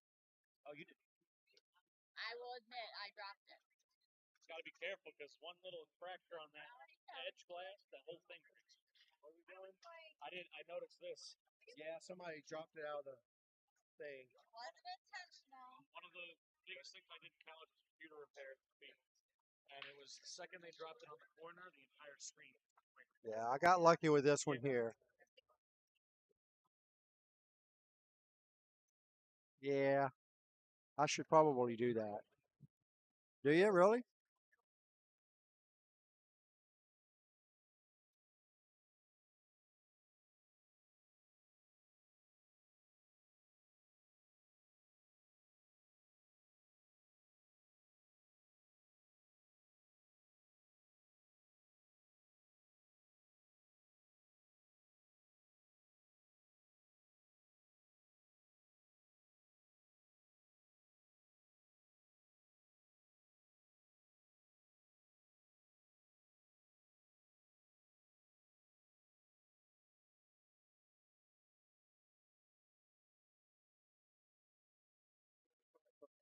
Piece of tape on it. Close that for me.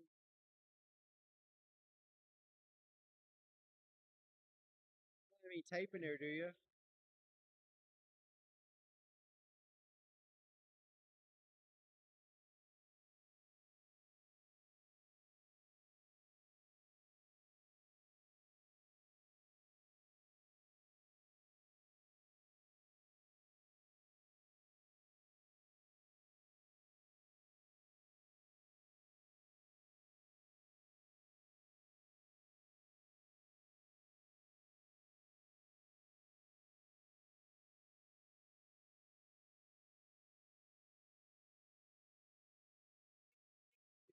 Now,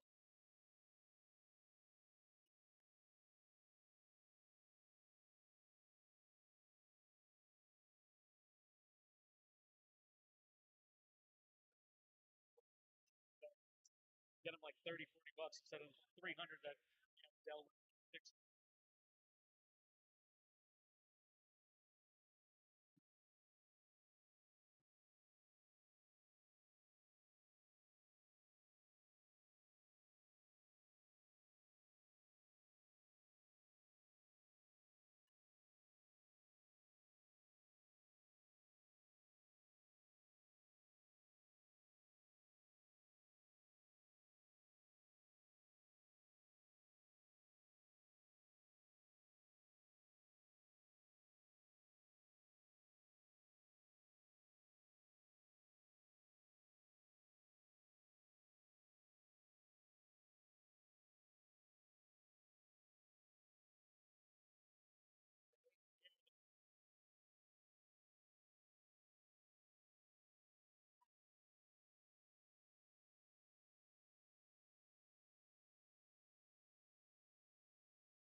As long as this is all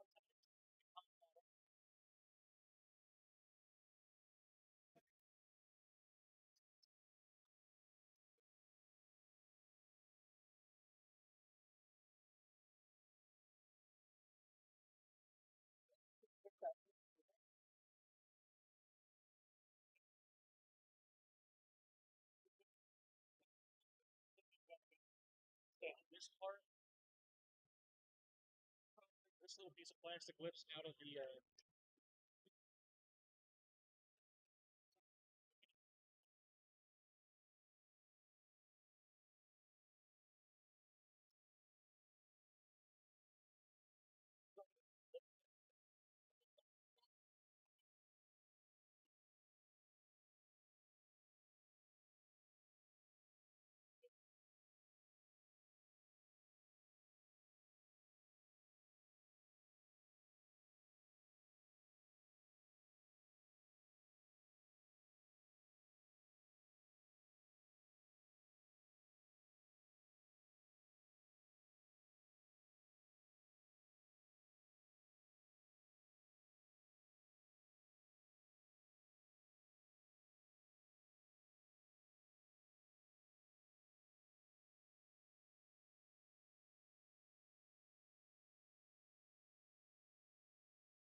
have 2 tables in progress.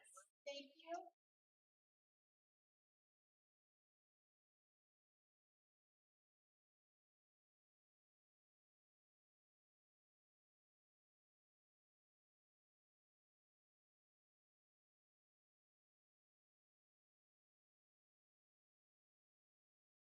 Even though I broke your heart, know that won't keep us apart. Baby, I know, I'm knocking you up.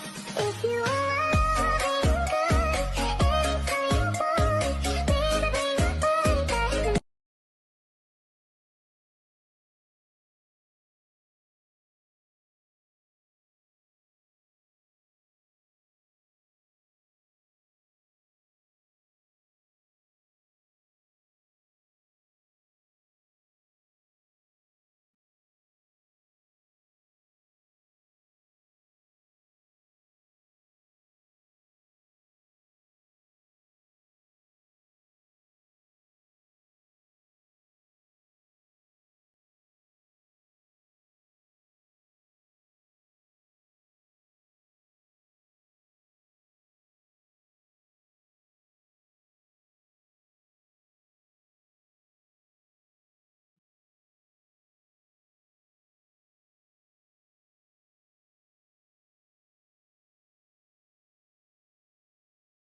All right, welcome back, everybody. This is Bobby Jeezy Naheezy coming to you straight out of Rack Billiards in Sanford, Florida.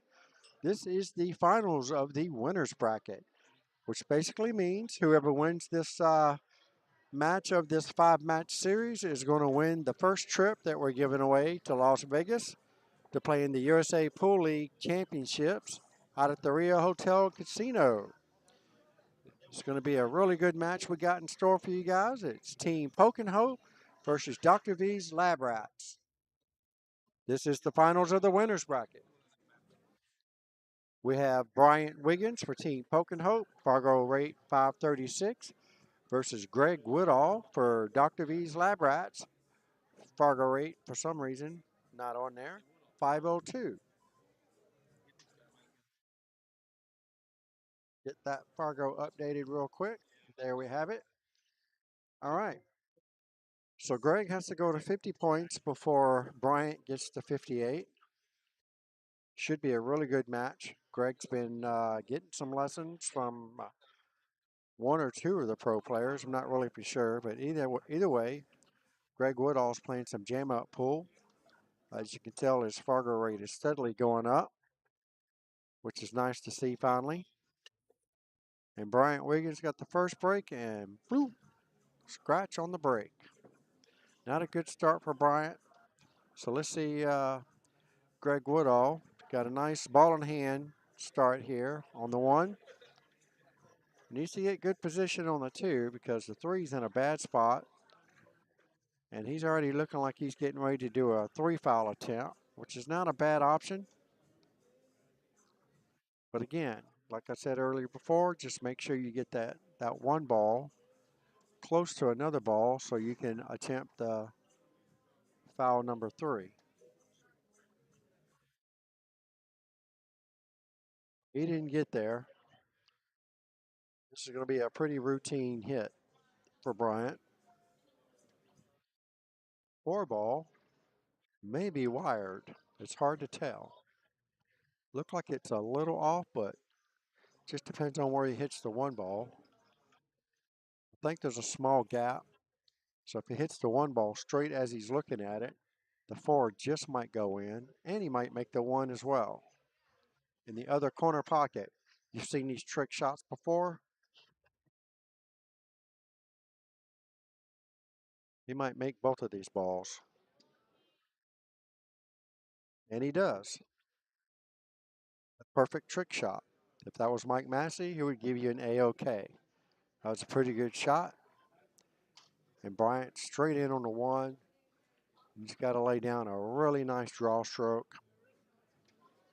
And it needs to be pretty close to straight.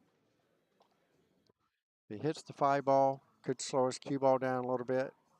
He's looking at the rail like he has a small angle to the rail. I think if he goes to the rail, he's probably going to get stuck on the rail.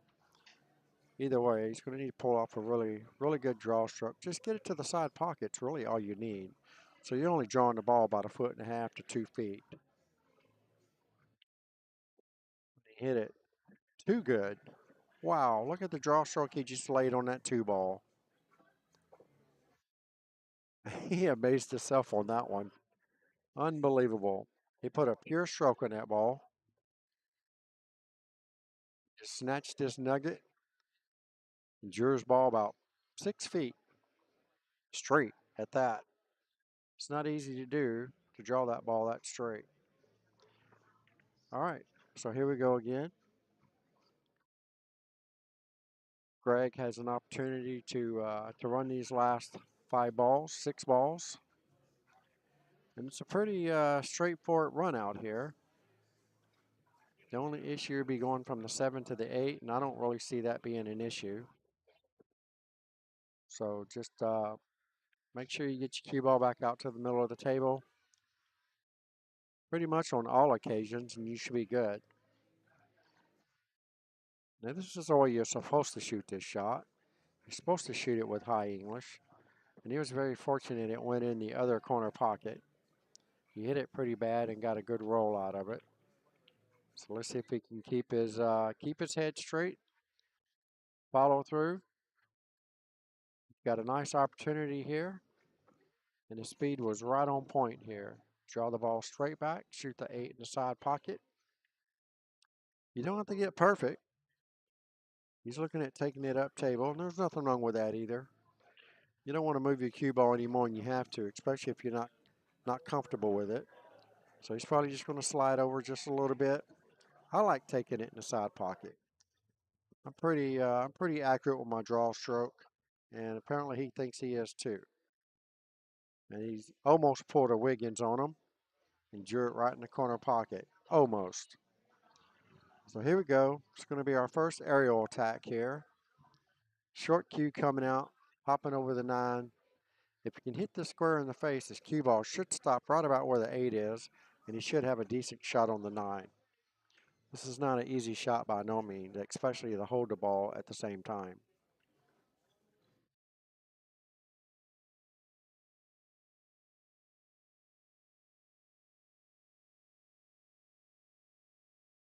Oh, made a great hit.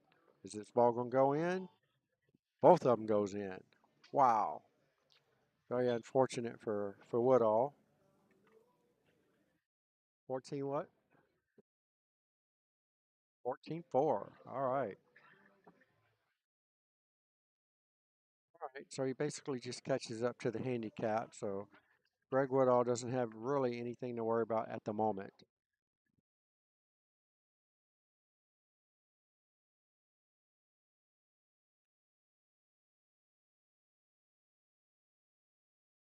You got your glasses on. Look what Daniel put on here.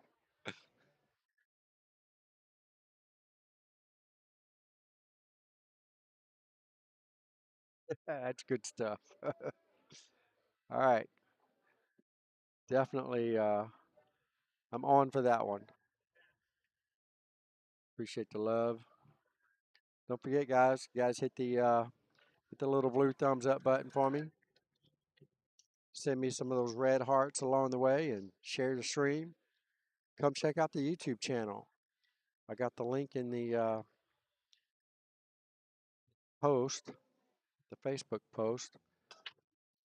Let's see, how much time do I have in here, by the way? Good question. I don't even know where to see.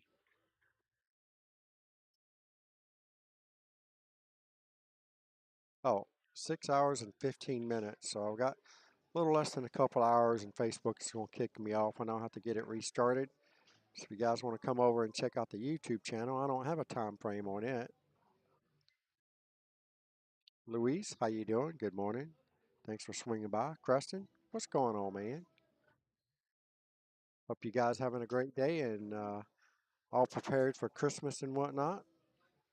Hope everyone has a lovely Christmas this coming up week. Show me some love and share my stream and get me some more viewers, and that would be perfect. We'll all have a great week. All right, here we go, Woodall.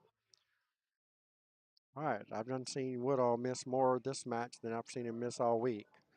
So maybe he's a little off balance over there. But he's got time to get it back.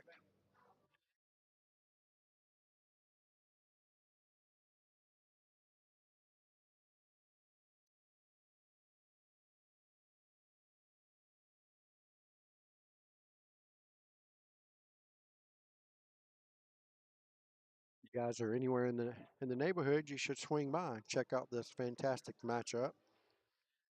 Dr. V's Lab Rats versus Poke and Hope. It's going to be a great 5-match series here to see who's going to win the first trip out to Las Vegas, playing the USAPL League National Championships at the beautiful Rio Hotel and Casino, Las Vegas, Nevada. You're in our league, swing by, get you a couple of tickets here for the singles trip, and you too could be going out to Vegas. You never know. We are doing one raffle. Someone's going to be lucky enough to win a trip to Vegas to play in the singles. Whichever format you play in. If you like 8-ball, you can play in 8-ball singles. If you like 9-ball or 10-ball, you can play in either one of them as long as you're playing in that format. and you have your 8 weeks. Tickets are $20 each. And he's going to try to do the drawing tomorrow sometime before the finals if she sells enough tickets. So if you guys are interested in winning a trip to Vegas to play in the singles, swing on by. All right, nice little touch there by Greg Woodall. Very nice touch. Gets behind the 4 ball, 9 ball. So Bryant's going to be forced to go, I would assume, 2 rails. Ideally, he would like to kick this ball behind the 3. Either kick it in here. If he doesn't kick it there, hit it hard enough to where it stops there. That would be ideal. The only thing he's got to worry about is if he catches behind the 3 too much, he's going to scratch in the top right-hand corner pocket because it will slide off the back of that ball very easily. Missed the whole ball. Woodall got a nice opportunity here. Play safe or run out. Think if the run out's there as good as he shoots, go for the run out. It's not hard. As long as you stay in line, of course, and he's got the perfect angle right here. Try to get to the center of the table. Anywhere over here is golden. Might cross it over and shoot the other pocket. He's not even taking no chances. I like leaving myself alone when you have ball in hand. Nice shot, nice touch. Now he'll do a nice 1 rail back to the center of the table where he's pretty much where he's at now. Maybe a little closer to the 7 ball.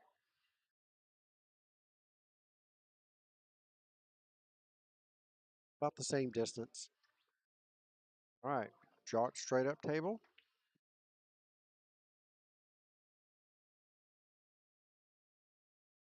Take the 9 ball in the right-hand corner pocket. And this is to get back even with Bryant.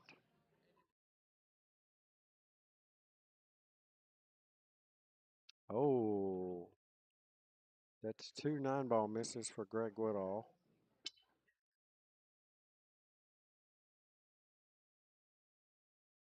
Not good.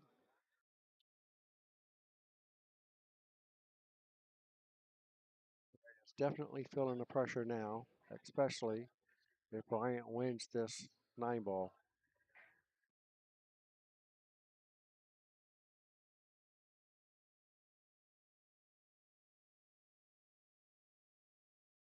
There you have it.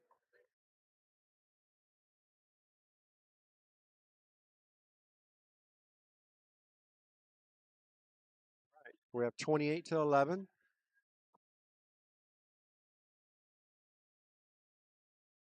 28-11. Bryant Wiggins for Team Poke and Hope over Greg Woodall for Team Dr. V's Lab Rats. All right, well, Greg's not out of it yet. If he can manage to get this game, that would put him at 25, so it wouldn't be too far-fetched to catch back up. And both players would be pretty much halfway home. So Greg's going to need Bryant to, if not dry break, make 1 ball or 2 balls and then miss. And Greg's going to need to win this rack. Greg doesn't win this rack, he's going to be in some serious trouble.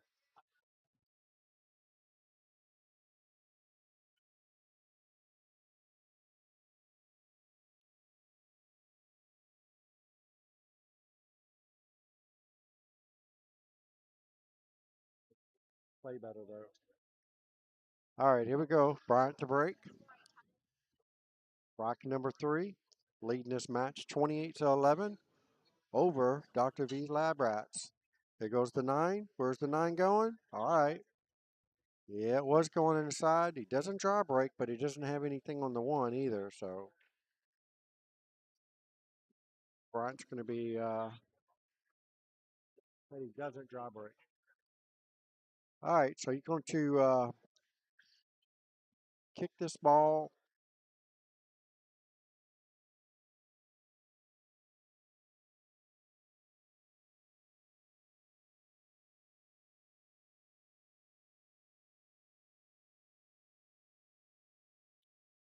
All right. Let's see. He could hit the one ball first, and that way the one goes here, and hopefully the cue ball stays anywhere in this vicinity. Other than that, push out and let Greg deal with it, which is probably what he's going to do.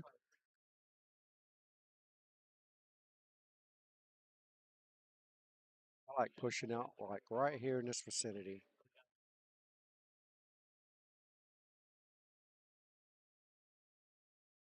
Push out to the spot, make Greg bank the one ball up table, or go for the one rail bank. So he's going to push it over here and scratch instead.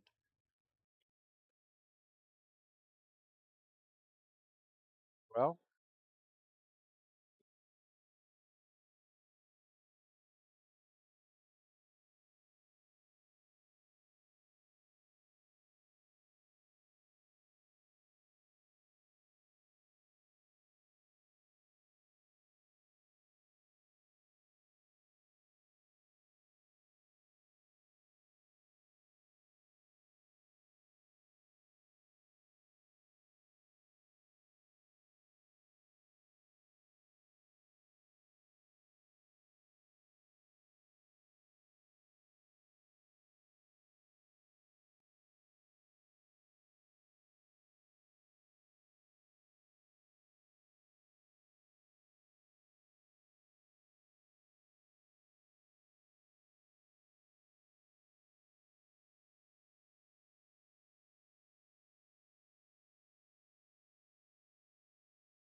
well, if you're going to miss it, I guess that would be the way to miss it.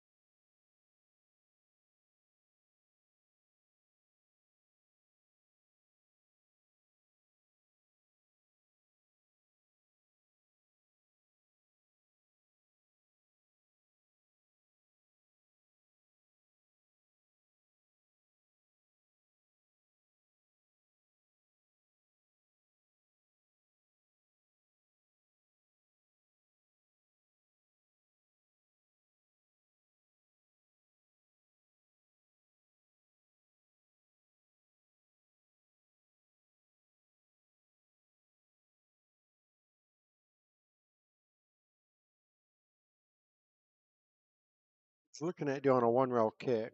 I think that's about all he has. Unless he wants to swing two rails, but I don't see. It would be two rails the long way. That would be the way to go is one rail. You got to remember when you're shooting long ways down the long rail, the ball's going to go about a whole ball's width longer. So you got to come up a little short, like so. And he almost missed the ball too. Still almost went a little too far. All right, so Woodall's got a nice shot here on the two ball. He'll try to draw it back, maybe for the 3-9.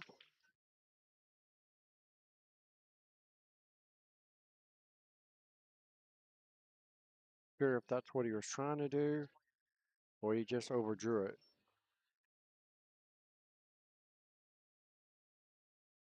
Got a nice two-way out of it.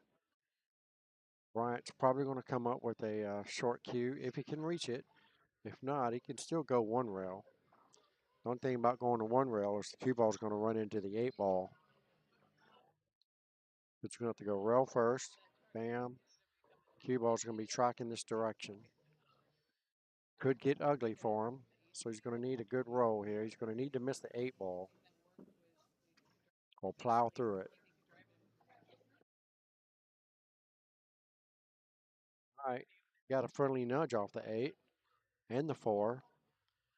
Can't ask for a better line here. Play the 6 on the other side. Needs to make sure he leaves himself an angle so he can get onto the 7. Don't want to be forced to shoot a 7-8 combo if you don't have to. He came up way short on that, but he still should be okay. Just slide the 6 ball in and just slide the cue ball up here. Anywhere right there. And he should be okay. Going to need a nice finesse draw here. A lot of stroke and less speed. Let's see if he has it. Looks like he's going high or center ball. So he's probably going to run into the 8. No, he did run into the 8. Not sure why he had the inside English on it. I don't know if he was trying to get it to roll around the 8 or what. Not really sure what his thought process was on that deal. I think he could have just put straight draw on it, and that way it came back towards him instead of trying to go around that ball. So now Bryant's got a super thin cut here on the 7. Don't know if he's got enough to make it, but we'll fix him to find out. Doesn't look like he does. Watch out for the scratch in the corner pocket.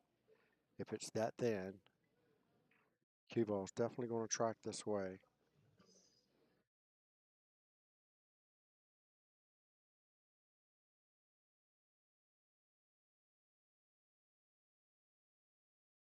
Like he's lining it up like he's going to make it.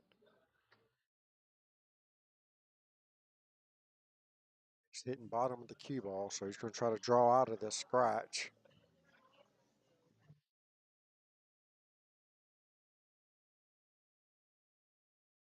Oh, what a shot that was.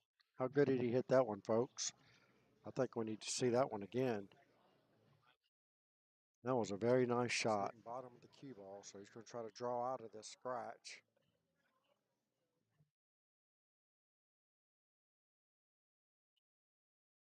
Just misses the side pocket. How good did he hit that ball, folks?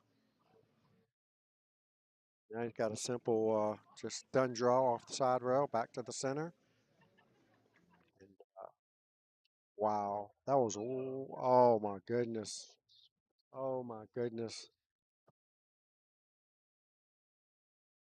Believable. Well, nothing you can do about that. That's 9 ball for you.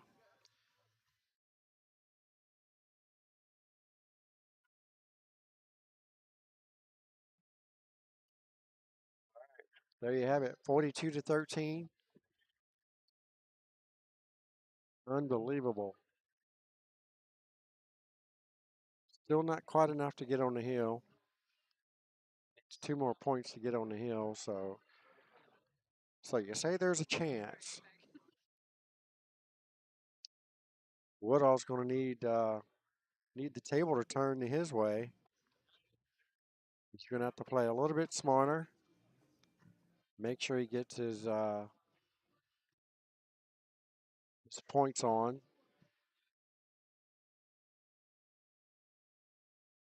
He needs to make sure if he's going to play safe, he needs to get there, and that's not a good way.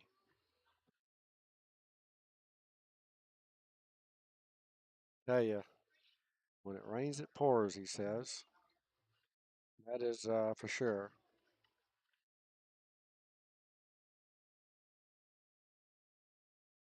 All right, so Bryant gets to take the break now. Miscue on the break. Don't hit the rack. It's the opponent's option. Bryant takes it. See what he can do with it.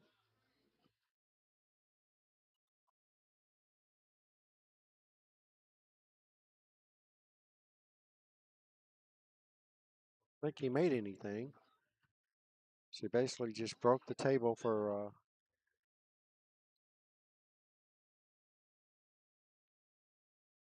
that breaking lessons from Grossman. That's funny. That's funny. Yeah.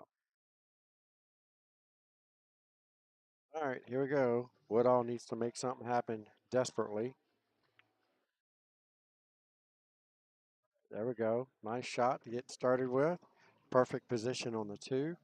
Pretty sure the 2 goes past the 8 ball in the corner. Yep, it sure does. Slide the cue ball over for the 3. Oh, maybe it didn't go through. Do we have an opening here? Look like he's kicking at it. Yeah. Nice kick. Nice kick.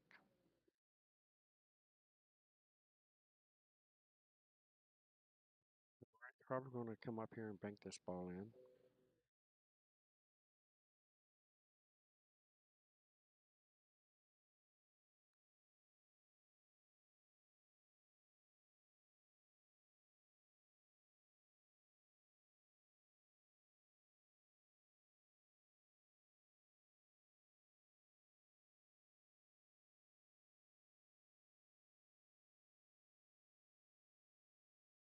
Well, that's definitely a failed safety. Woodall really needs to make them pay for this. Make this 2 and get position on the 3. I like hitting this ball with nothing but left spin and just float it in the pocket. Cue ball comes up and gives you a nice shot. Oh my goodness. Two miscues in a row for Greg Woodall. He is not having a good day.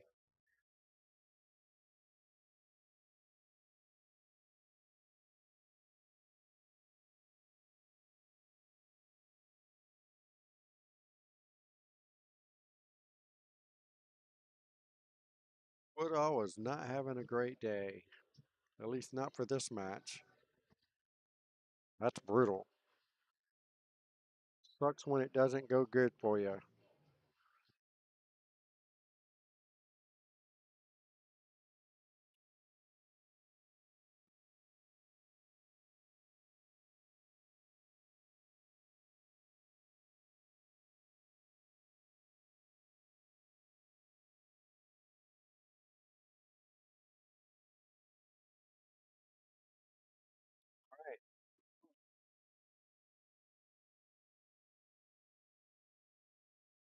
It's a simple 1-rail kick.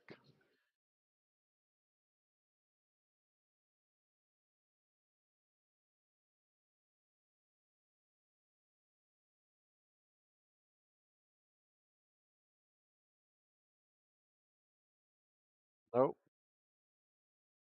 right, so Woodall's going to be on 2.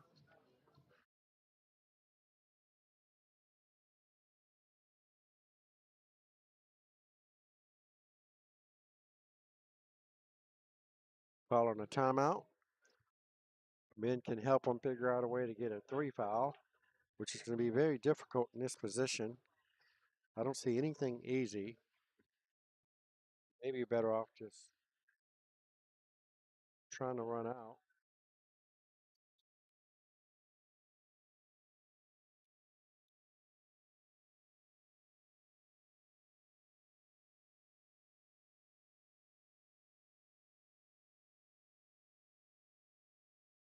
To get the cue ball over there behind the 6 is going to be very tough to do.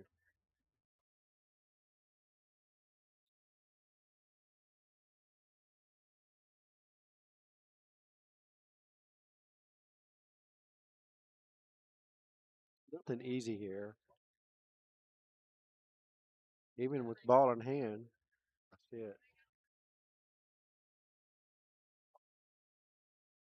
So even with ball in hand, this 2 ball is not even it's not the best lineup here, being that the 3 is frozen to the other side of the rail. Safety is about just as hard as the actual shot.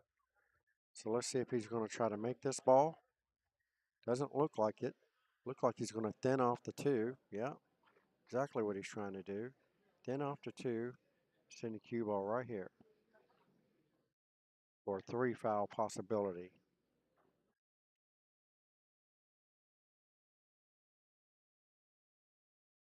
He doesn't get there. Greg should have a nice shot on the 2 ball. Well, he hit it about as thin as you could. He hit it pretty good. Not good enough, but he did hit it pretty good. Now the 3 ball's tied up.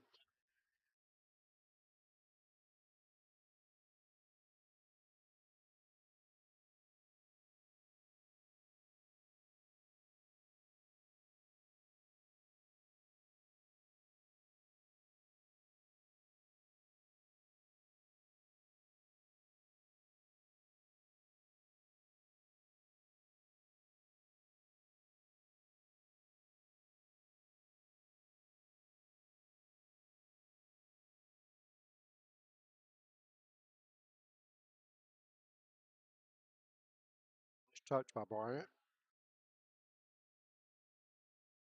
Good safety there.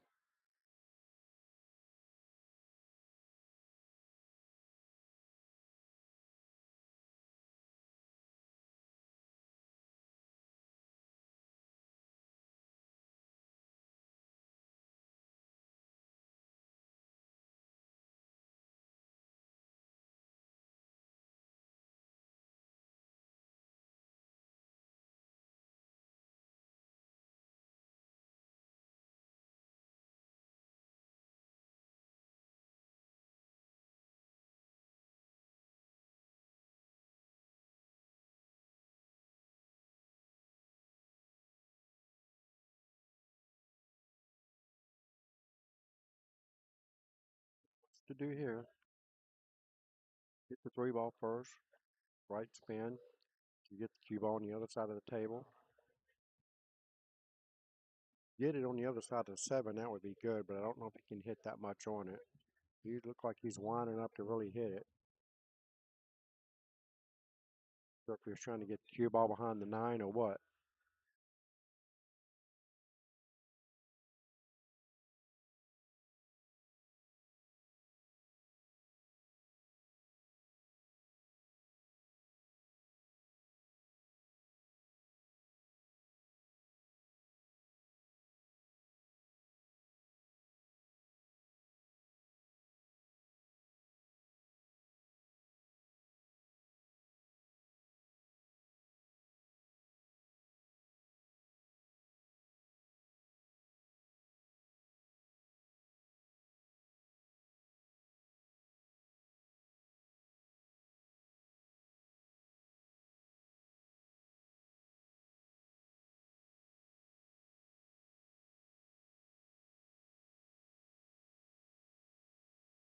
Uh-oh. Only ball that could get in the way, and it did. That ball swelled up pretty big. I think Bryant has enough to go around it. They can jack up and spin around the nine. All right, he's going for the one rail kick.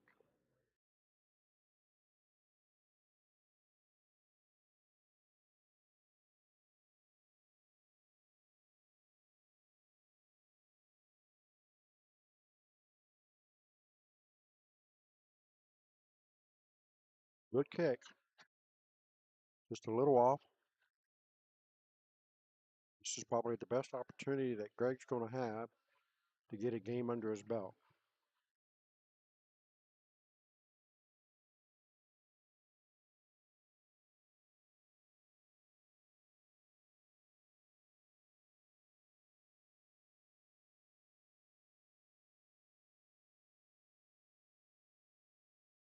Speed.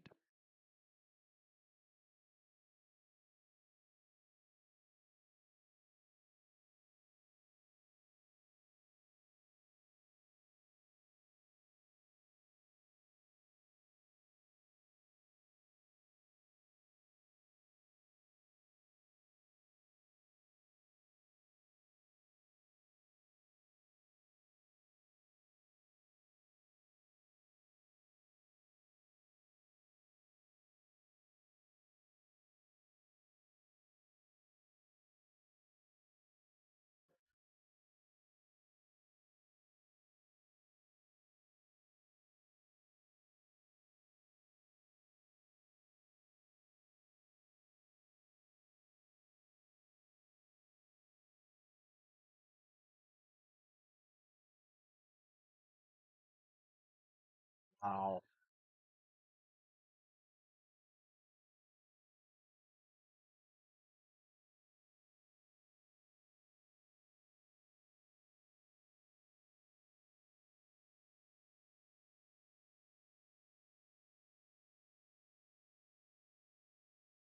Unbelievable. Well, Bryant only needs 2 points. Brutal, brutal, brutal. It says when it rains, it pours, and it's pouring. Superstorms out there right now.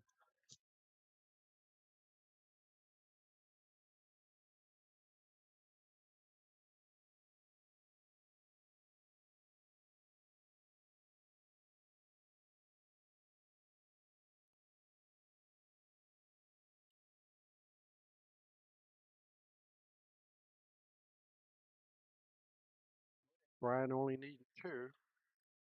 Woodall needs at least try to get 1 9 ball. Help his team with a little bit of points, anyways.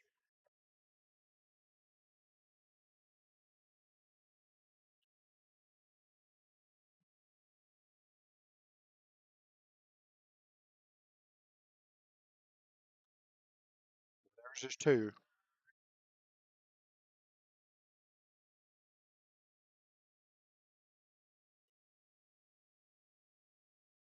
3 balls on the break.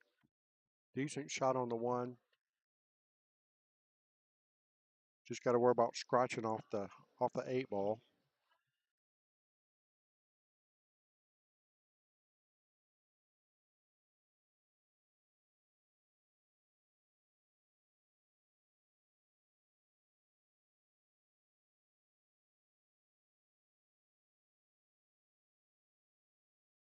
Speed.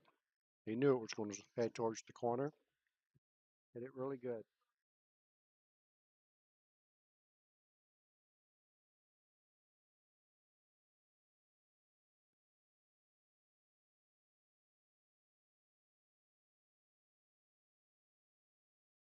Very nice shot.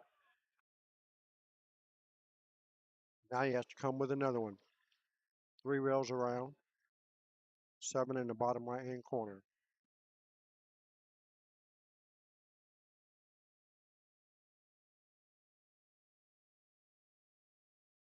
Needs to get really, really close to this bottom rail.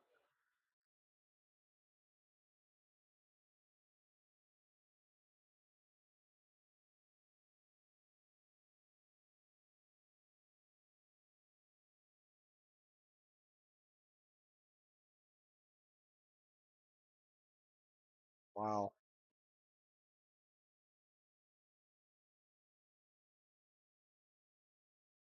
See it still storming inside. That's brutal.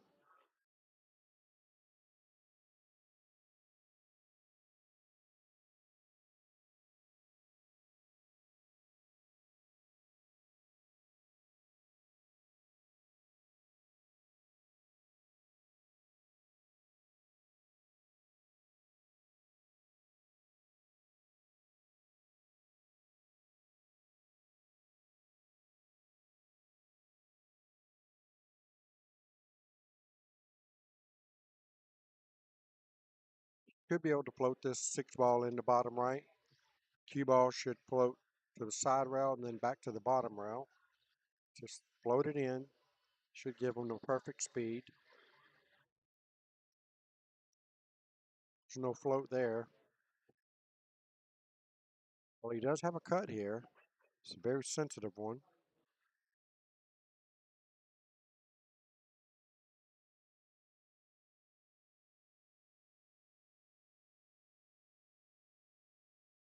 He didn't like it.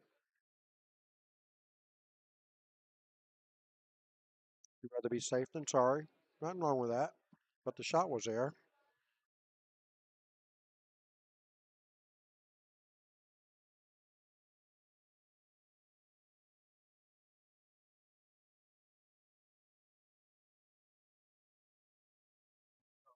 High English.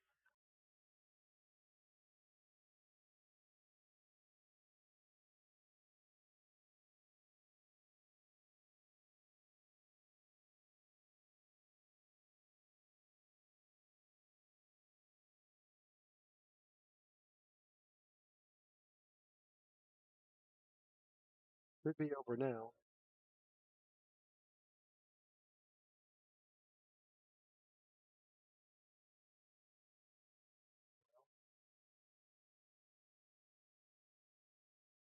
Sure why he didn't make that ball. The match is pretty much over with. Just got to finish it. Got to finish this rack. And we're done with the first match.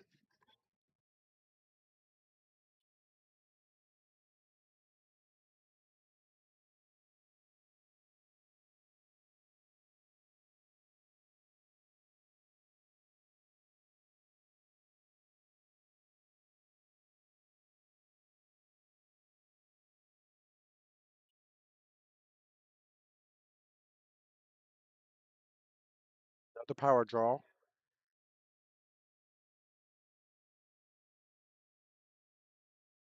It's it perfect.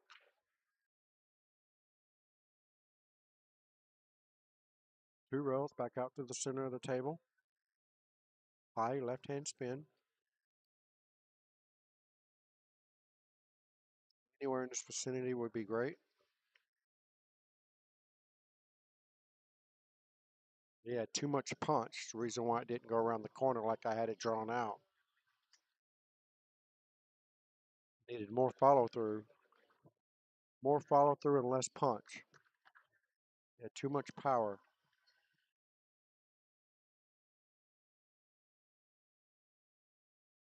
He takes it down.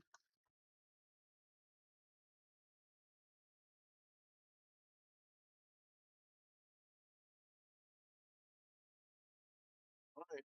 Final score 70-18. That's going to give Team Poking Hope a huge start. Needed to get to 50 points. He only got 18. So 32 points shy times 2, 64 points plus the 100-point bonus for winning. Just earned his team 164 points.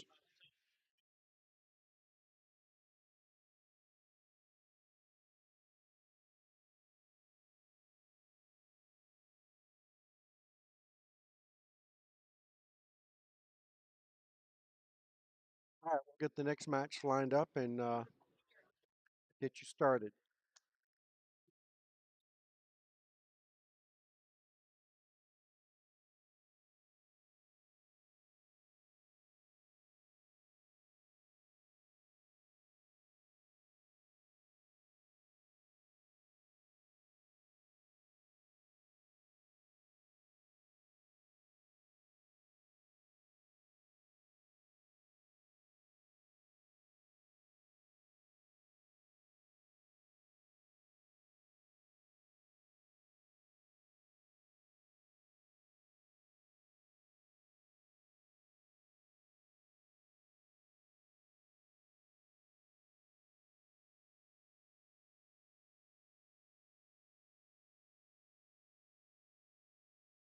Here we go.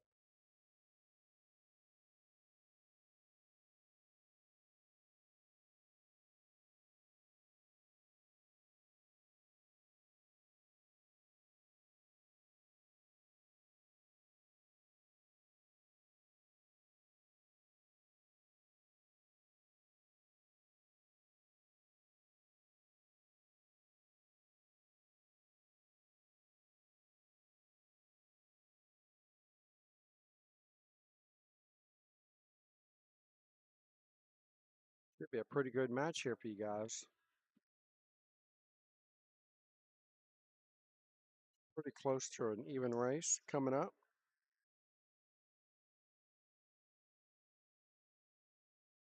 All right, here we go, folks. It's Bobby GZ and Hizzy coming to you straight out of Rax Billiards in Sanford, Florida.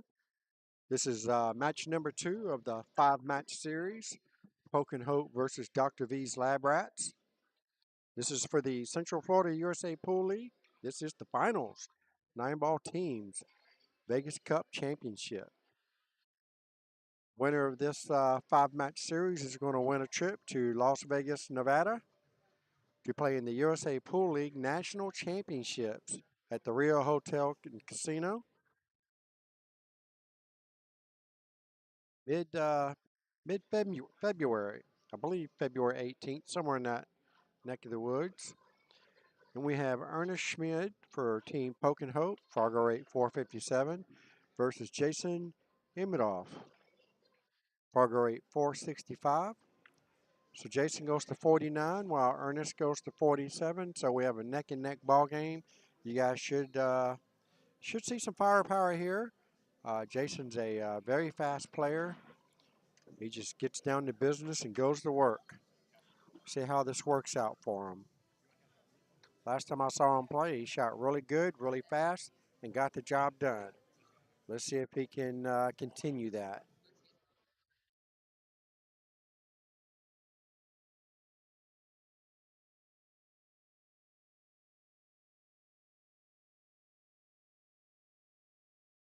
Done. Two. Will you get rid of that?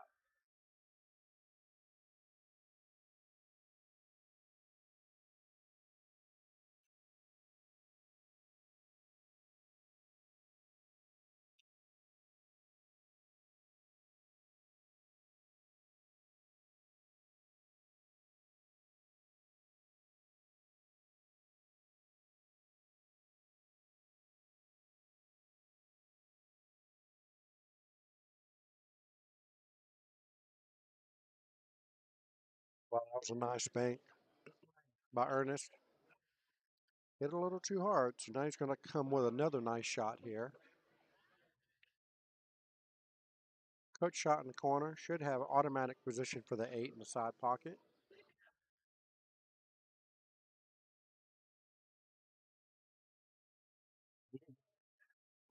It wiped its speed on its way in, but it did go in, and that's why his cue ball didn't come up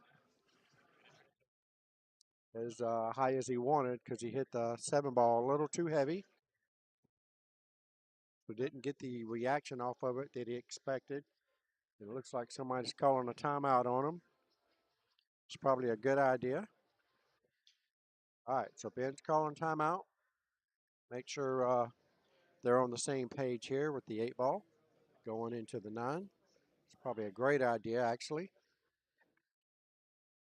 You guys don't forget, do me a favor and hit that little blue thumbs up button and send me some of those little red hearts. I would certainly greatly appreciate it. And share the stream for me. Send me some viewers over to my YouTube channel. Look at that. Wow. Wow, he almost scratched. Had he made that ball, I think he's okay. Had he made that ball, he probably would have scratched. Let's see. Maybe, oh, he's calling another timeout. Maybe he is hooked by the point of the side pocket. It's very close. It's very close. All right, so coach and captain Dr. V. Burnett trying to help him out with this particular shot. I know he can hit the ball. I just don't know if he can hit enough of it, but he thinks he can, so he's going to let him. He's going to let him swerve. He only has to swerve just a little bit.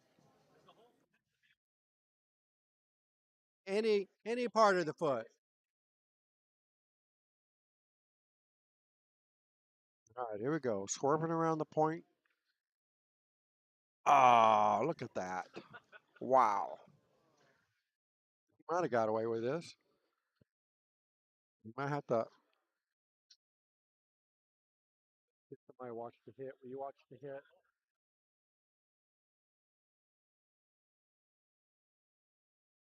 I'll do it. That's fine.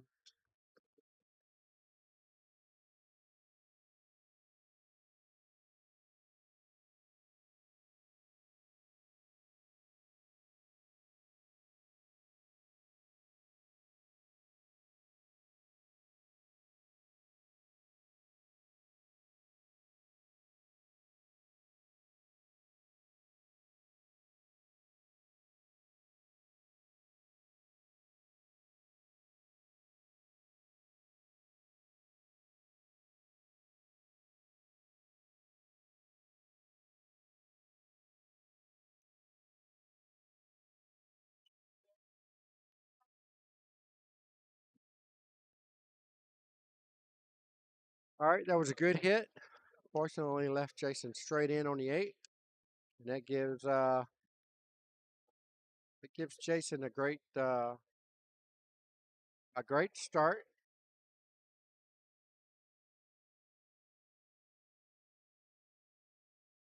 All right, don't forget everybody, Lights Out Streaming is now powered by No Quit Apparel. Get in where you fit in, never quit.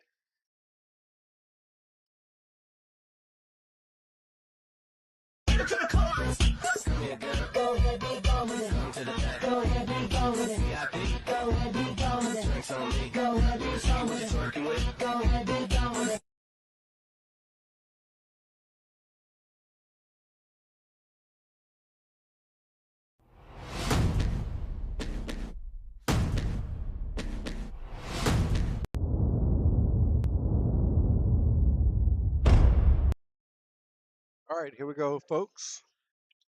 Rack number 2, Ernest to break versus Jason. Jason's up 14-3, going to 49. So we still have a whole lot of match left to go. It looks like Ernest just had a dry break, and the cue ball is tucked in quite tight there behind the 3, 9, and 6, with very little possibility of hitting the 1 ball. So I can assume we're going to be looking at a push out.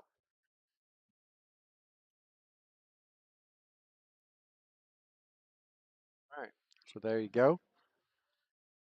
That was a push out called. And Ernest has a 1 rail bank on the 1 if he chooses to take the shot, or he can give it back to Jason. It's totally his call. I actually like the safety. Spin around the edge of the 1 and send the cue ball back up table. And they always seem to do it the other way. I think you have more control if you just leave the 1 here and send the cue ball up table. Either way, didn't leave nothing easy except a safety here for Jason.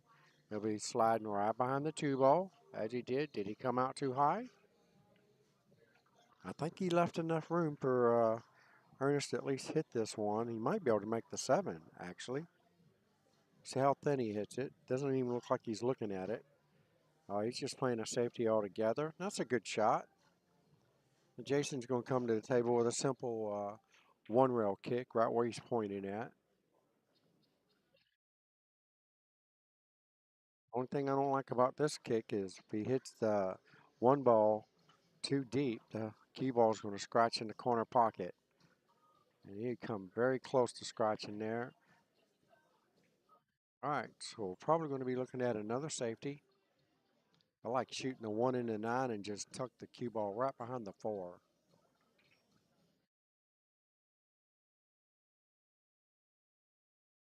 I don't like that. He hit a little hard, so he didn't tuck it in. He actually knocked it out of the way. Had he had his speed on point, that would have been a really tight safety. But Jason's got a long shot on the 1 in the corner pocket. Off the 8. Yep, off the 8. Had a little fence, had some help there. And now he's straight in on the 2, and I don't think he has any chance of getting anything on the 3 ball. So he's going to need to be playing shape for a safety here on the 3.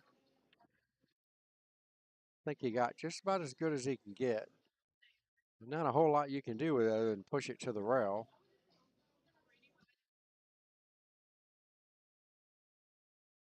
Bank it into the 9 and hope the 9 goes somewheres.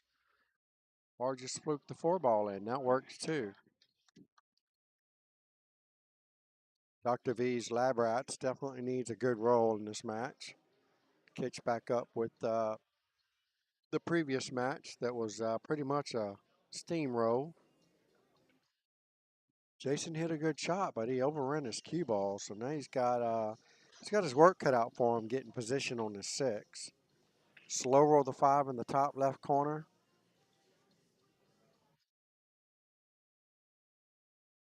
He didn't slow roll it, but that's what he tried to do. All right, so I believe Ernest is going to put Jason in some serious trouble here. Shoot the 5 up table and leave the cue ball behind the 9. That's what I liked. Just stun the ball. He could make it in the side if he's straight enough. Yeah, he was straight enough. Okay. He was straight enough. Just a simple straight drawback. Got the perfect line on the 6. And he's a little upset with himself. He knows he's supposed to make that ball. Here's a 457 Fargo. He's not supposed to miss that ball. All right, Jason's got a nice opportunity here to go ahead and seal the deal. Everything looks pretty here. Draw the cue ball back. Anywhere past the side pockets. Not that far past the side pockets. Tell you what, he's the second one I see, or third one I've seen, draw this ball back that much. So either the table's picked up speed or what. It's like super fast. And we're going for a second timeout here.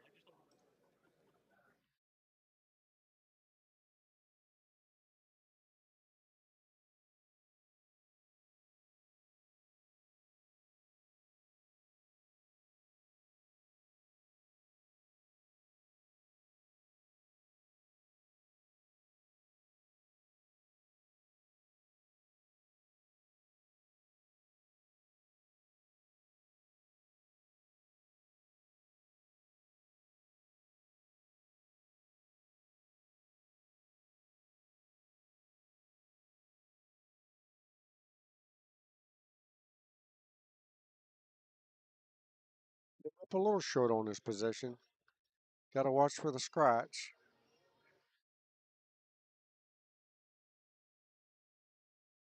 That was going to be close.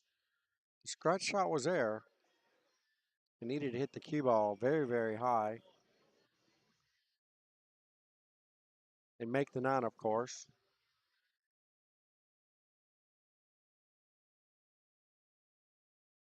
All right, there you go. Jason gets it pretty much gifted to him. You said 2, 528. All right.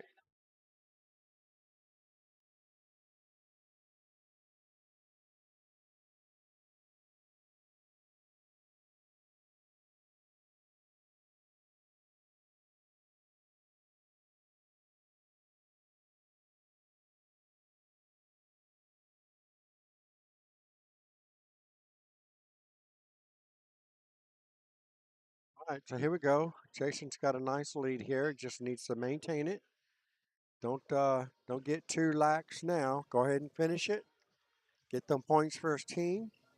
He needs one more rack to get on the hill. That'll put him at 42.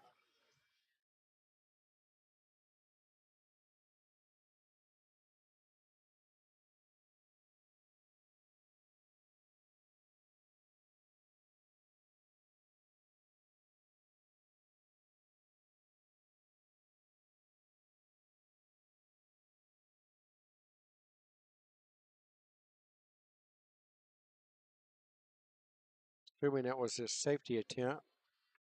That failed really, really bad. I think he was trying to get behind the 3 ball. That was a very sensitive safety.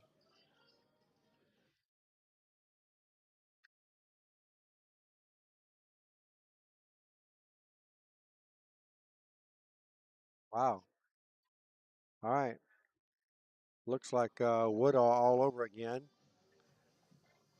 but it's in the form of Ernest. Ernest is going to have to try to get his composure back together and try to get some points on the board for his team so that good match they had at the very beginning is not going to be a complete wash. Jason has other ideas, so let's see if we can hold it.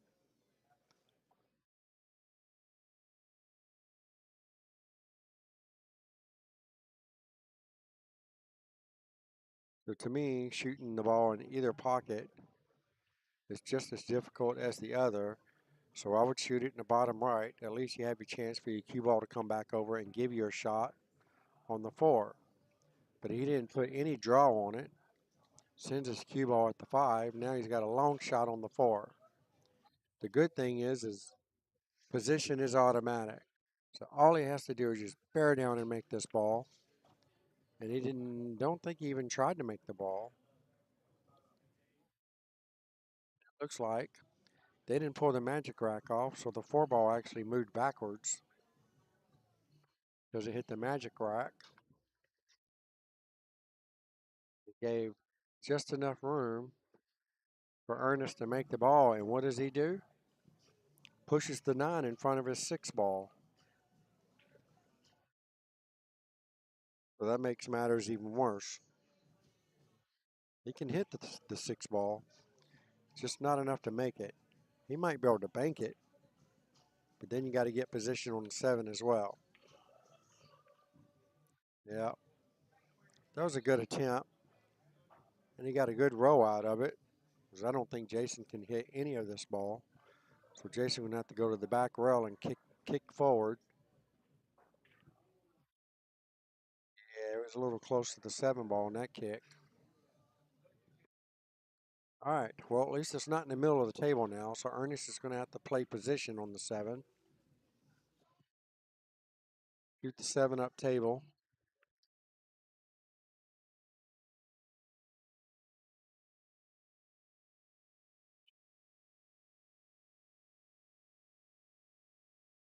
Uh-oh. Uh-oh. Wow.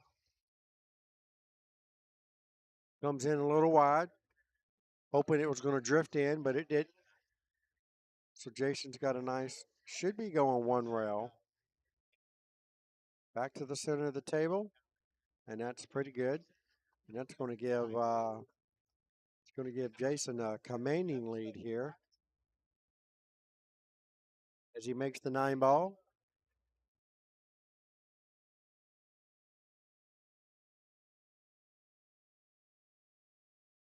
Two. All right, 7-42 right now.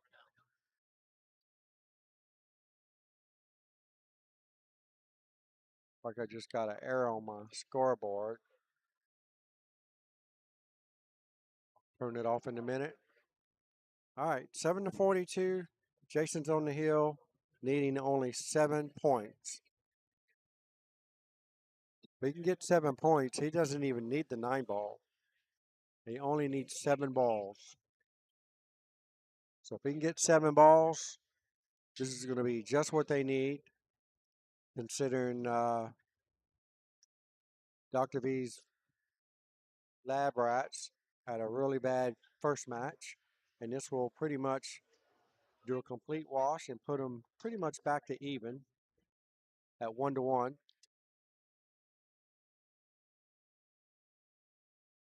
Looks like we have a dry break with a straight in easy 1 ball.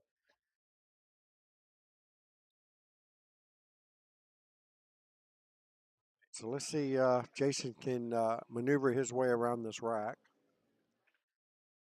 It's pretty straight on this 1 ball, so he's not going to be able to do a whole lot with it. That's a pretty good attempt. He's got the 2 ball in the side pocket. Maybe he can thread the needle, go between the 6-9. That didn't happen. Runs right into the 6. And he's very fortunate to get a really good shot here on the 3, and all he got to do is roll forward for the 4.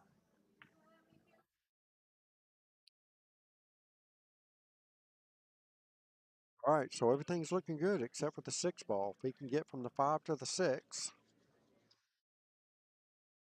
that should get him on the 7. Got to get on the 5 first, though.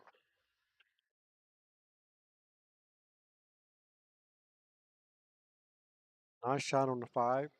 Needs to go 2 rails back out to the center of the table for the 6 in the top right. Oh, look at that. How good did he hit that ball? Wow. Don't want to get straight in on the 7 ball, so you don't want to hit this 6 that hard. It's going to bump off the 9. All right, it's calling a timeout, and that's probably a great idea. You got to remember, he only needs 7 points. So he only needs the 6 and the 7. I'd worry about the 9 ball after that. Get the 7.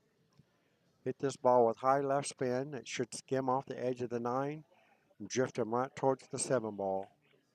As long as you don't hit it hard, I don't see anything wrong. It goes. He's got plenty of room to make the ball. Making sure he sees the line.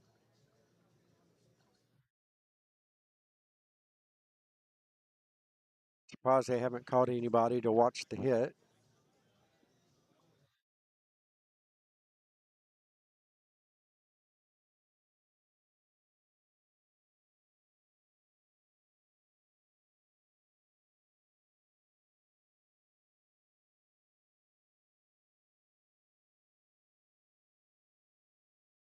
All right, just calling for a hit watch. You want me to go watch it?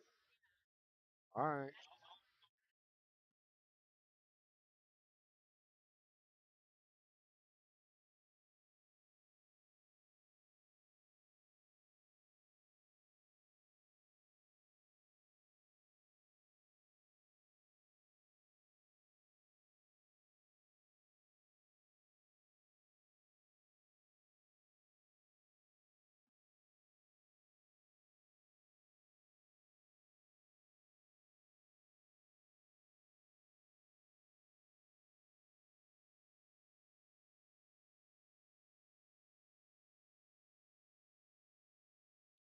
All right, here we go. It was a good hit. Ernest is straight in on the 6. All he has to do is just draw this ball straight bottom English.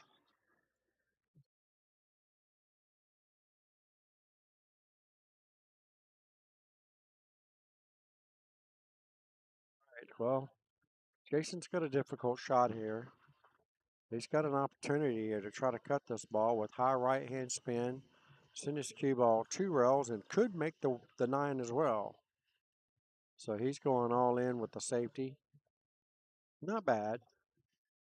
Ernest makes this. He should have some kind of shot on the 7 ball though.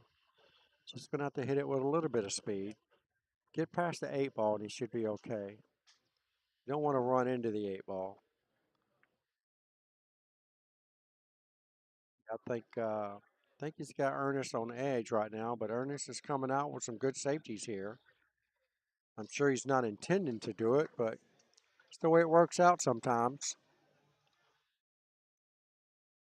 They always say the first game and the last game are always the hardest ones to win. And this is usually why right here. All right. Well, he missed it good, as they say. Got good position. 6 stays towards the end rail, right in the middle. So Ernest has still got his work cut out for him. I think I would be swinging at the 9 ball at this point. And that's exactly what he was doing. And I don't think Jason's going to have a problem getting out from here. Set it up with a nice draw. If you draw the ball like you did earlier, all right, he's just going to be done with it and go ahead and sink the 9 ball. There's nothing wrong with this. Get it over with. And there you have it. Jason Emmett hits it good.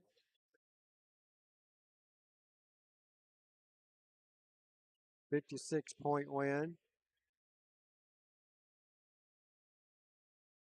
So that pretty much washed out Greg Woodall's really bad match.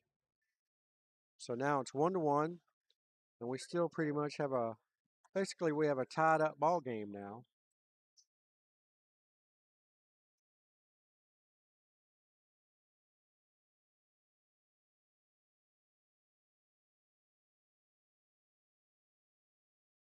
All right, we'll get the next match lined up for you, and we'll be right back. Don't forget, Lights Out Streaming powered by No Quit Apparel.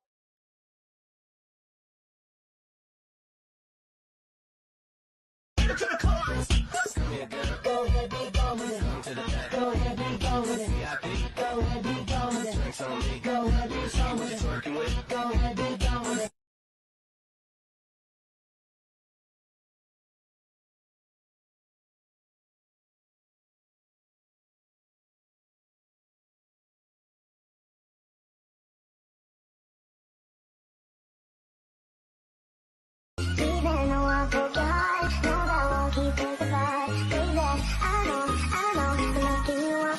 If you are good, anything you want, baby, bring your body back to me.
All right, folks, here we go.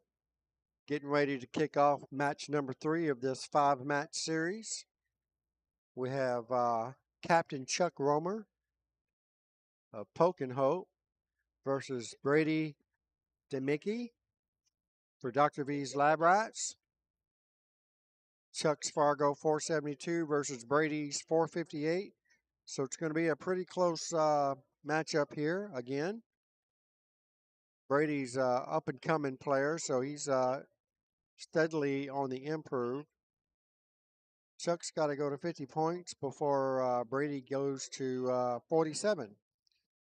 So a couple minutes. I think Brady had to get off the clock because he actually works here at Racks. So he's getting off the clock real quick, and then he'll be right over. I'll be right back.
All right, here we go.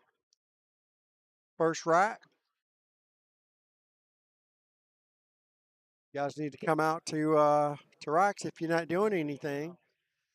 Looks like they're showing the fights here. It's probably going to start getting loud here over the next hour or two, I suppose.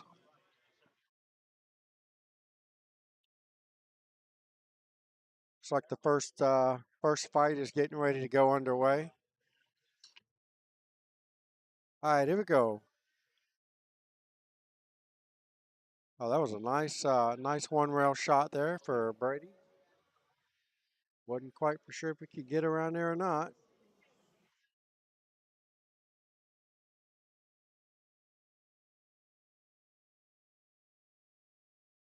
Kicking out the four, make sure the four does go in the side pocket, which it looks like it does. I got a pretty good visual of it here. All I got to do is get position on it. He could actually run this three in the top right pocket and just run his cue ball into the six. That'd give him perfect position. He didn't want to do that. I think he just got enough room to get around the nine ball. So that's a pretty good spot to be in. It definitely goes. I'm looking at it. I got a pretty good visual on it. You just do a nice little pace on the cue ball. I mean, the five is hanging in the pocket, so you're not going to have any issues with that. Just bear down and make this ball. Ooh, he might have tried to hit it too hard. I think he needed to just slow roll that ball. Slow roll the ball and just let it drift in the pocket.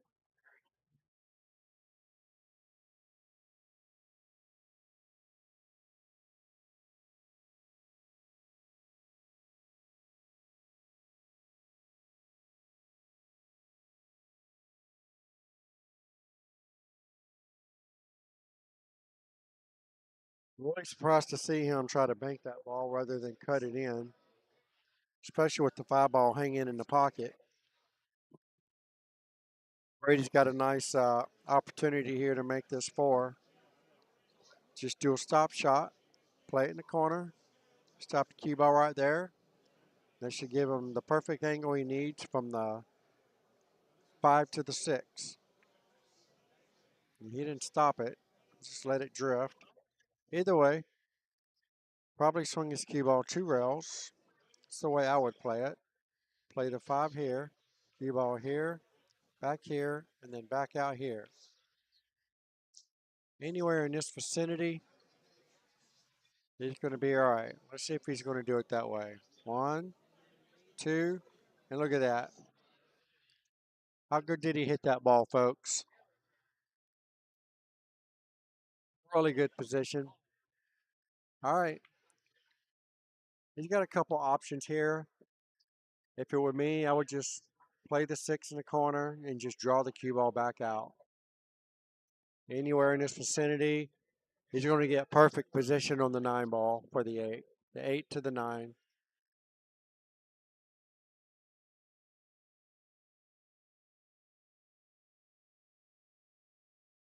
All right. Not sure if he was trying to run into the nine or go around the nine. Definitely was not the shot. So now Brady is in some serious trouble here. He's got no choice but to one rail kick it. And the best way to look at this one rail kick, for those of you that don't know too much about kick, is draw a line from the middle of this pocket to the middle of the rail where that diamond is, and then to the middle of this rail. And it looks like the eight ball's in the perfect line. So if he can just slow roll his cue ball, and I think he got a rail afterwards, he had a good chance of making that ball. All right, so Chuck's got a all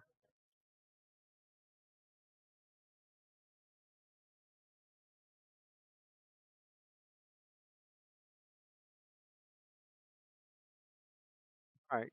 He's going to try to avoid from running into the nine ball, shooting the eight in the side pocket. He hit it pretty good. Has an open shot on the nine. It's just a matter of putting it in the hole.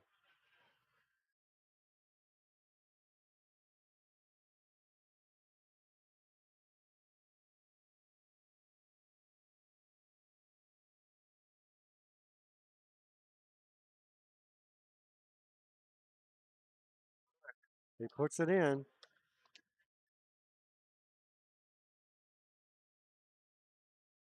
All right, 14-7. But Brady did most of the work in that rack. Gave up the 9 ball.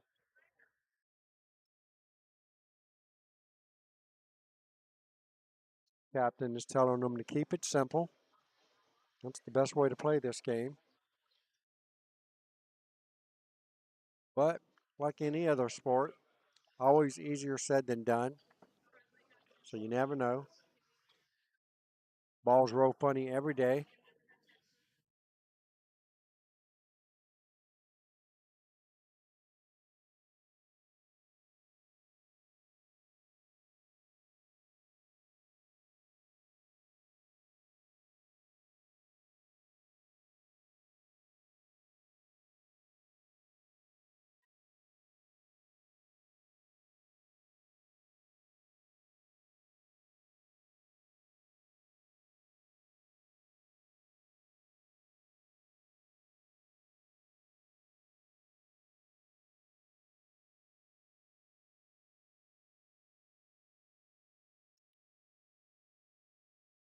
All right, here we go. Chuck makes a ball on the break. Got a cluster up table there behind the cue ball. Very ugly. I believe Chuck can see the 1 ball, at least to play safe on it. Probably, if I was to play a safe, you bank the 1 up table. So if you come into the 1 like this, it goes here and back up table, and your cue ball should drift right here. That would be the ideal shot. Let's see if Chuck sees this.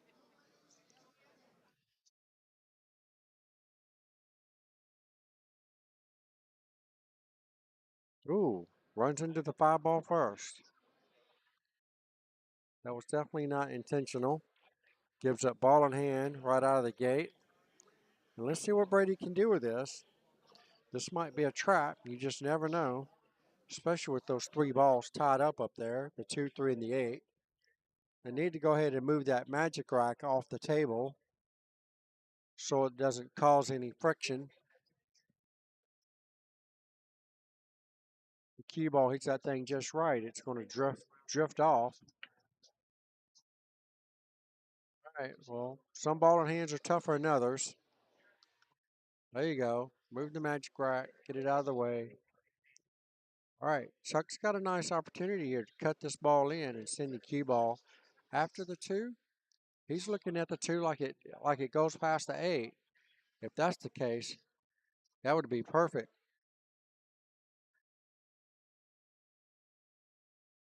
He can get a good shot on the 2. Looks like the 3-8 might be wired in the same corner pocket. If nothing else, he can shoot the 3 in the other pocket. Oh, he tried to miss it too. So let's see if Chuck can put this 2 ball down. It's going to run into the 3 and push the 8 towards that pocket as well. Just got to make sure you hit it hard enough to get position back on the 3. You missed it pretty bad.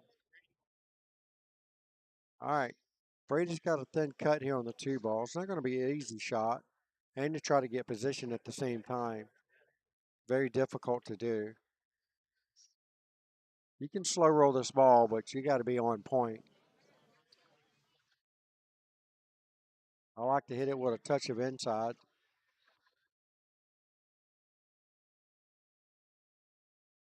Yeah, then he hit that ball and look where the cue ball ended up. Super thin, overcut the ball, and hit a little harder than he anticipated.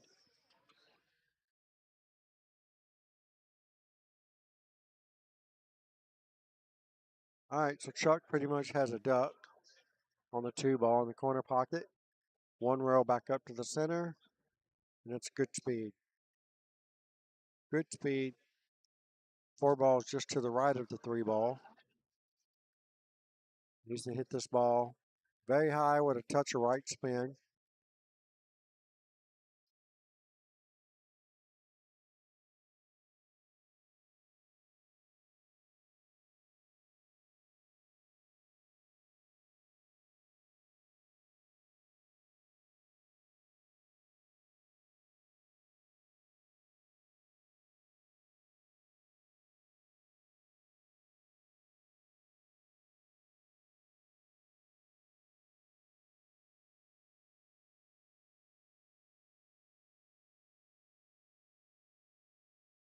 Guys, it looks like I've got about 24 minutes left on my Facebook live feed. So it's probably going to go down. If you guys want to move over to the YouTube channel, I have the link in the actual Facebook post itself.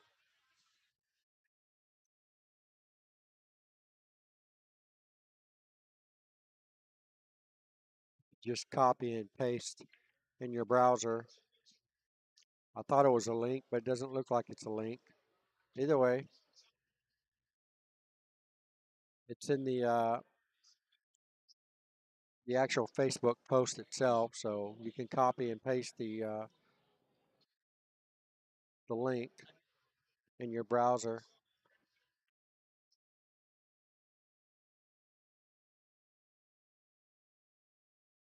Thanks for the comment there. Name. That was weird. Thanks for the comment, Name.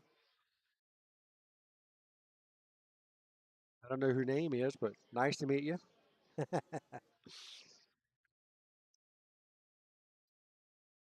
All right.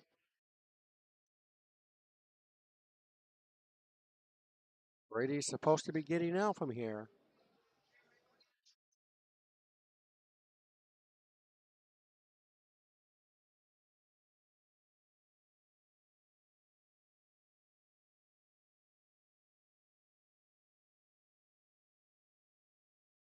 Just a little stun draw is all you need. That's too much. Too much power in that stun draw. Now he's got a super thin cut here on the 8. The good thing about it is he can let his cue ball go loose and still have a decent shot here.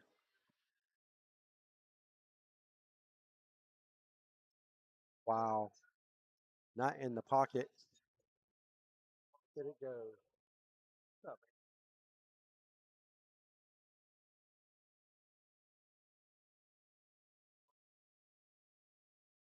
Yeah.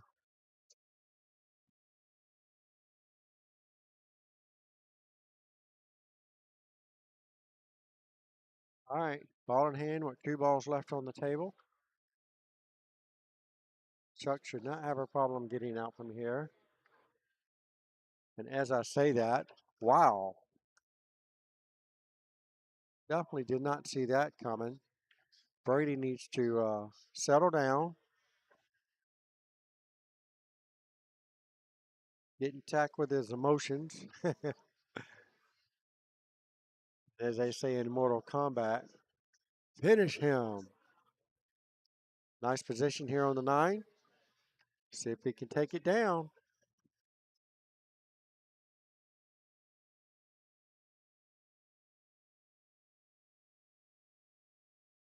Wow. Well, it didn't go in clean, but it did go in.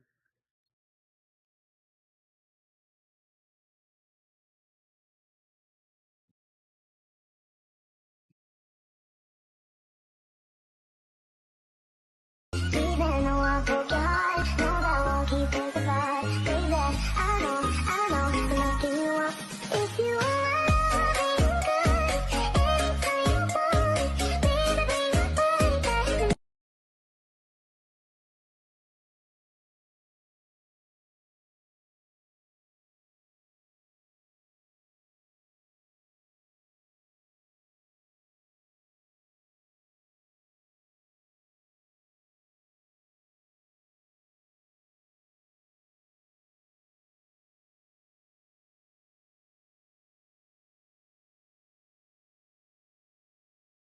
Oh, sorry about that, folks. Forgot I hit that. All right, here we go. Brady's got a shot, but nothing easy. Got a shot for a good safety here. Hit it pretty good. Got the 1 on the rail. And look where that cue ball is. Wow. Wedge step behind the 4 ball. Nicely done. Actually, that's the 7 ball. Got the cue ball wedge step behind the 7. Very good shot by Brady.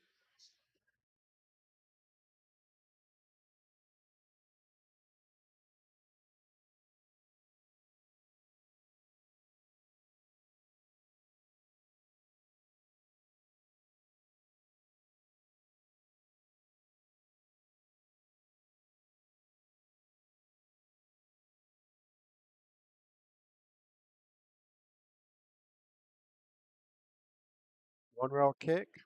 Might make this ball. Sound like he miscued on that shot. That is, now he did miscue. He's looking at his tip. Yeah, I thought it seemed like he miscued on that. Oh, I thought he was kicking at the 2 ball. My bad. Just kicking at the 1 ball. Didn't see the 1 ball up there.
Looks like he's completely hooked behind the 9 ball.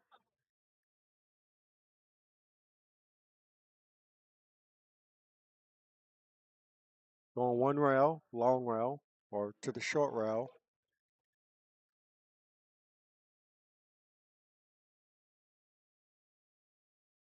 For it.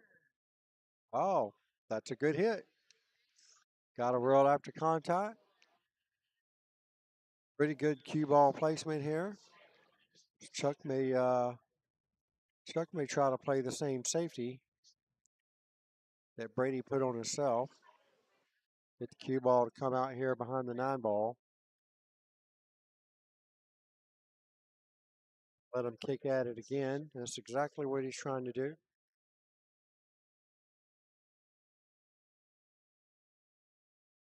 Well, Brady has a simpler 1 rail kick going this way.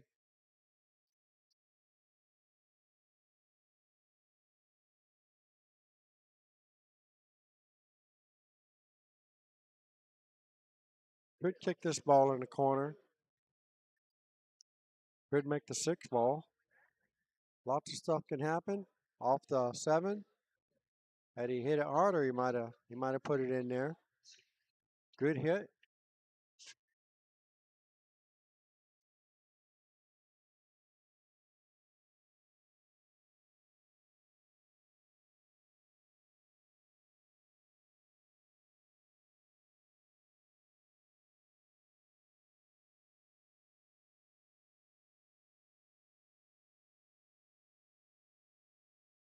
Pretty nice shot there by Chuck. Probably came back over a little further than he wanted.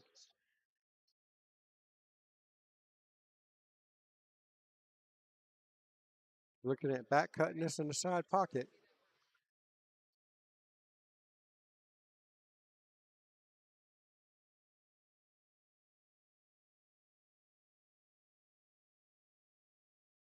Good speed, good speed.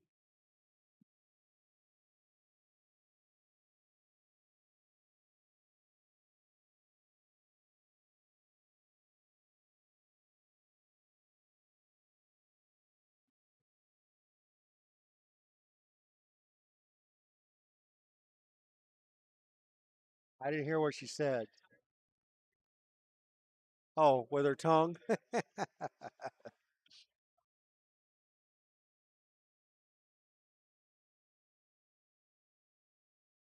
All right. Chuck's got a nice shot here on the 7. Did have an easy position for the 8. She's got the perfect position on the 8 to get him over to the 9 ball. So just a little stun draw and just slide the cue ball to the center of the table. Looks like he's going high. Wow. That was weird. But it goes in.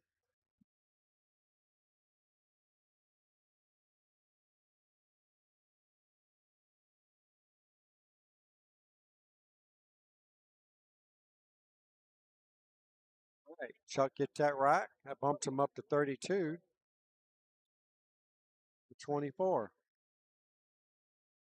There we go. We got a tight knit ball game here. 32 to 24 in favor of Chuck Romer with Poking Hope.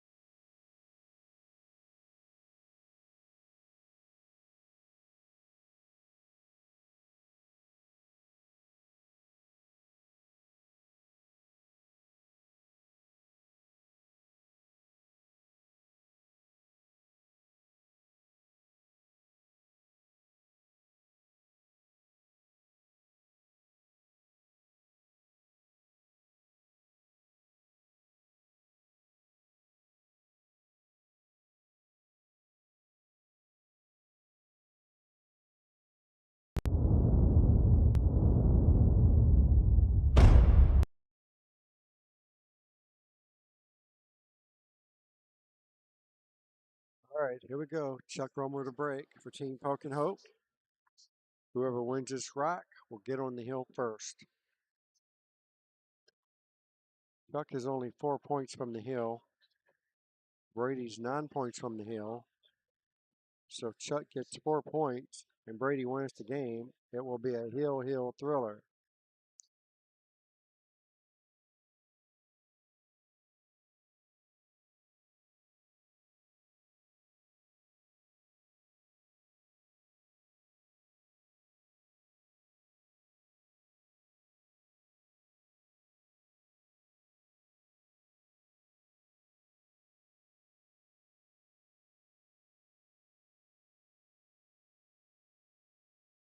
Boy, he really snatched his nugget back.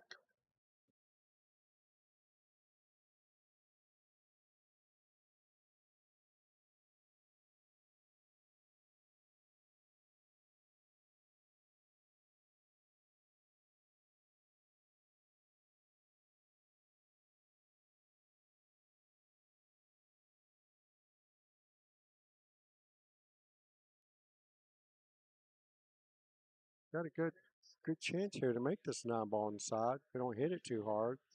I don't even know if he's seen it. Wow. I don't even know if he's seen it. I swear the 2 was lined up. The 2-9 was lined up.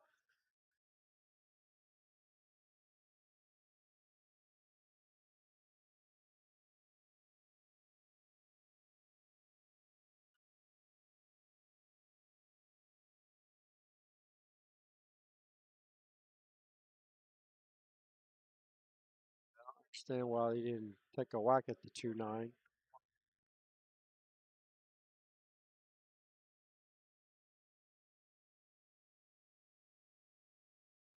Looking for a 3 foul here.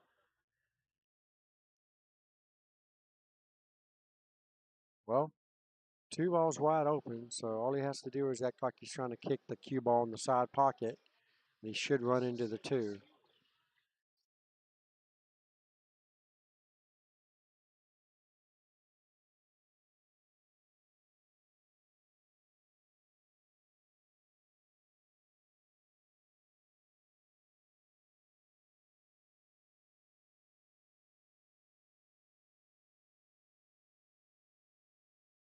What a shot. What a shot.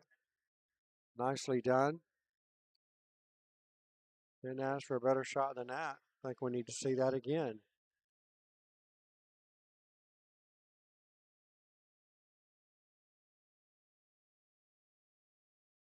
Look at that. What a kick that was. Nicely done by Brady.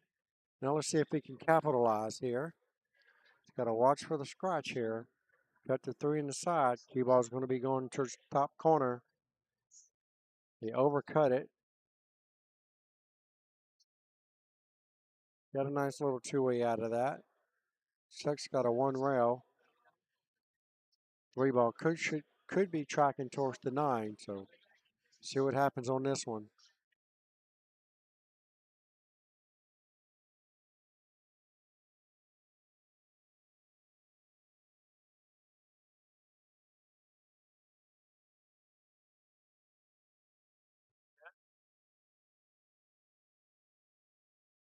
Uh-oh. What do we have here? I think somebody needs to be giving him a timeout.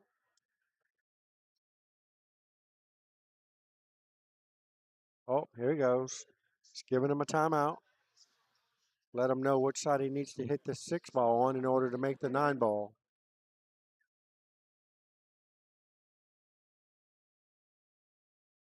Sure, he's going to need to hit this 6 on a certain side.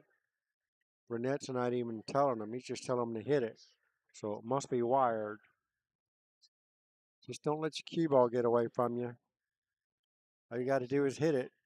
9 goes in. Don't lose your cue ball. Just like that. There you go.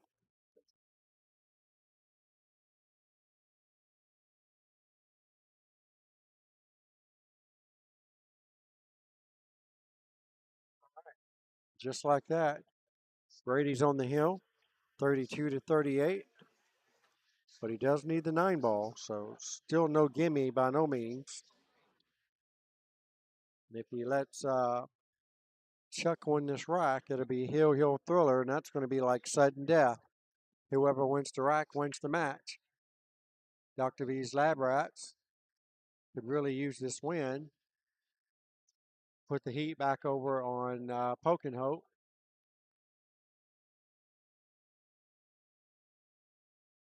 So here we go. Brady to break. Leading this match 38 to 32 over Chuck Romer. Where's the 9 ball going? Oh, wow, look at that. It was headed that direction. He's got a very nice break. Doesn't have anything easy on the 1 ball, but he does have a shot. Got to watch trying to put this ball in the corner pocket because he could scratch off the back of the 9 and go right in the side pocket. He's hitting it with bottom English. All right, he's just slow rolling it.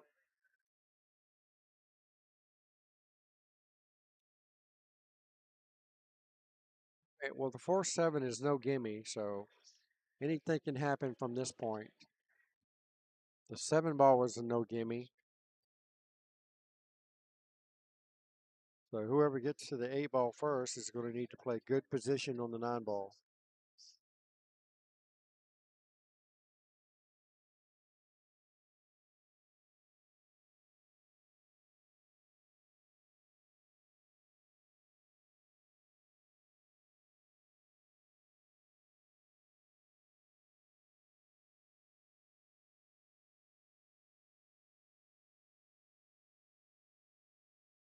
It's a good hit.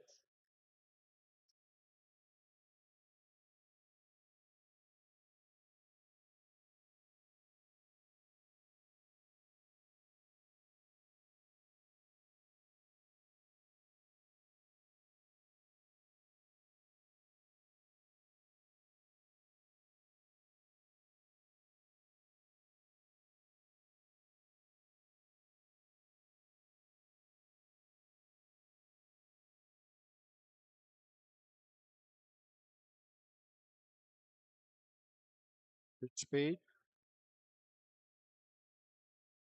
Well, like I said, it's going to be all about the 4-7. I mean, the combo's there, but it's no easy one by no means. And he's going to have to know where the 4 is going after making the 7 and the cue ball at the same time.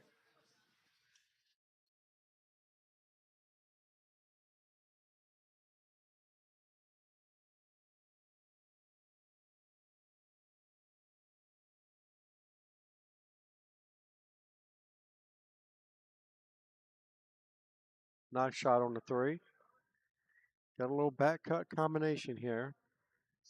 He's probably going to have to send his cue ball a couple rails if he does make the 7 to have a shot on the 4 ball afterwards.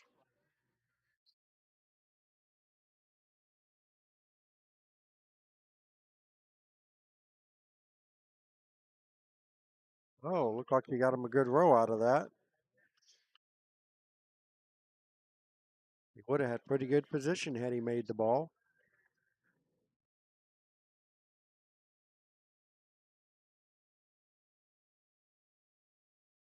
All right, one row kick from the top rail.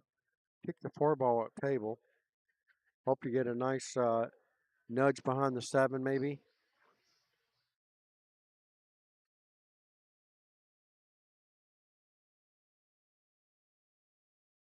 Oh, not a bad kick from Chuck. Got away with that.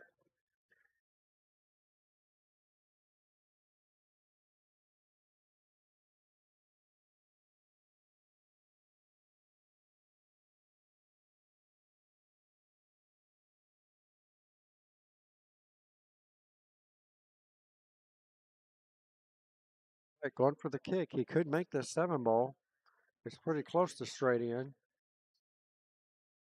Look at that. Look at that. Wow. Maybe if he would have hit it faster, it might not have dripped off. It's a good attempt.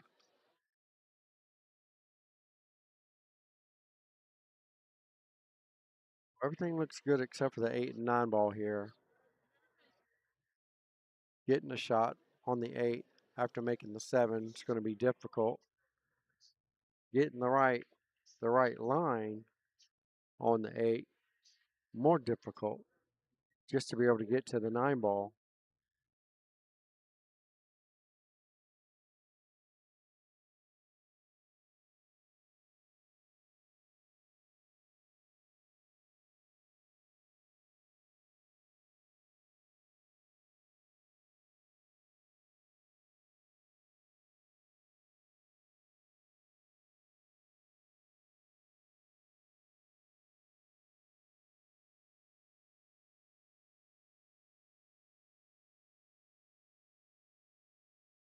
That's no good.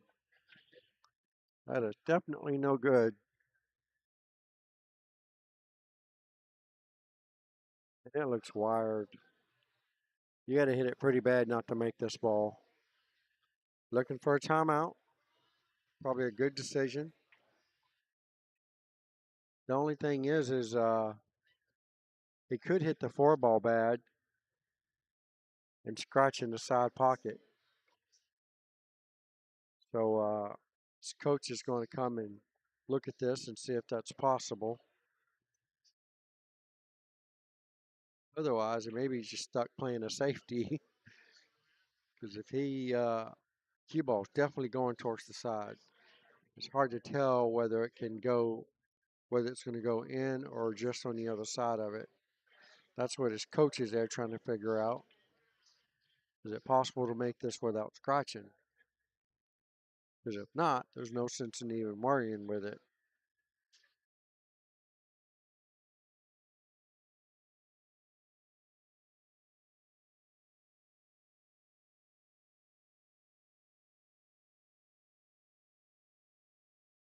All right, so it looks like my Facebook feed finally died out on me.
All right, guys, I got the Facebook stream back up and running. Hopefully, you guys switched over to YouTube, but Facebook is back up and running again. Look at that shot. He didn't get any love off that 4-ball. Stone cold hooked behind the 8.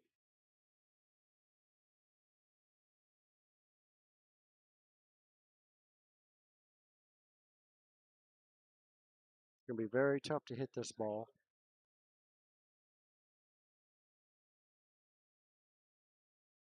Got room to go one rail, possibly even 2 rails.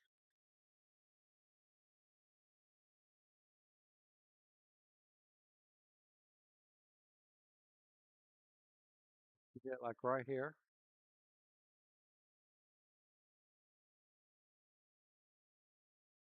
Pretty good. Nicely done. That's still better than ball in hand.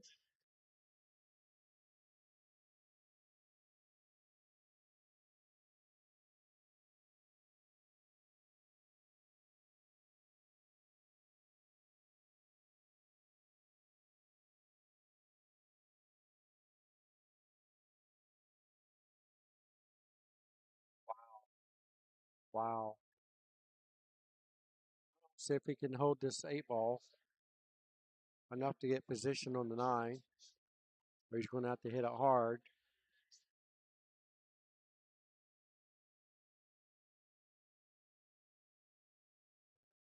Look at this. Wow. And Brady doesn't have a shot on the 8-ball. He may have a shot on this combination, though.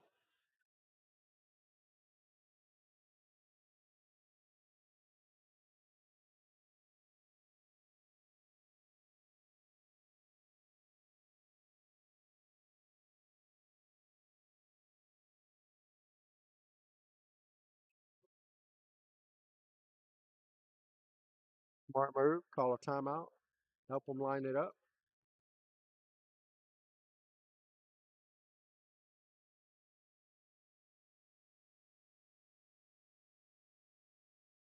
I don't know. I like the combination with ball in hand.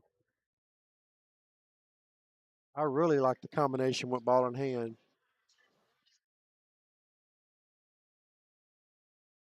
He's going to get him to play safe, and I don't know if Brady's going to be able to need to hit this pretty good to keep Chuck from having a good hit on it. I think you got to put the cue ball as close as you can to the rail right here. Shoot the 8-ball straight forward like this, and the 9-ball goes straight down the rail. So instead, he's got Brady playing a safety, then cut the 8 and send the cue ball over here. That's what his goal is. See if he can hit it thin enough. All right, he hit it pretty good. Pretty nice leave there. Chuck's probably going to have to come behind this ball and hit it.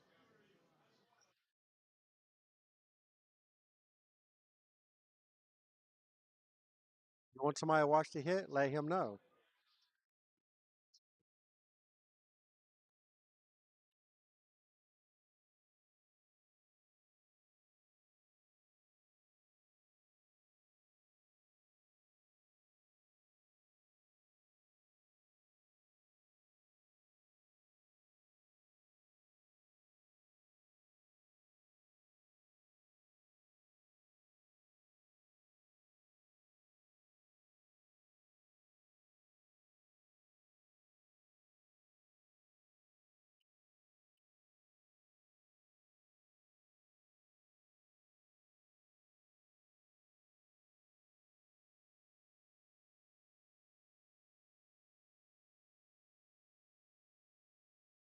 Well, I have to say that's a pretty good touch there by Chuck.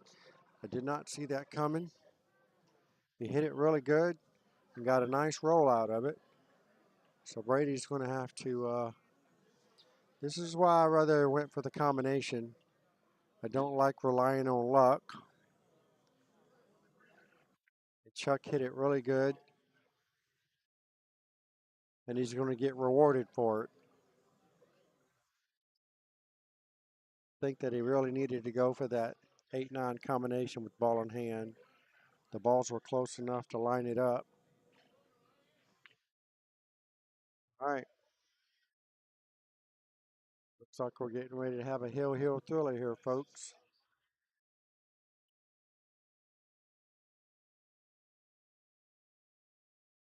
Yep, there we go. 14-5. That's 46-43.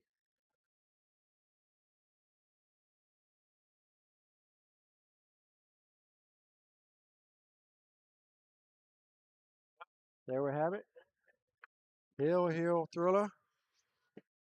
Whoever wins this rack wins the match for their team.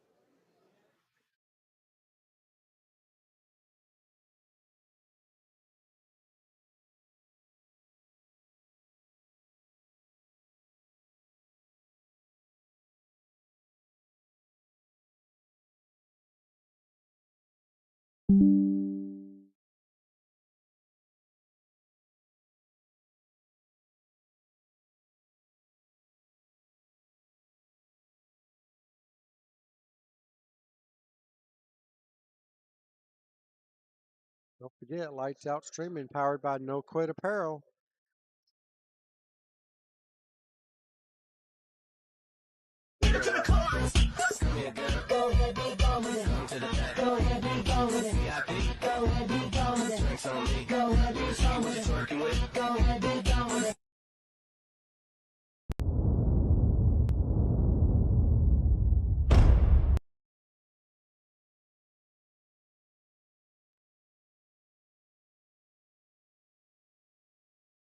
It's a pretty good break.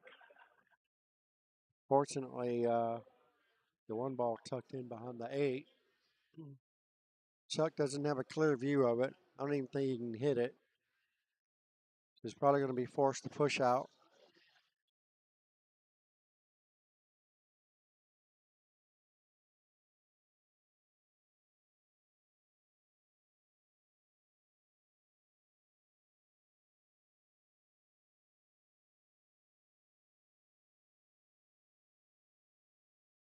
Called a push.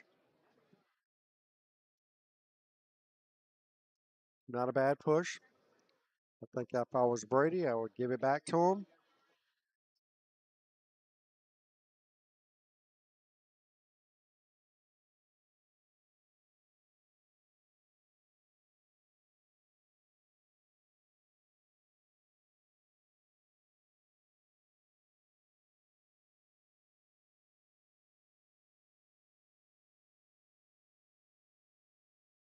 See, like I say, I don't really see any kind of reward for hitting this ball.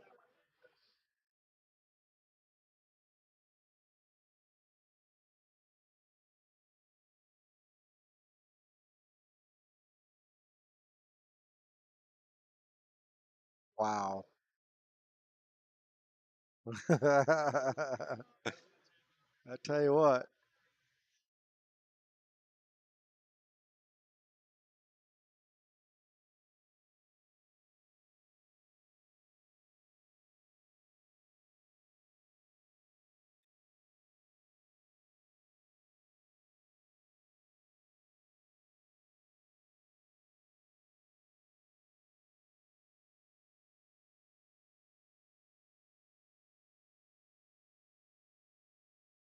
Uh-oh. Uh-oh.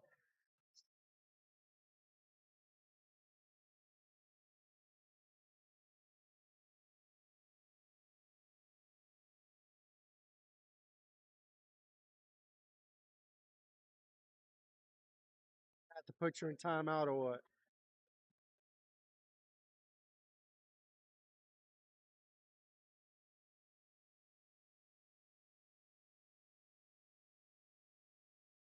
Aerial attack. Here we go. Nice jump. All right. It was clean. Good hit. Whack-a-mole, huh? Whack a 9 ball, you mean? Yeah. What they do in Vegas. Poke and hope. Send the 9 ball traveling around the world.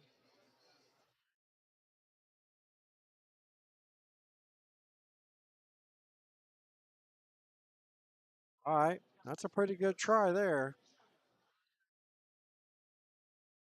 All right, coach really needs to pay attention here and make sure these guys make the right moves.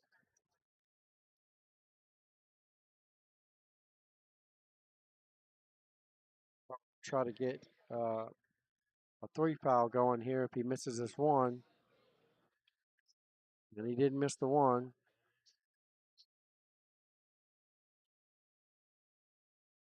I can't see it from here. I'm looking at the monitor. I couldn't see. That's between them, so I don't know. I mean, I can do that, but I don't.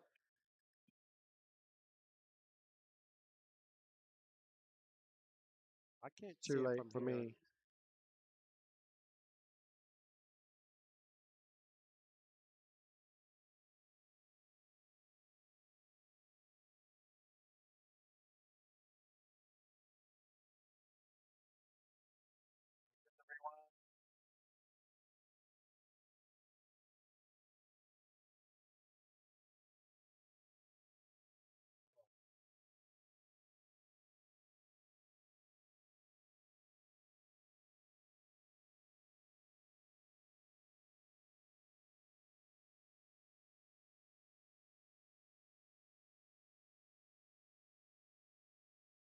They definitely hit the 4 ball first, but it's between the players, so they've got to say something. Either way, did he hit ball in hand or no?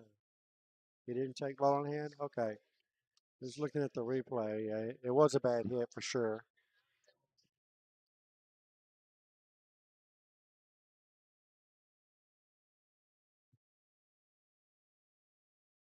All right, so here we go.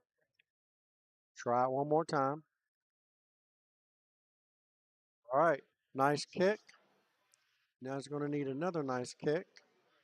The 9 ball's blocking the 2.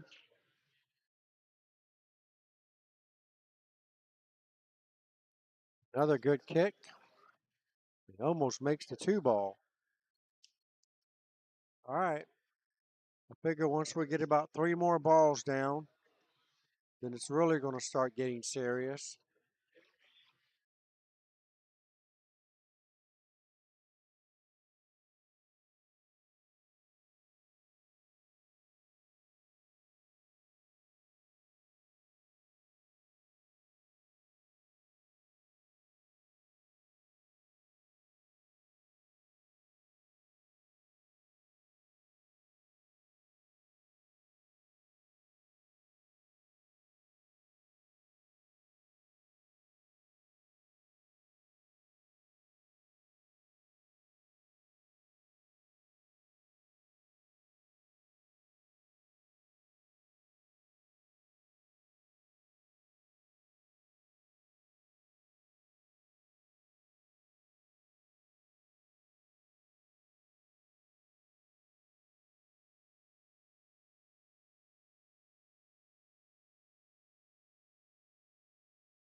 Wow, he had a whole lot on that ball.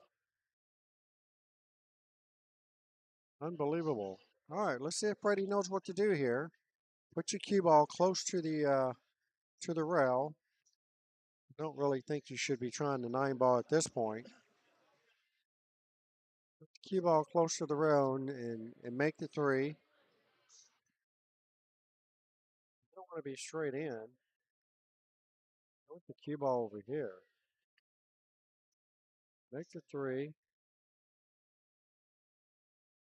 Cue ball this way. Perfect for the 4. It's too straight.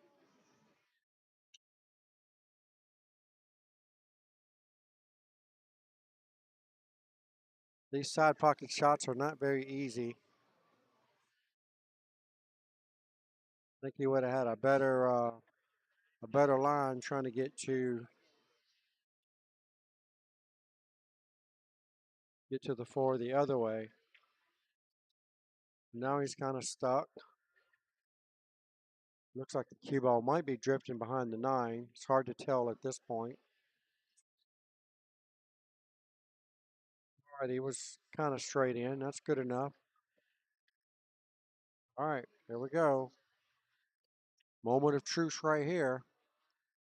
Get on the 7 ball. Anything can happen. 1, 2 rails back out to the center. Hit it high with the touch of right spin. Pretty good.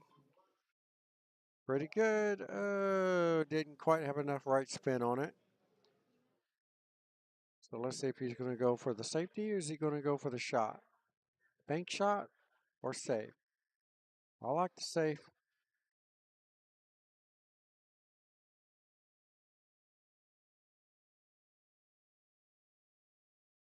All right, the final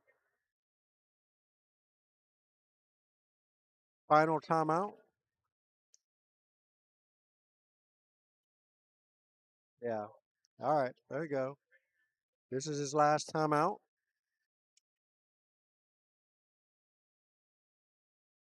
I think he wants to put the cue ball behind the 9, which is not a bad shot. I wouldn't bank the 7 though. I would just thin the 7 and let the cue ball drift behind the 9. Try to get the 7 ball to the rail. Nothing else. Bank the 7 to the middle of the table and put the cue ball behind the rail.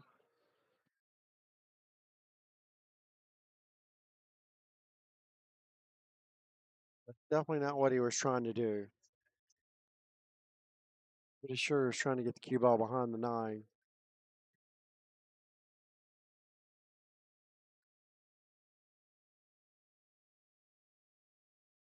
Here we go. Long shot for Chuck Romer.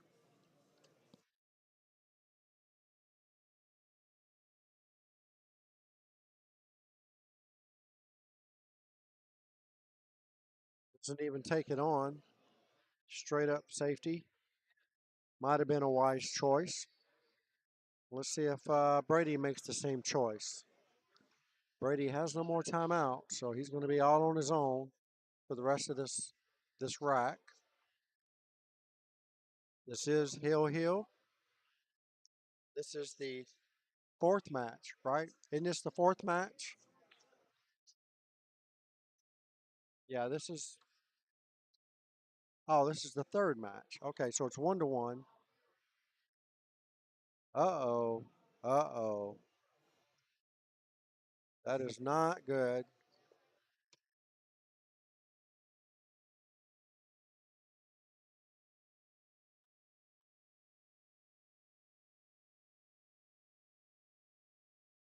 All right, they just called a timeout on Chuck. Surely they're not going to let him or want him to shoot the 7-9 combination.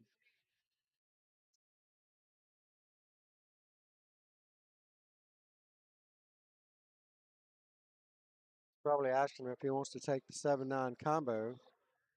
I don't like taking the 7-9 combo when you got an easy layout, but he's going to let him shoot it.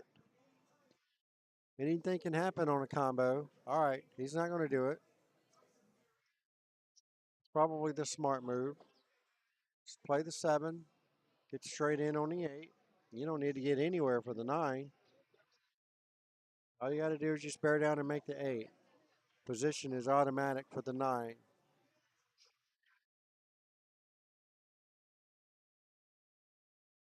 Oh,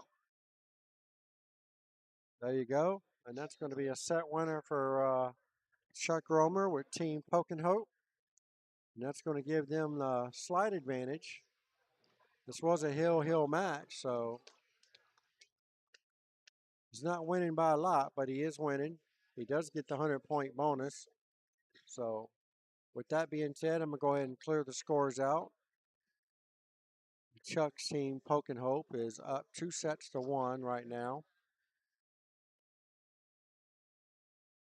That was match number 3. So now match number 4 is coming right up.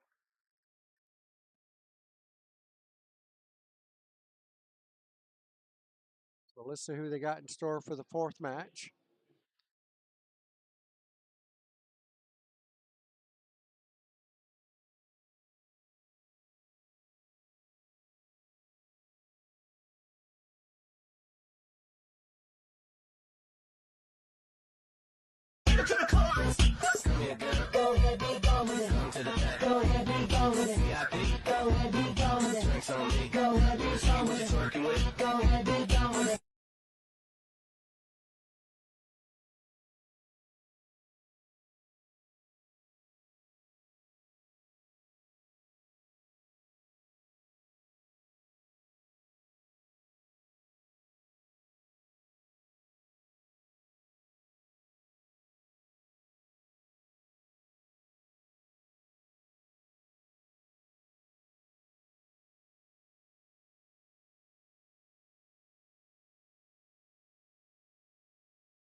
All right, folks, welcome back. This is Bobby Jeezy and Heezy coming to you straight out of Racks Billiards in Sanford, Florida. We got another great matchup for you guys for Team Poke and Hope. Benjamin Villanueva. I think I need to put a space there. There. That might look a little bit better for his name. Benjamin Villanueva. Fargo rate 545, and he only has to go to 52 points versus Burnett. Looks like Lathracho for Dr. V's Lab Rats. Burnett is the captain. As you can see, Dr. V, that is Burnett. With his 610 Fargo, he's got to go to 68 points. So he's basically given up a whole rack.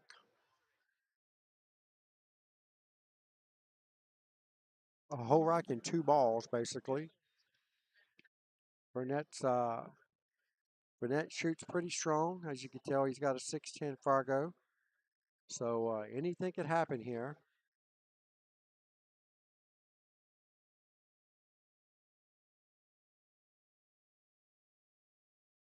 Yeah, this is not table 5 anymore there, Daniel.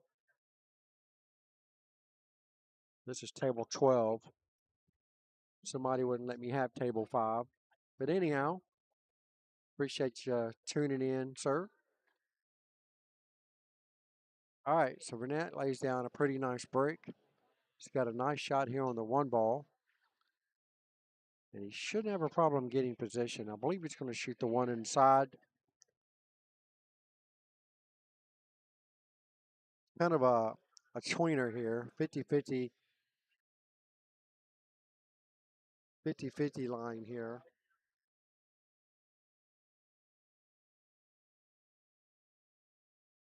Think he can back cut this 1 ball in without touching the 2.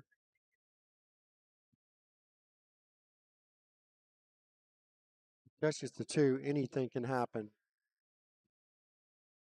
And he touched the 2, and anything did happen. That was probably the worst of the anything that could happen, and it did. All right, so here we go. Benjamin shot really good on this table the last time I seen him play on it.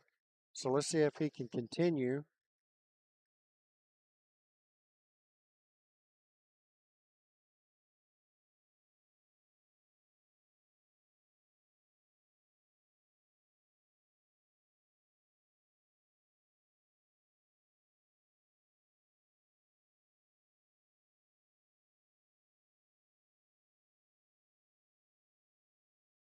This is the 4th match. And Team Poke and Hope is up 2 matches to 1. So Burnett desperately needs to win this match. Keep his team in it. If he does loses, it needs to be a tight race. They'll still have a chance to win in the 5th match. So let's see what happens here. Ben got pretty straight on this 4 ball. Might have jacked himself up a little bit.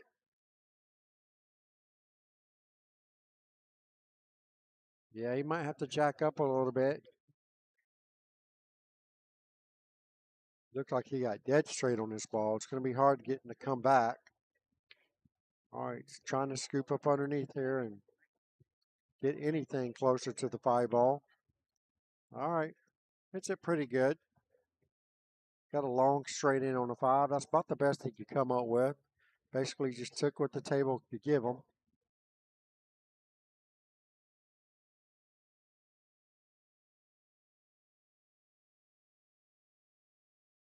Long straight in.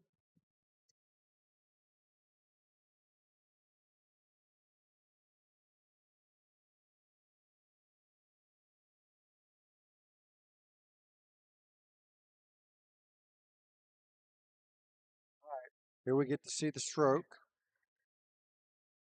Pulling it all the way back.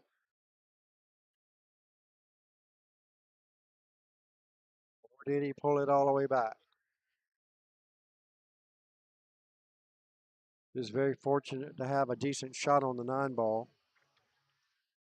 Definitely got all that stroke. It's not straight in, but he's like first cousins. Right into the corner pocket.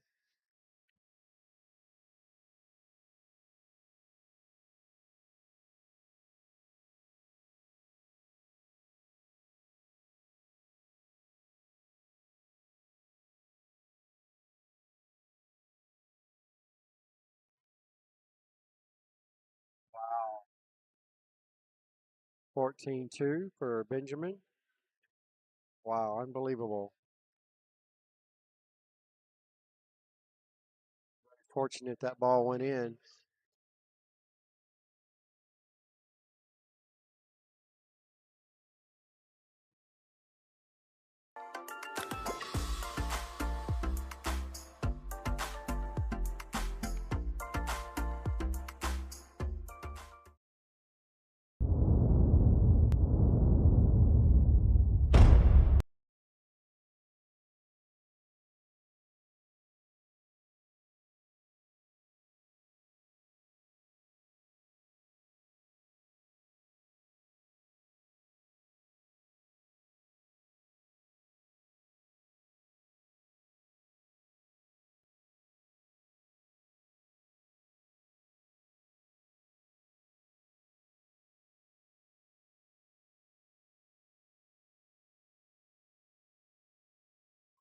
the damn one. All right, here we go. Benjamin in the break. Rock number 2, leading this match 14-2 over Burnett. Well, that 9-ball was trucking. All right, dry break. Burnett's got a nice shot here on the 9. He doesn't have an easy position shot here, though, for the 2, so he's going to have to try to develop something, probably off of the 9. Could come in behind the 9, just like he's pointing at. You never know. It might go in the side pocket off that 3 ball. Just never know when you might hit it good. Hit it with extremely high English. Catch about a quarter of the ball. Ended up catching the edge of the 9 before going in, so it had no chance to go into the 3. But Burnett's got a nice shot here on the 2 ball. He's going to hit it high, so he's got to make sure he gets past the 5 ball. And he just does. Nicely done by Burnett. Now just do a simple draw shot. Just to kind of clear the 5 and the 6 so they don't get in the way.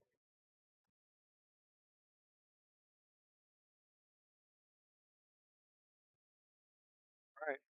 2 rails back out to the center of the table.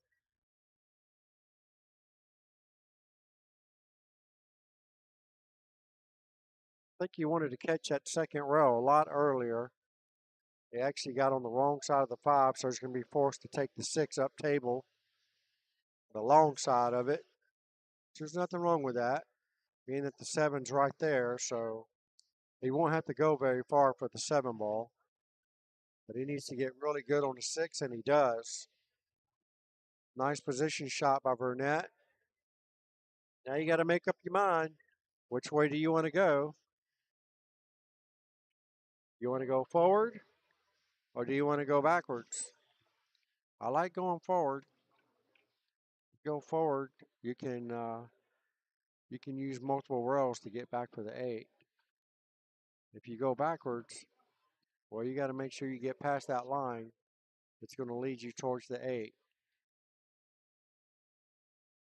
Okay, he hit it pretty good. He's all right. He's got a little smirk on his face, but he didn't hit it as bad as he thinks he did. Just straight top English, let the ball roll in. That's going to drift the cue ball. Probably about a foot from the 8. I would say somewhere in this vicinity. She was a little closer than he wanted. I think he hit the 7 ball a little heavier than he intended to. But he's going to be okay. He can make the ball. He's probably just going to go 2 rails with the cue ball. Just spin it in, bottom left spin, just like so. That's going to be able to tie this ball game up.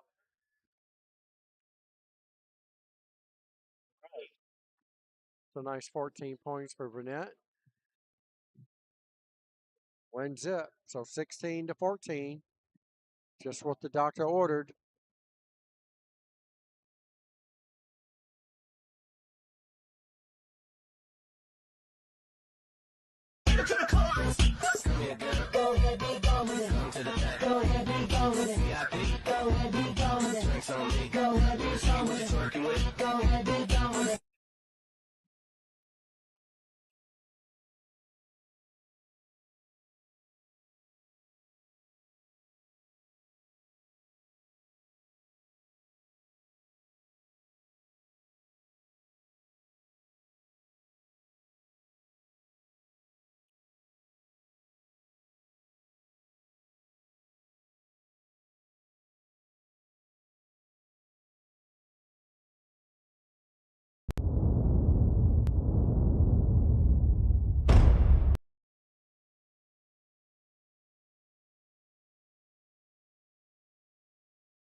Pretty good jump shot there by Benjamin.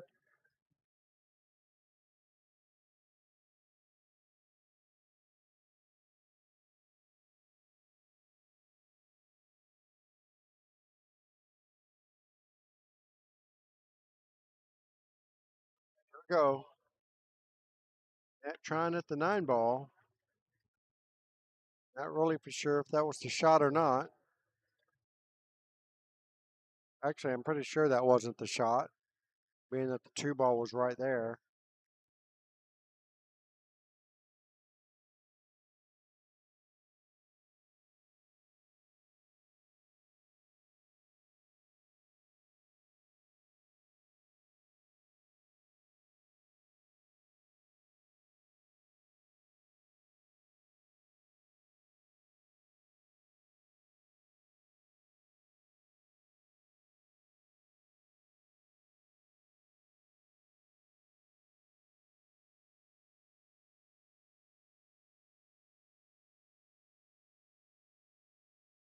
Pretty straightforward here. Straight to the middle of the table.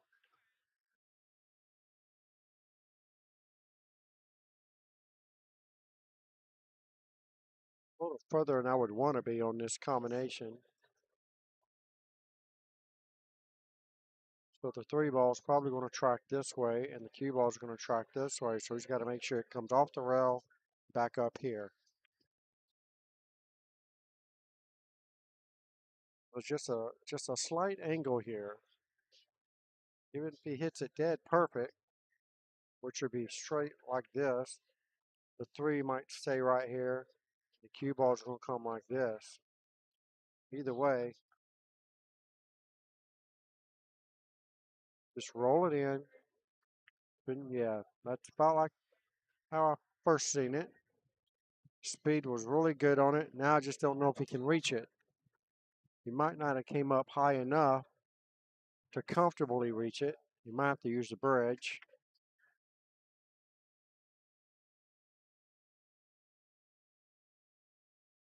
You might have forgot about that aspect of the shot, is being able to reach it afterwards.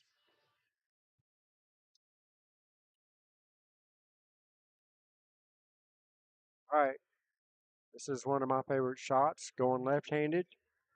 I don't mind shooting left-handed, and apparently he doesn't either. Seems to be stroking it pretty good. All right, we just got a nice nudge here on the 5 ball.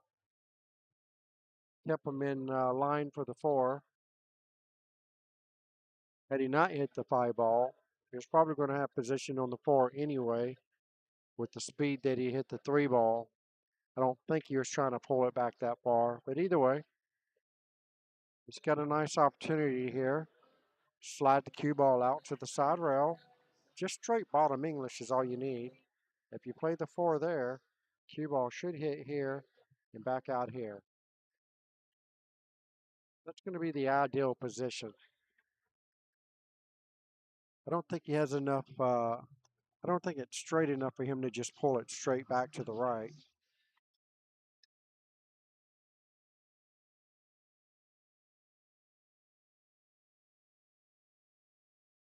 Definitely had the line. I think had he made the ball, it would have hit my line probably to the tee, but his cue ball hit above the side pocket rather than below the side pocket. Maybe he was scared of scratching. So Dr. V here has pretty much the same shot. The thing about Dr. V's is his cue ball and object ball is spread apart a little longer, so he has the ability to put the stroke and come straight to the right. I don't think he was trying to go that far. His was straight enough to just pull it to the side rail and back a little bit, and it would have been a nice shot. But I think he still has a back cut here on the 6. Got to go all the way around the table to get on the 9. And there you go. He ran into the 9 a little bit, but he's okay. It's a much easier shot than this 6 ball was he just shot just a second ago. This is to take a pretty decent lead, at least a one rack.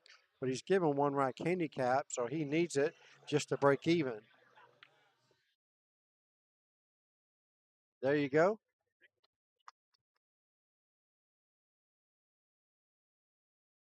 30-19 now. There you go. Dr. V is up 30-19. So he's basically playing dead even right now. See what we're looking at? Yeah, 19 to the hill for Ben, 24 to the hill for Vanette. So Vanette is still a little bit behind. They both need two racks to get to the hill. So either way, depending on the outcome of this rack here, only time will tell.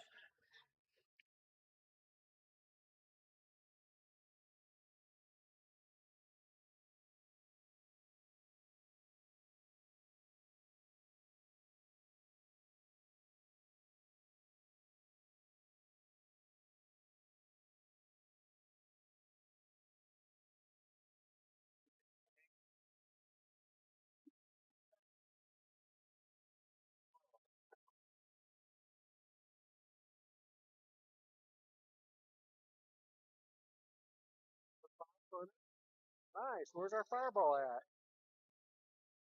All right. Nice break by Benjamin. You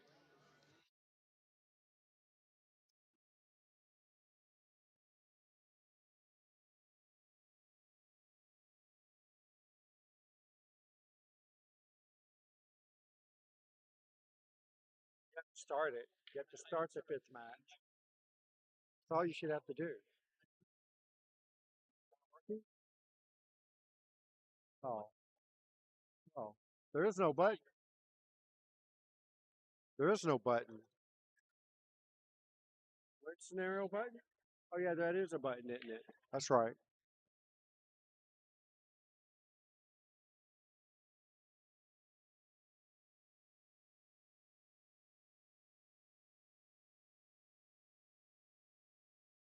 All right, here we go. Don't think Burnett has a shot on it, so he'll be playing safety here. Oh, he did have a shot. Super back cut. Nicely done by Burnett. Now he's got another, well, he's kind of straight in here on a three ball. So he can just do like a little sun shot, and his cue ball should automatically slide to the right, his right, our left.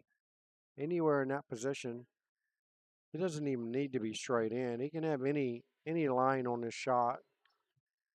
Even a stop shot would be suffice, considering where the five ball is. Just get the shot on the four. Doesn't matter what you get.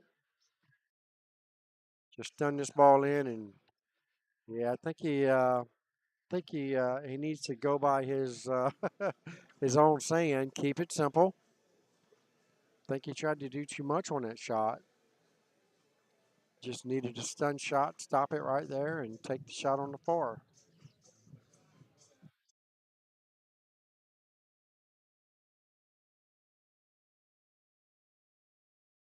Very fortunate to not leave Benjamin an open shot.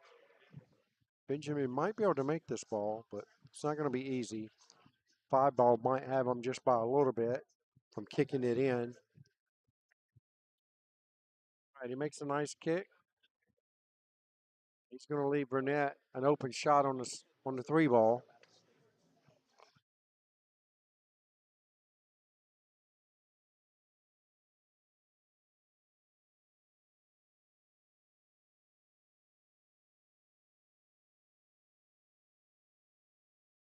All right, good shot.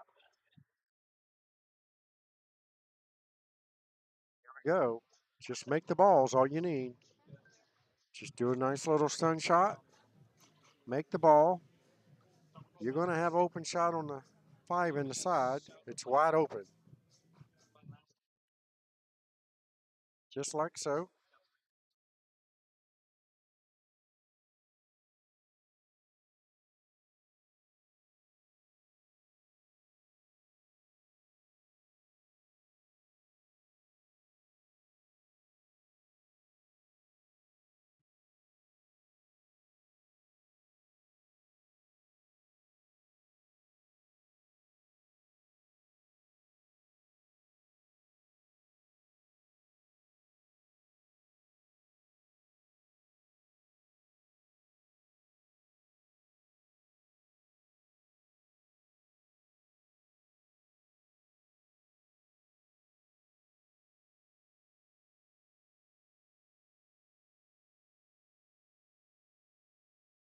All right, here we go. Burnett.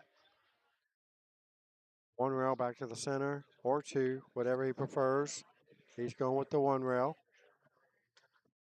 Speed control's pretty good. One rail back to the center, back where it is now. I like where the cue ball is now.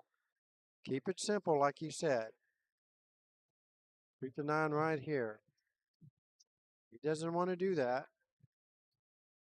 So he's not going by his own rule of thumb when he coaches his players as far as keeping it simple. He did get it in. That's a nice advantage for Burnett. That's going to give him 44. 14 what? 14 what? 14-2. That's 21. So 21 to 44.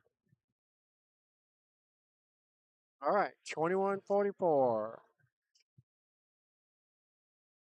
right, so Burnett needs one more rack to get on the hill first.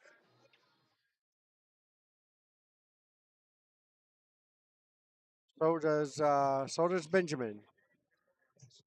Benjamin needs one more rack to get on the hill. So whoever wins this rack first is going to get on the hill first.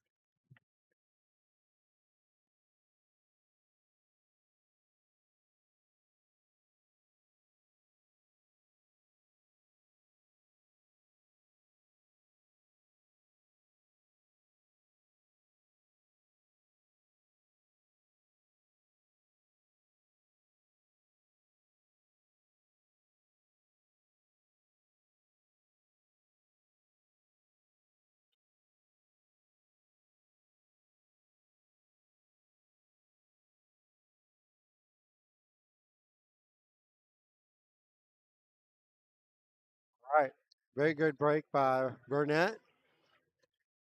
Makes the one on the break and has a nice cut shot here on the 2 ball. This one here, I would try to cut the 2 ball in and maybe nudge up against the 5 to hold position for the 3. You don't want to risk running up and down table and running into all them balls. So he chose to slow roll it. Very tough shot when you try to slow roll a ball like that, especially on the thin cuts.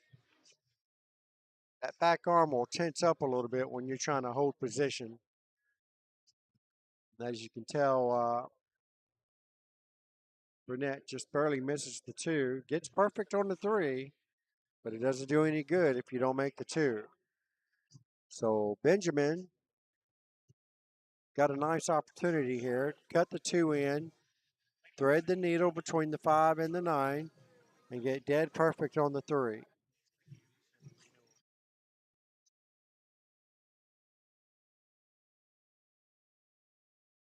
He hit a little hard, but that was the right idea.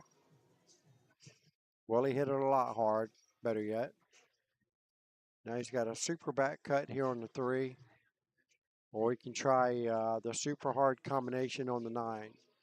3-9 combination, he's looking at it. See if he's going to swing at it.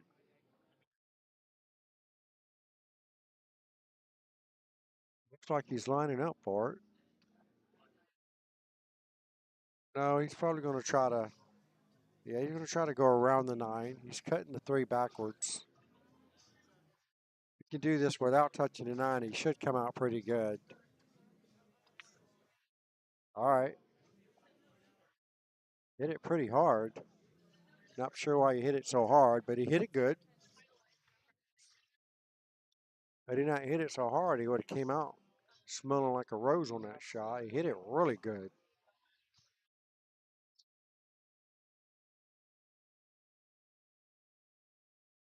All right, so he can hit the 4. I'm not for sure if he's got enough to make it inside, but he's eyeing it up, so maybe it does go. If it does go, he'll play the 4 on the side, send the cue ball 3 rails. This is the ideal position. He's not going to hit it very hard. Let the spin of the cue ball Take it all the way around. I'd say that's pretty good. Not too shabby. Now he's probably just going to draw the cue ball. Make the 5 here. Draw the cue ball out here. Get it anywhere right here.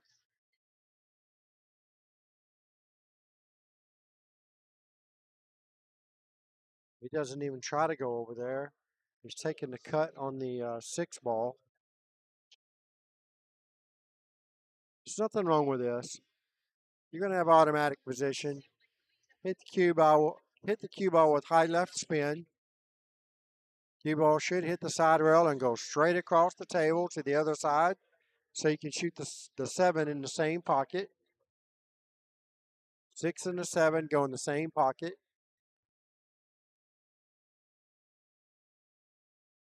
Just like so.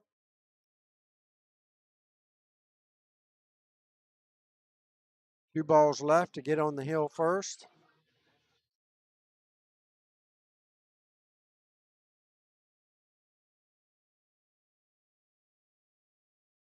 Oh, no, he won't get on the hill first.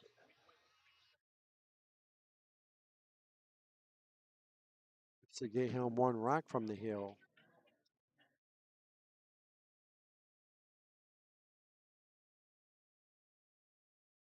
This will only give him 35 points.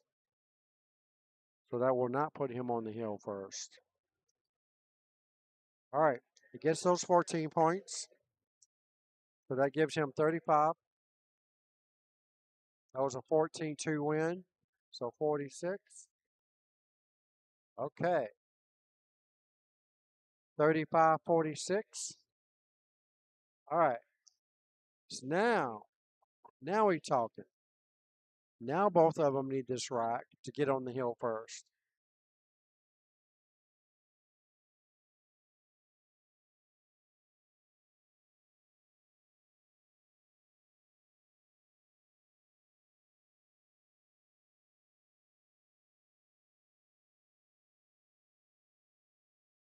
$35-46.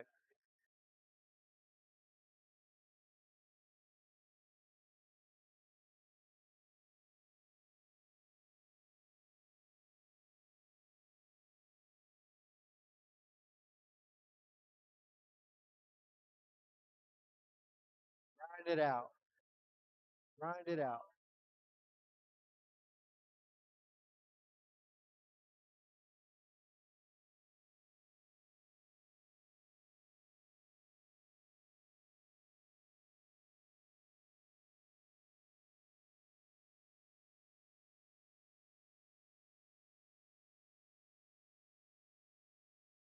All right, here we go. Benjamin to break.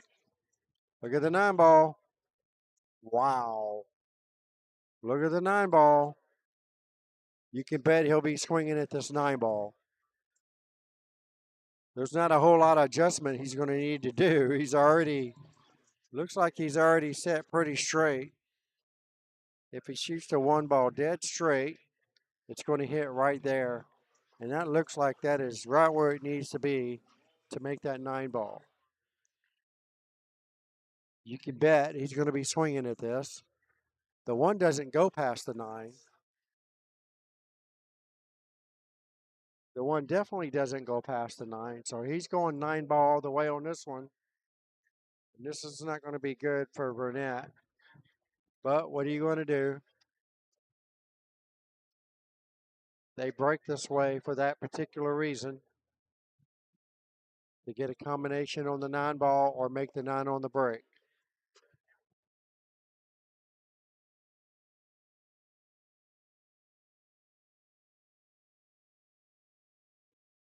Here we go. I swear the cue ball, if the cue ball doesn't drift left or right after contact on this 1, that'll tell you right there how straight it was. I believe he's going to make this combination as long as he doesn't overthink it. All right. Well, you see the cue ball did not move left or right. So the line was just a hair off. But it was a great attempt. Yes.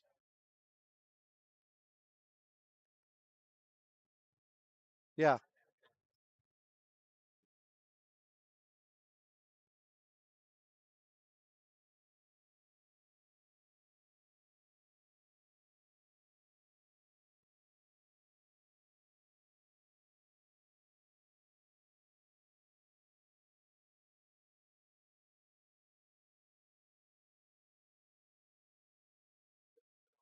Three to get on the hill. So it could be a hill after this.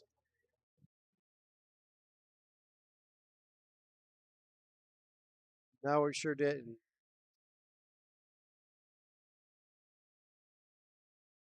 I know Benjamin made at least one ball, so he needs two at least to get on the hill.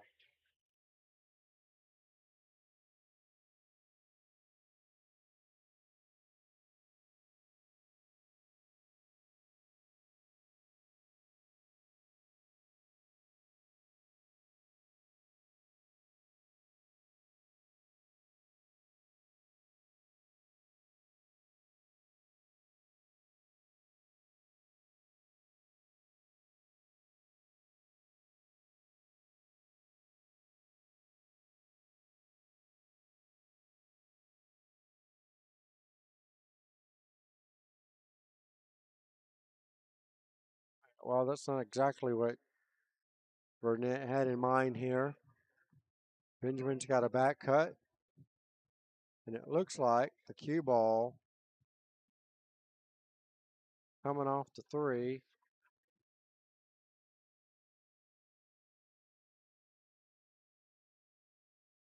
This is where the cue ball should land if he hits it according to my line. Just cut the ball in with a little bit of left spin and let the left spin take you around the pool table.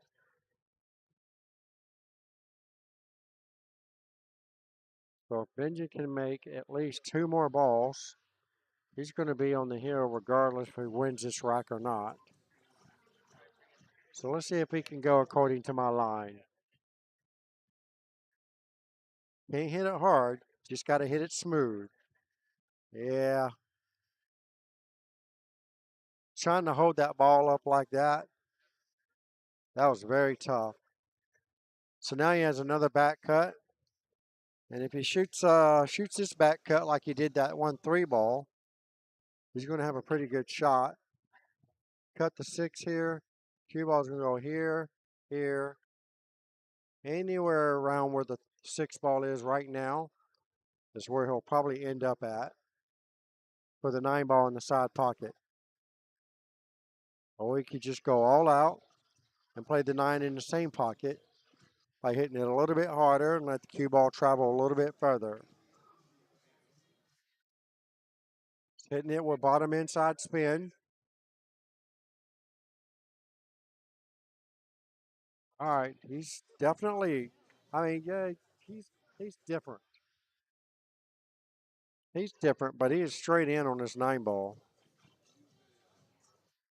Hard to see the angle from sitting way back here behind this table.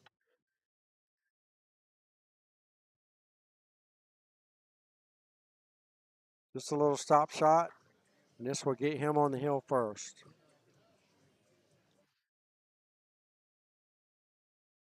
I'm going to go ahead and give it to him because I think he's going to make it. Let's see if we can do the commentator's curse, as they call it. I'm pretty sure he's going to make this ball after all these other ones he's made. That's what I thought. 14-3. All right, so 49-49. 49-49. So Benjamin's on the hill first. And Dr. V needs another rack to get on the hill.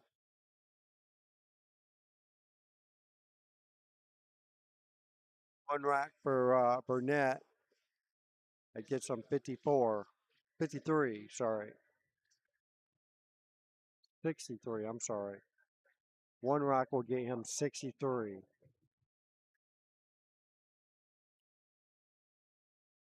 So he's going to be five from the hill. Burnett is.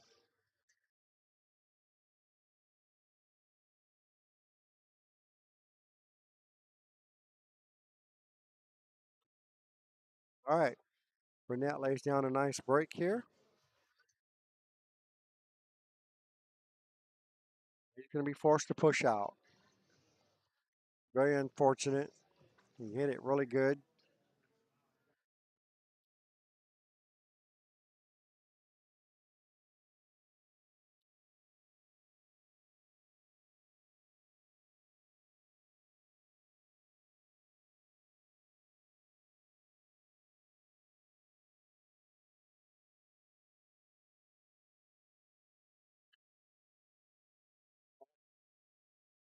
Oh, that's cool.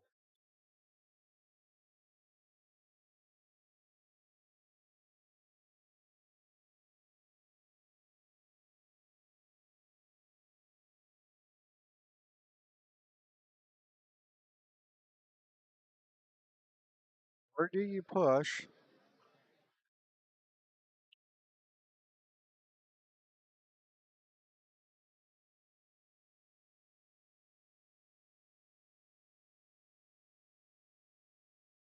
Really see an easy push here. That's probably why he does that. And that's not a bad shot. Not a bad shot. Pretty smart, actually.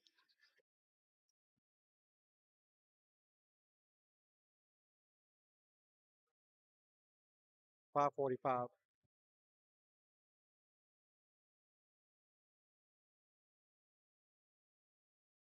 All right, so I'm thinking that he's just going to skin this one ball and try to get the cue ball to slide up above the 6 ball.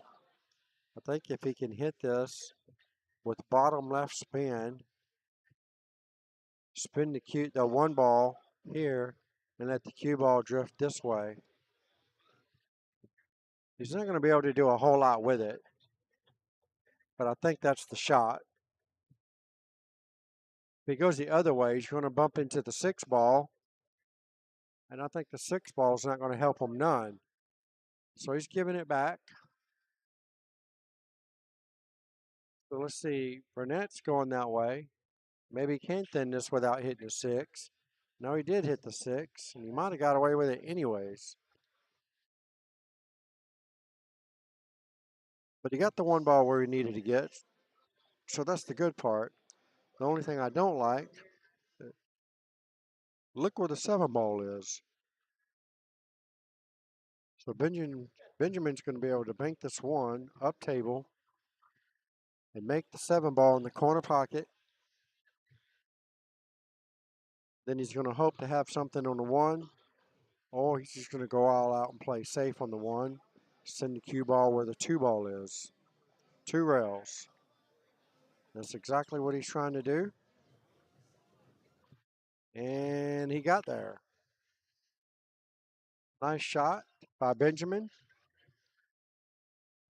Burnett's probably going to have to go a couple of rails. Don't think he's got 1 rail. 2 rails. Needs to hit about the first diamond right there. Yep. Hit it really good. Nice touch. All right. There's not really an easy shot here, so I think if I was Benjamin, I would shoot the 1 right here and let the cue ball drift right here behind this 6 ball.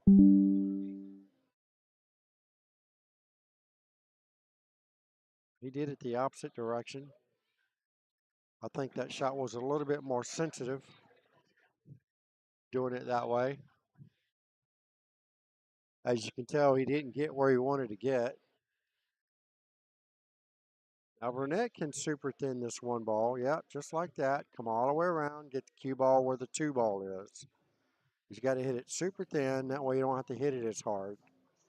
And don't get that big of a bounce off the 1. Did he even touch it? No, he did not touch it. So Benjamin's got ball in hand anyways. There's not a whole lot to work with here. think he might be able to squeeze this one past the 6. If he can, he's fixing to lock him up. He's looking at it. If he can't, he's going to thin the 1 ball and get it past the 3.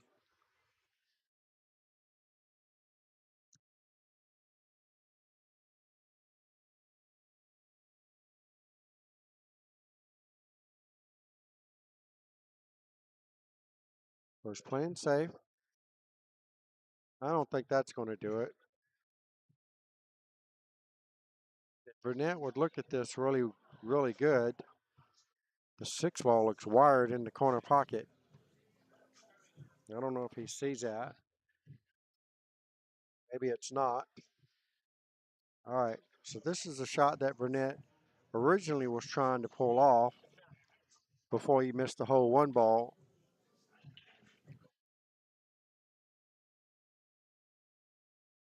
All right, so Benjamin's got a 1 rail kick. Come to the bottom rail. We can come to the bottom rail. That thought.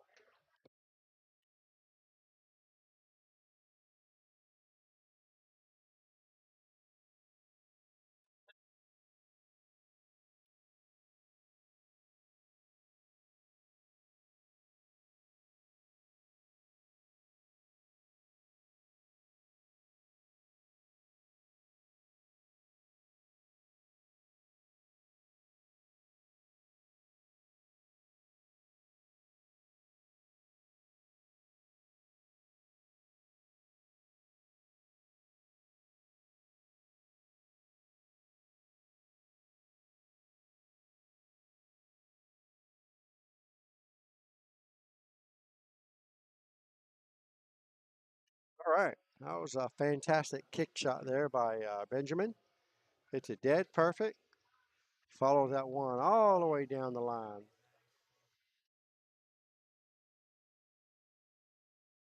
Apparently got no shot on the 2.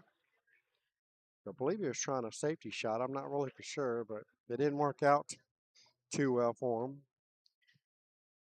Now Burnett has a pretty simple shot here on the 2. Position on the 3 is a little bit more difficult. So I think if it were me, you shoot the 2 ball here and draw the cue ball right into the 6. That will give him position on the 3 in the side pocket. And that's what he tried to do, but he didn't hit the 6 ball full enough to hold the cue ball, so it just skimmed off the edge of the 6. And now you're going to have to do the same thing. Well, shoot the 3 in the same pocket. You may have to roll this cue ball 3 rails. Yep, just like that. Shoot the 3 ball here. Let the cue ball go here, here, anywhere along this side of the rail. At this point, he's just got to bear down and focus on making the ball. The cue ball position is going to be automatic as long as he hits it with high inside English. Doesn't need a whole lot of inside. Once you get that set, then you focus on making the ball just like so. And there you go. Worked out dead perfect. I'm thinking he's getting position on the 5 ball, not realizing that 4 is not the 8. I was thinking that ball next to the 9 was the 8, but it's the 4 ball. But anyhow, he's got 2 rail position for the 5 in the side pocket, going forward with the cue ball. Not him. I like the 2 rail position better than snatching this ball back. I think he had a very easy 2 rail position. I think that was the shot. Should be okay. He's got a couple of options here. Shoot the 5 here. Just bounce the cue ball off the rail. Back out to the center. You can do that, or you can go forward with the cue ball and play the 6 in the side pocket. But I like coming backwards with it. The 8 ball is pretty much a gimme, so just get really good on the 6. Just like that. There you go. All right, this is going to force a heel-heel situation if he can clear out these last 3 balls. which will put him up to 63.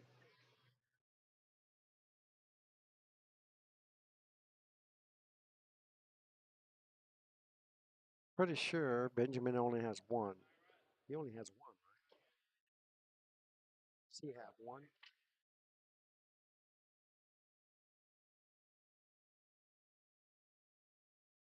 So Benjamin only has one ball.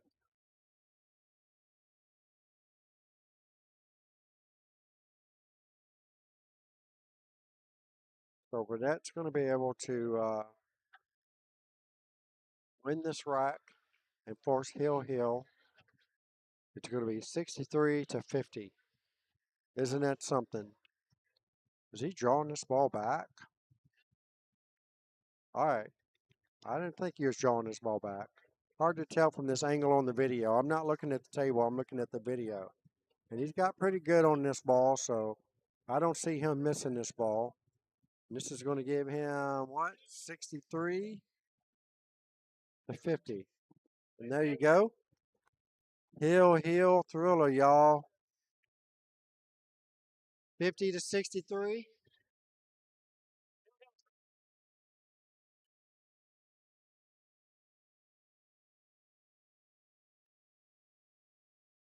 $50 to 63. They're not confirming, but I'm pretty sure that's what it is.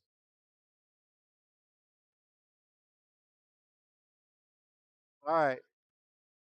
Dr. V's desperately need this rack, this win, to force the fifth match.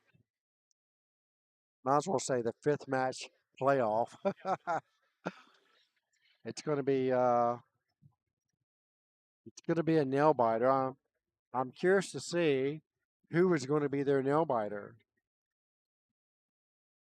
Is it going to be Jillian or is it going to be Lauren? So it looks like Jason's played. Janice. Oh, Jana hasn't played. So it looks like Jason, Brady, Burnett. Missing somebody else. Oh, Orlando. No, not Orlando. I forget who all played.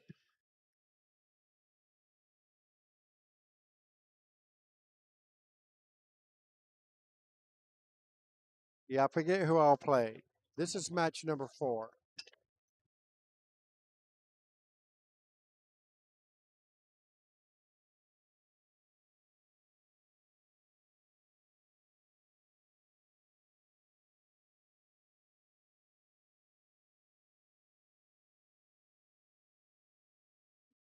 All right, so it looks like I'm assuming either Lauren or Jillian.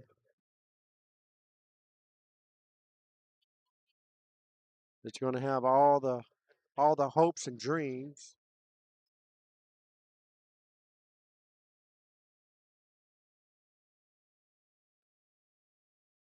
So either Jillian or Lauren's going to have all the hopes and dreams right on their shoulders.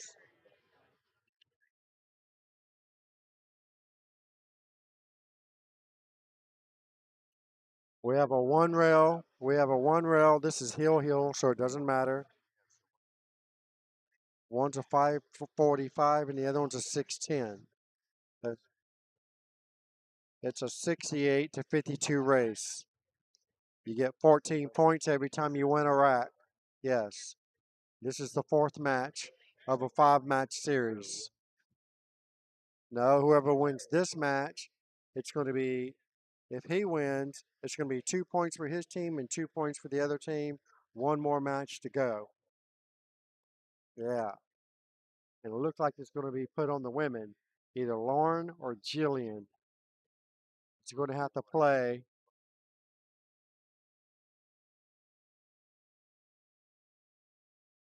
Yes, it is.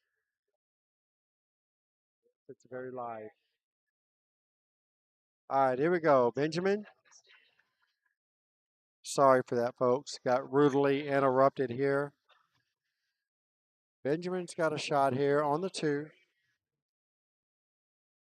Think if it were me, Naturally, I've got the spin to do this. If he can hit his cue ball, high right spin, send his cue ball this way, and get right here. If he can get right there, he'll have a shot on the 3 ball.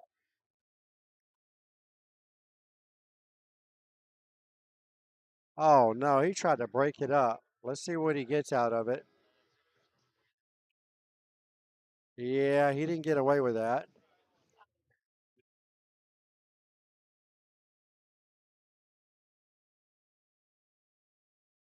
Well, this is definitely an ugly position to be in. I think if he would have thought of the inside spin, and I know he can do it because I've seen him do it. He's in a little predicament here. The shot that I see, he can bank this 3 ball right here, and it comes out here. A small draw shot and draw the cue ball right here. So this is going to be all about speed of the 3 that determines how hard you're hitting this ball. You need to put your emphasis on the 3 ball to make sure it stops anywhere back here. He's banking it up table.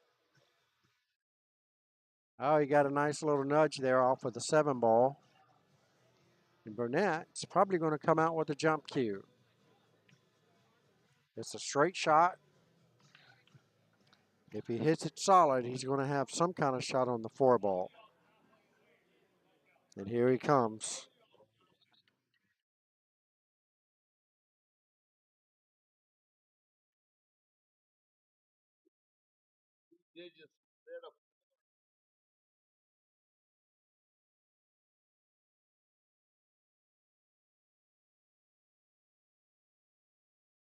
All right, here we go. Aerial attack. Dr. V's Titleist. You can get your own right here. I will have a couple of them. Look at that. We got to get a replay of that. That's Dr. V's Titleist jump break cue. All right, here we go. Get to see it again right here, folks. Instant replay. You can get your own right here. I am offering a special on this particular jump cue, jump break cue to all of my league players. Central Florida and Northeast Florida. If you guys want an instant discount on this jump break cue, let me know. You can get it at Ozone Billiards for $450 plus shipping, or I can give you a discount on it. If you're interested in the Dr. V's, the man himself is shooting with it. As you can tell, he just gave you guys an awesome demonstration on how it works. Send me a messenger, and you can use my code to get a discount code to get a discount on it. All right, here we go. 3 rails to the center. There we go. Well, I'll tell you what, Dr. V himself is feeling it. Yep, that's Burnett. He's the one that came out with the Dr. V's custom shop. He makes the super strong magnetic chalk coaters. Some of the pros are shooting with it. Pretty much all of the billiard shops are carrying it. Very popular magnetic chalk holder. You can put it in your pocket, your belt, the lip of your pocket. It doesn't matter where you put it. The magnet is super strong. I also carry them in stock. If you're interested to fit any chalk that you play with, Masters, Kamui, Pam, Roku, Predator, new and old, any color you want pretty much. Just let me know. Slow down, cue ball. Wow. Not for sure if he's trying to pull that ball back like that. Either way, he's still alive. He's okay here.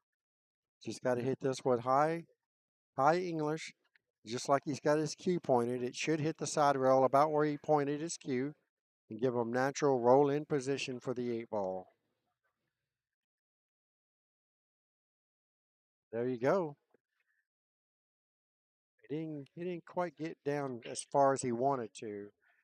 So he's going to have to know his cue ball control here. Make sure he has a shot. If he can hit this with straight bottom English, play the 8 here, slide the cue ball with bottom English, it should slide right up here. Straight bottom, nothing else. And there you have it. You got better position than I thought. And this is for the win.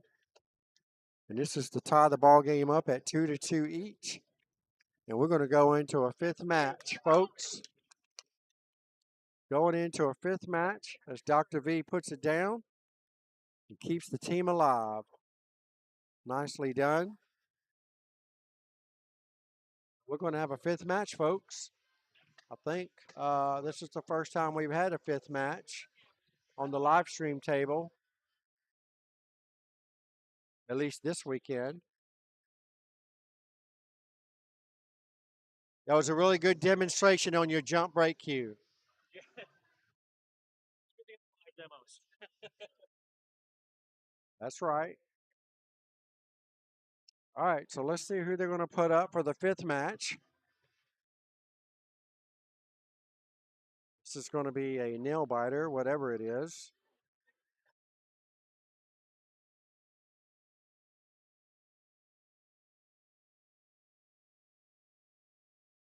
I would say I got a no quit for sale.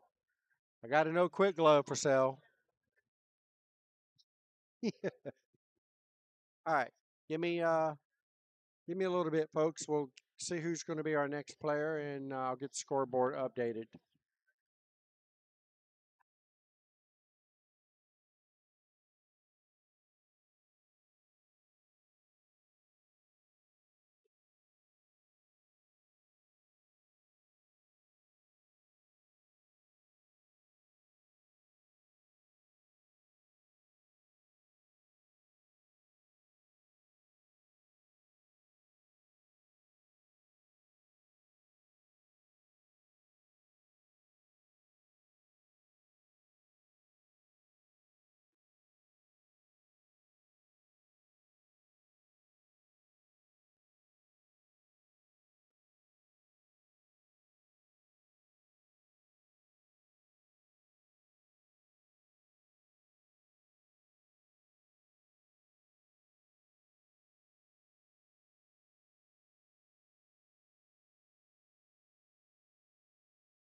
All right, welcome back, folks. This is Bobby GZ and Hizzy coming to you straight out of Rax Billiards in Sanford, Florida. This is where it all comes down to right here. 5th and final match of this 5-match series. For Team Poke and Hope, we have John Reinhardt. I don't know why that looks funny. I will fix that.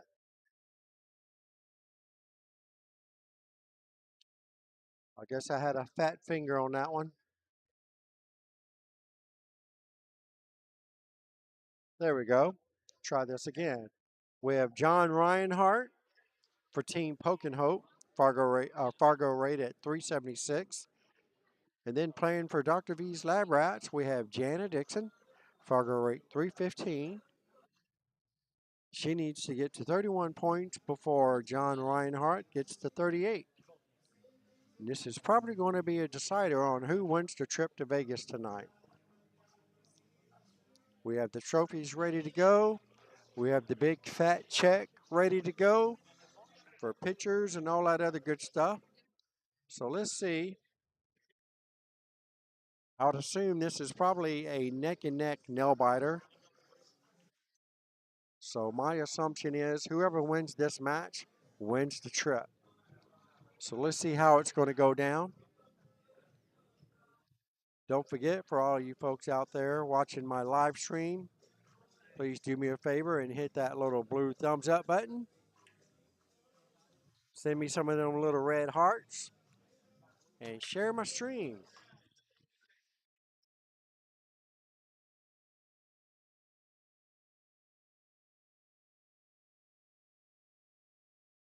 Oh, yeah, I forgot about Greg Woodall and Bryant. They played first. Thanks, D. Oh, you're too good. Okay, now you're overdoing it there, D. Well, there's your lineup. Here we go. Jana versus John, the two J's. Yes, Larry. I have actually sold quite a few of those Titleist jump brake cues, and they are awesome. They're off the chain, and you can't get a better price. That's for sure. For a jump brake cue, you can't do better.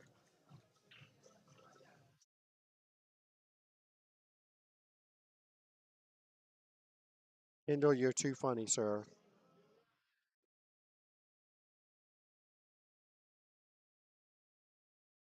Um, hopefully, torture you. Hopefully, you're not having any issues. It seems like it's still running pretty smooth on my end.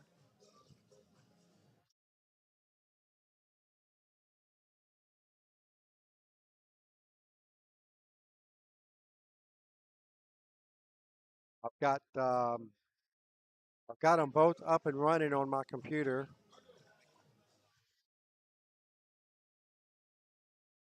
They seem to be running nice and smooth.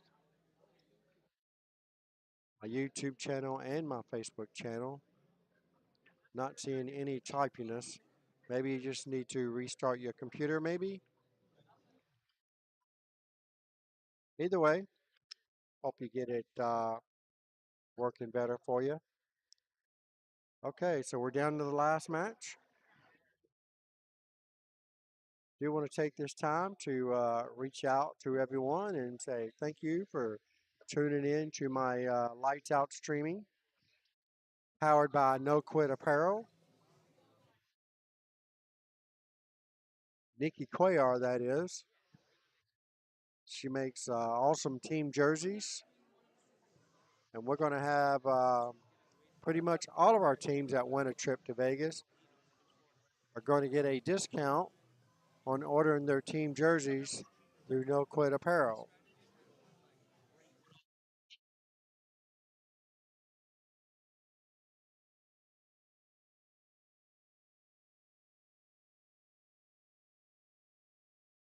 So it looks like it's all going to be on Jana's shoulders. So she is only going at 31. So the Fargo rate is made to make it fair for everyone. And you're going to see right here. Appreciate it, Derek. You're going to see it right here.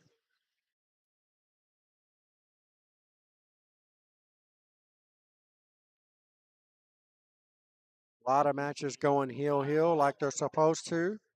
And look at the cue ball.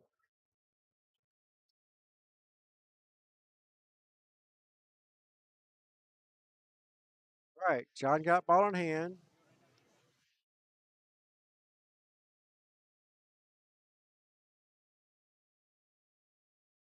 Fly ball is dead.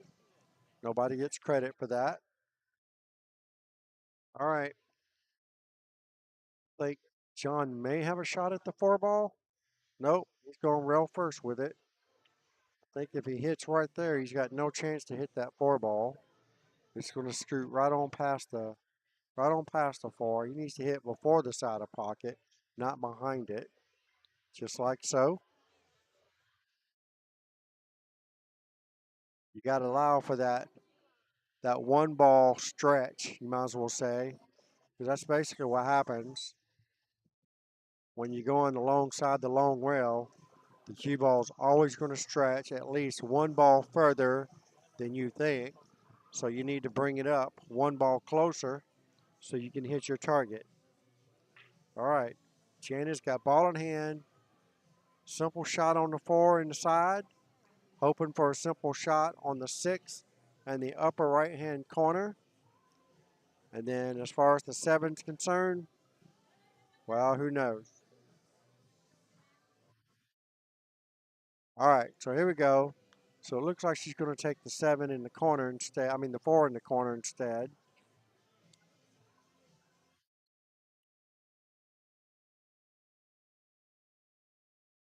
Yep, that's exactly what she's trying to do.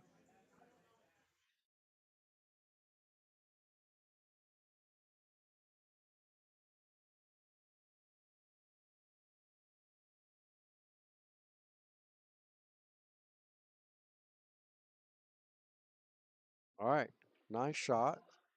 Now she has a small angle on 6. All she has to do is make this ball with anything but top English. If she can hit anything around center ball and make the 6, she's going to have a nice shot on the 7.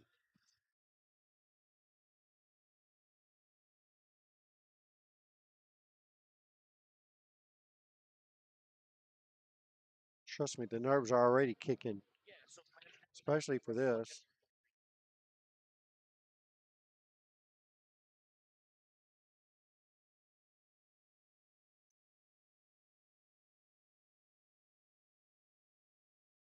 Wow, nice shot. Did she hit it too hard? Wow. What a shot that was. Looks like she might have a shot here on the 7 ball. It's hard to tell if she can actually make this ball. It's a super, super thin cut. Not really sure if she can make it or not. Super, super thin. You're going to have to let the cue ball loose. Look at that. Wow. Gets a friendly nudge off the 9 ball. This is where somebody should come in and give her a timeout. Got the perfect angle. Anything but top English. You don't want to hit this ball too hard. You're going to slow roll it, then you can slow roll it. I don't like hitting this ball at top English. I like hitting it with bottom. Hit it with bottom English, you're going to be guaranteed position on the 9.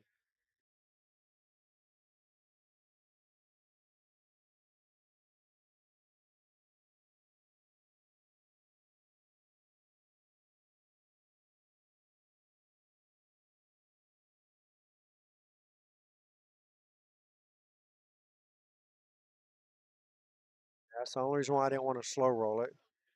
Much rather play the 9 inside, but now she's got the 9 in the corner. She's not straight in, but I'll tell you what, it's a nice shot. I expect her to make it. And if she does, it's going to be a lot of pressure on John Reinhardt because that's going to put, well, it won't put her on the hill, but it'll be close.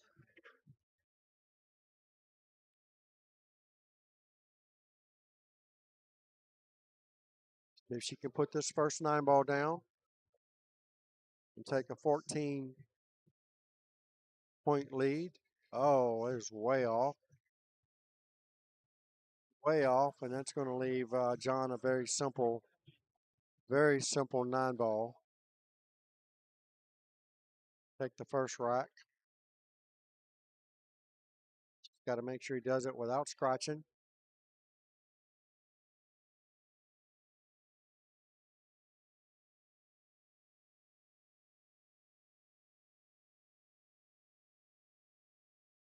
If he can take it down.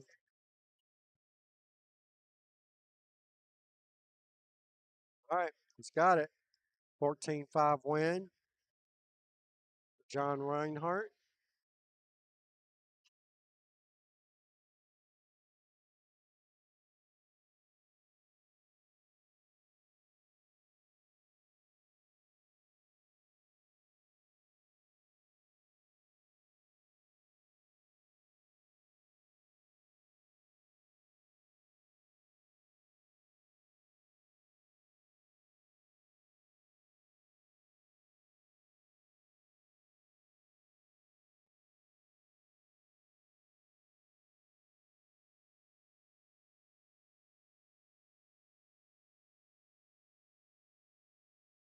Go ahead, be gone with it. Go ahead, be gone with it. Go ahead, be gone with it. Go ahead, be gone with it. Go ahead, be gone with it.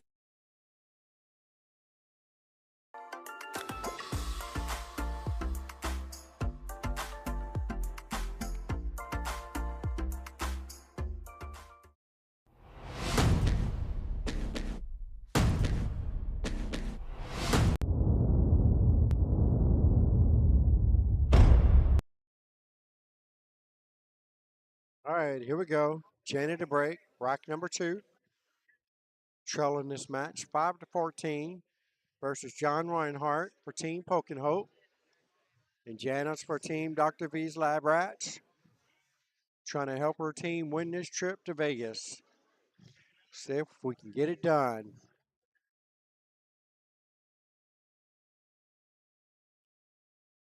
Solid break. Didn't see anything go in, so John's going to come to the table with an open shot at the 1. It's not an easy shot, but he does have a hit on the 1.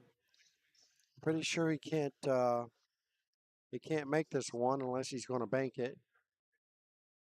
He tries to cut it in. He's probably going to leave it hanging in the pocket or just miss it going in altogether.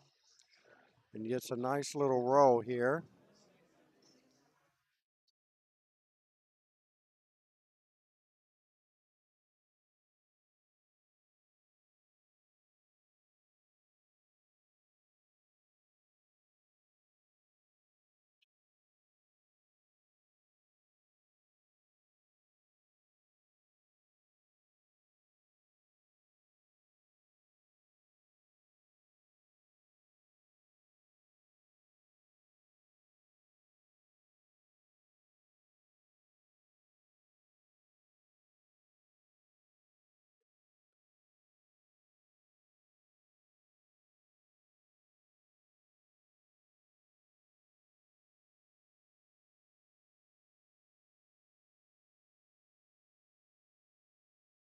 So close, so close.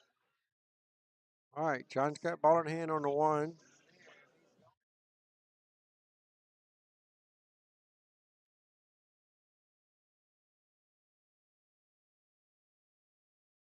All right, we're looking at a 1-9 combination. 9 ball in the corner pocket, preferably.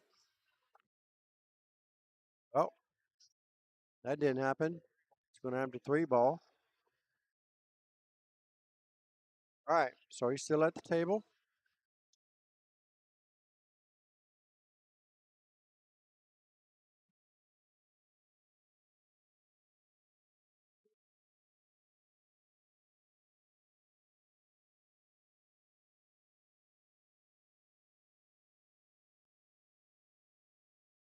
All right, here we go.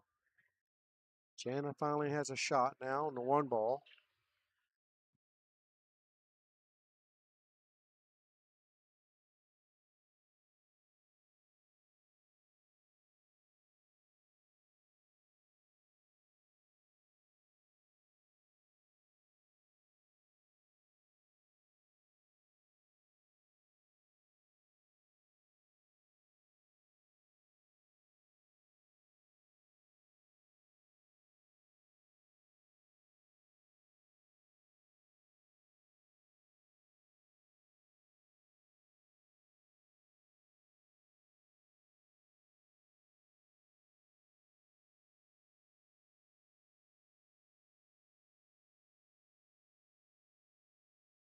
Yeah,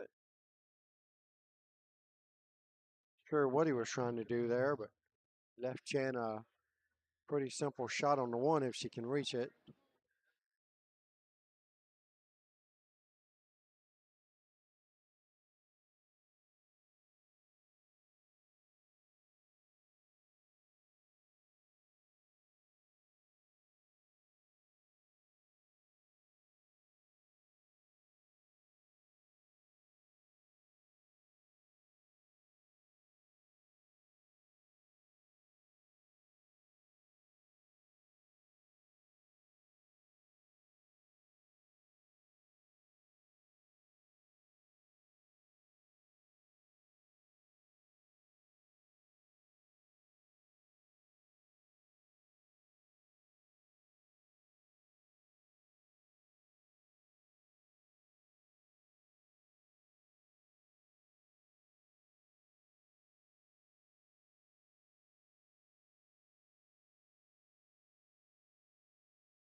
All right, flukes the 6 ball in.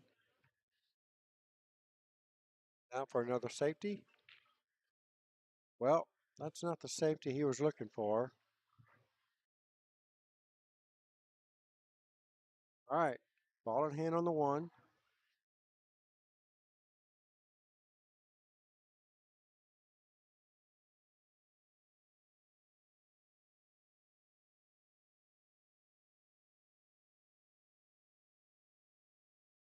Nothing easy here with ball in hand. I think the easiest shot is to play the 1 up in the bottom left-hand corner pocket here. Not sure if it goes past the 4 ball inside.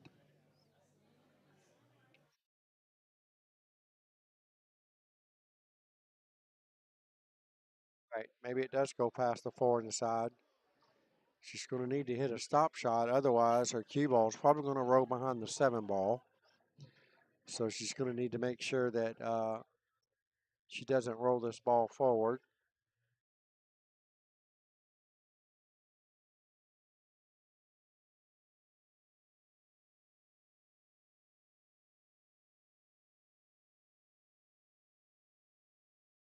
Good shot.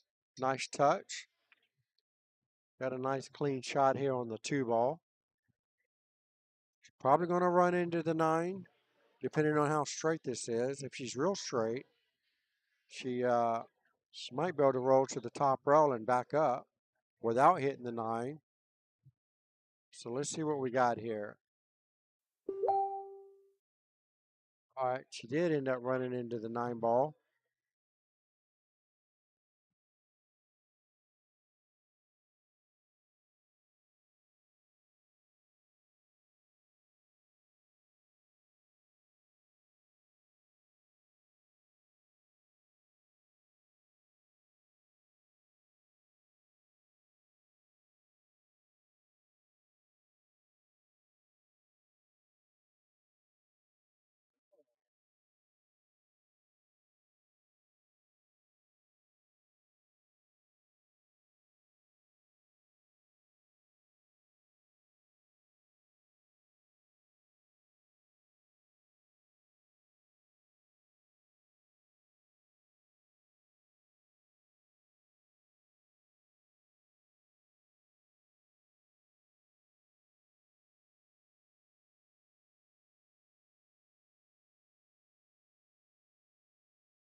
Wow, that was a great shot by Jana.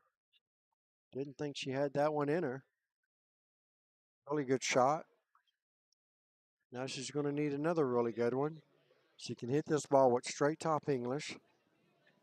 She should be able to shoot the 7 in the same pocket. Or if she comes up too short, she'll be able to shoot the 7 in the side pocket. Right about where the cue ball is now, that side pocket. All right. You hit it too flat.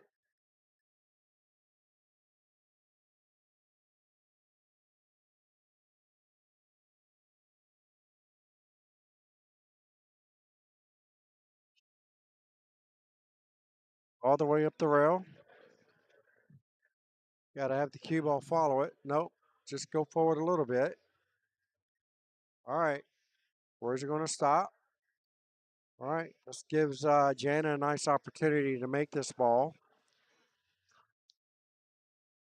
She can hit this ball super soft. She'll play the 7 in the left-hand side pocket. Just barely make this ball.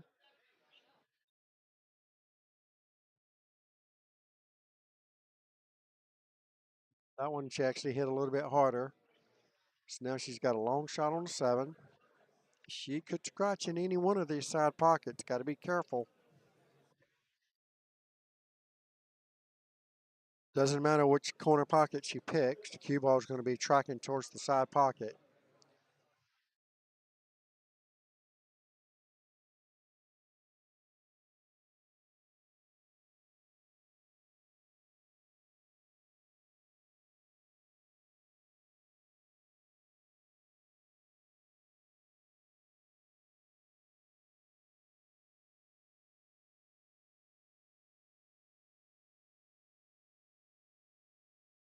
Wow, so close, so close.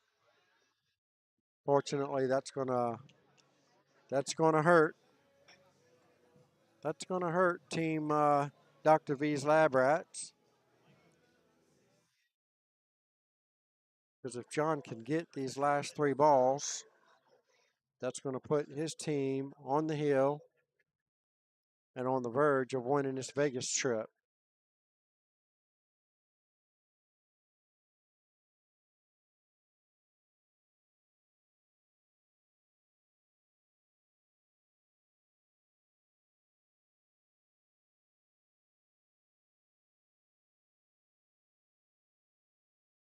Got a little hard on this eight ball, but he should be okay. Just got to bear down and make it. About the same speed. He should be all right for the nine ball. There you go. This is going to get him on the hill first.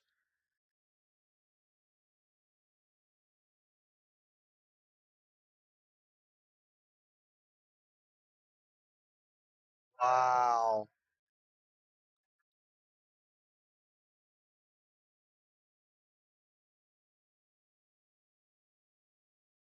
Unbelievable. All right. That was a 14-2 win.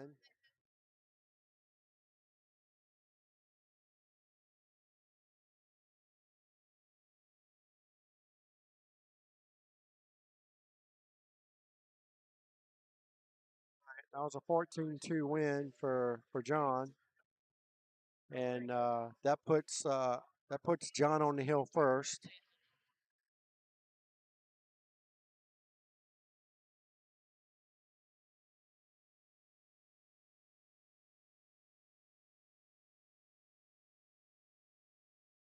Jana needs a lot of help here. Desperately needs to get this right.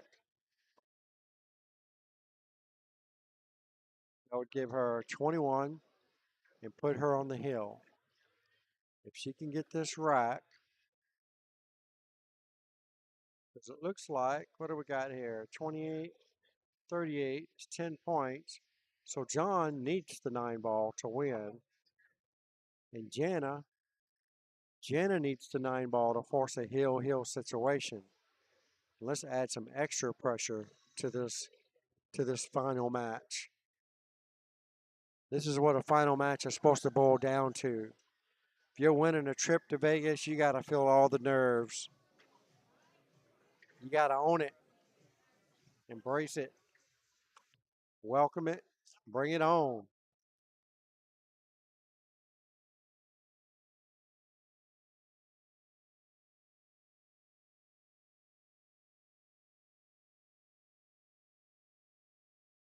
Derek. Yeah, he looks like he's about to pass out. He's definitely stressing over there for sure.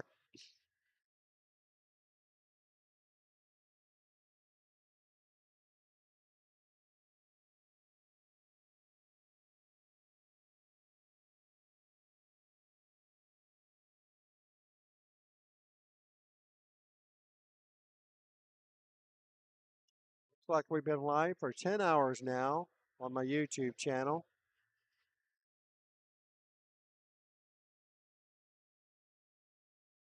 All right, so here we go. Jana just needs one good rack to force a hill situation.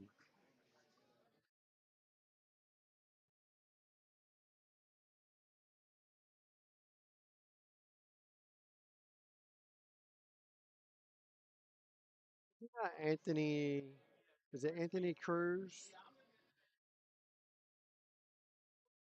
Who right there? You remember Anthony Cruz from Bruland?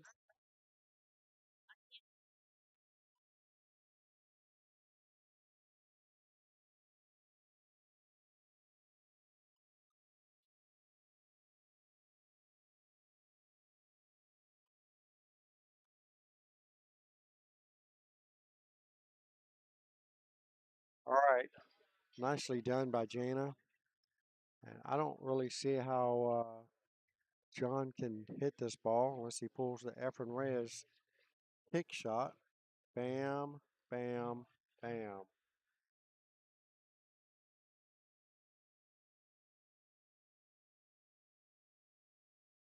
Definitely no way to hit that ball from there. He needed the Efren Reyes Z shot.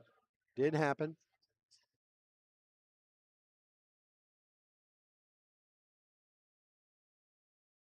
Last match, not last game.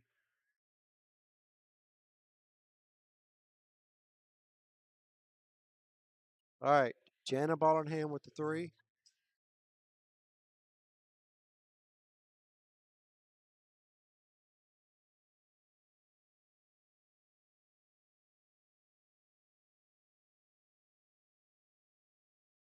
Uh-oh. Uh-oh. Wow. She was very close to scratching on that ball. She's very fortunate, especially she didn't stick her hand in the pocket, but she sure wanted to.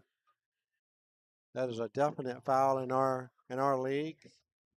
Can't stick your hand in the pocket to catch the ball.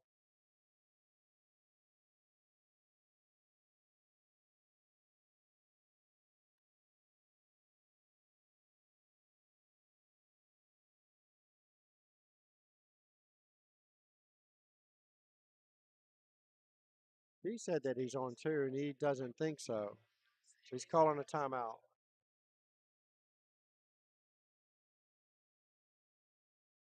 I wasn't paying attention, so I don't know. So apparently, maybe the audience can help me out here.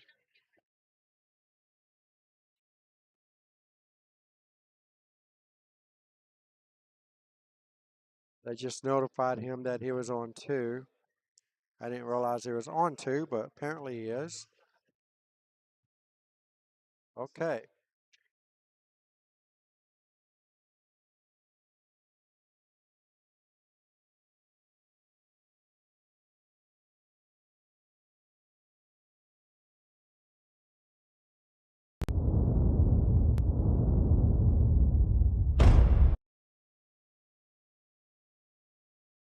Looks like Jerry's trying to help him out to make sure he gets a good hit on this 4 ball. I know he missed the 3 ball earlier. I don't know what he missed before that. So I do know he missed the 3 ball.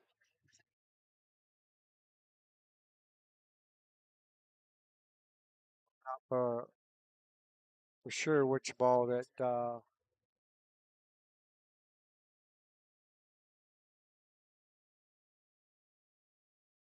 right. No roll after contact, so that's a loss.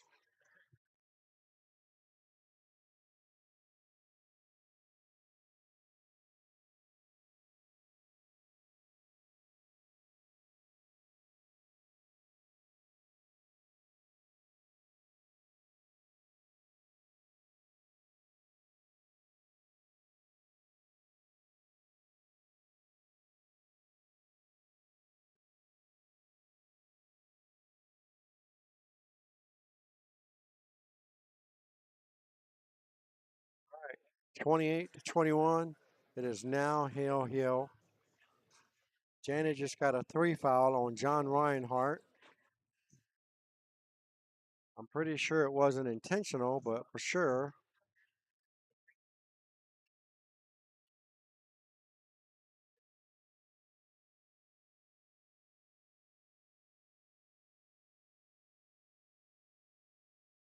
Tell him. Tell him that he was on 2.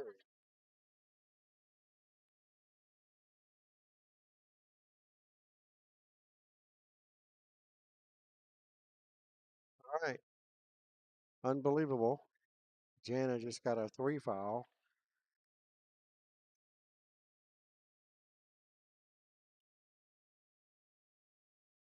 Hill.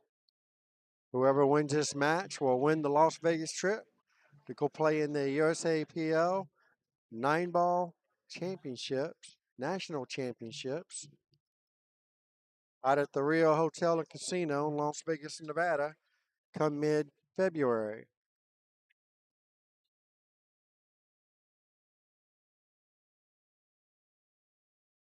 Like I say, I smell a lot of hot sauce.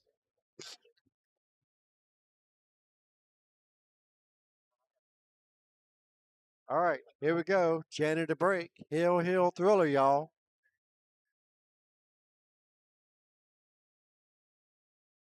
All the marbles right here on Jana and John.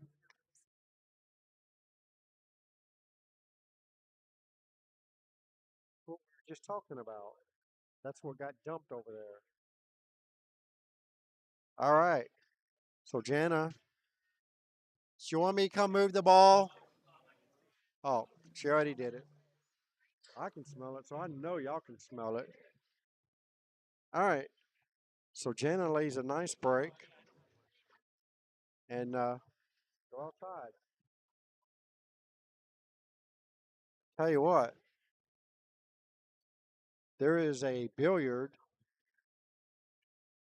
a possible billiard on the 2-9, but you have to be on the left side of the table to make it work.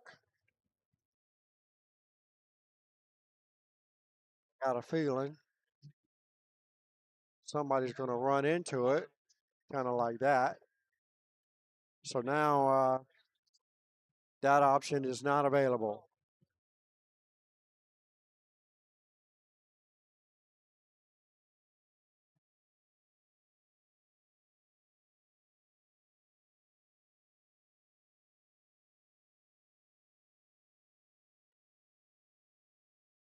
Lots of pressure here.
We got a 1 rail kick.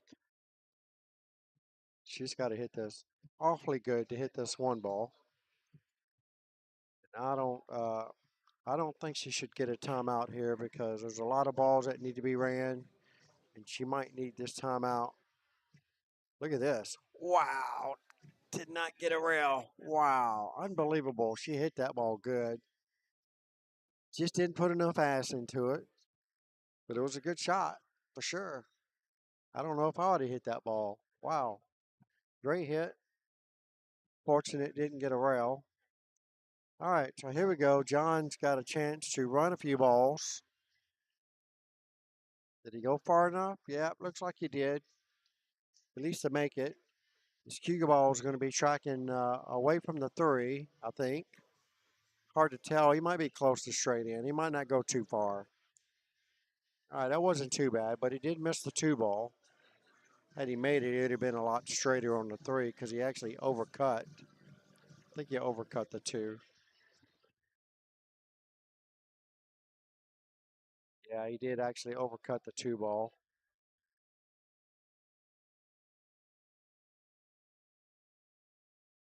All right, well, as each ball falls in the hole,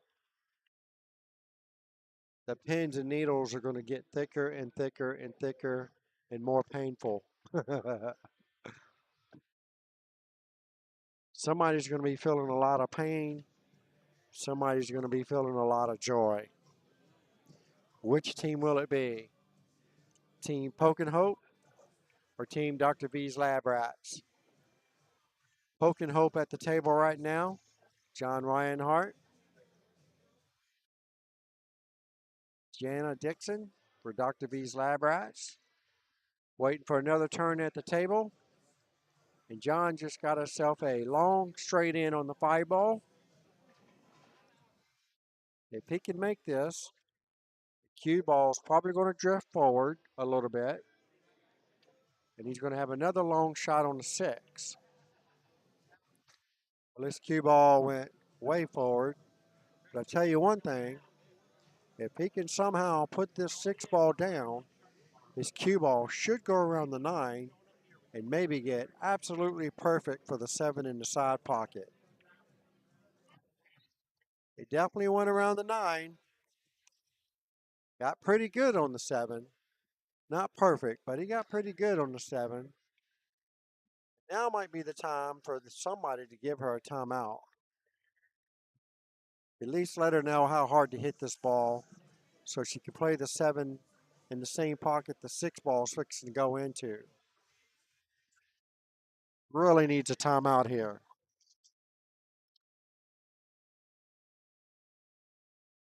Does she?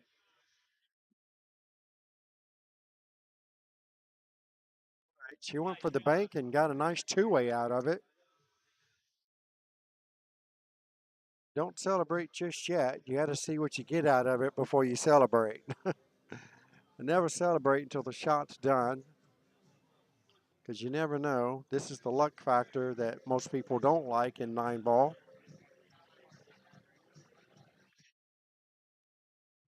All right. Well, that's not too shabby for John.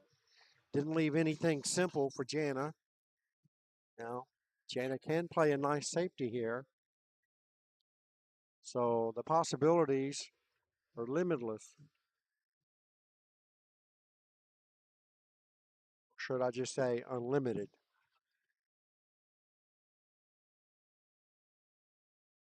She can leave his 6 ball on the end rail and send the cue ball up table. That would be ideal.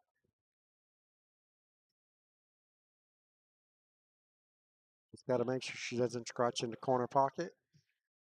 All right, she's going for another bank. Needs it to get on the rail, and it doesn't.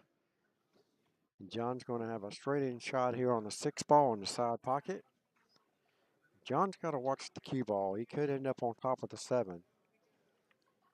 So if he hits this very slow, he could easily end up on top of the 7.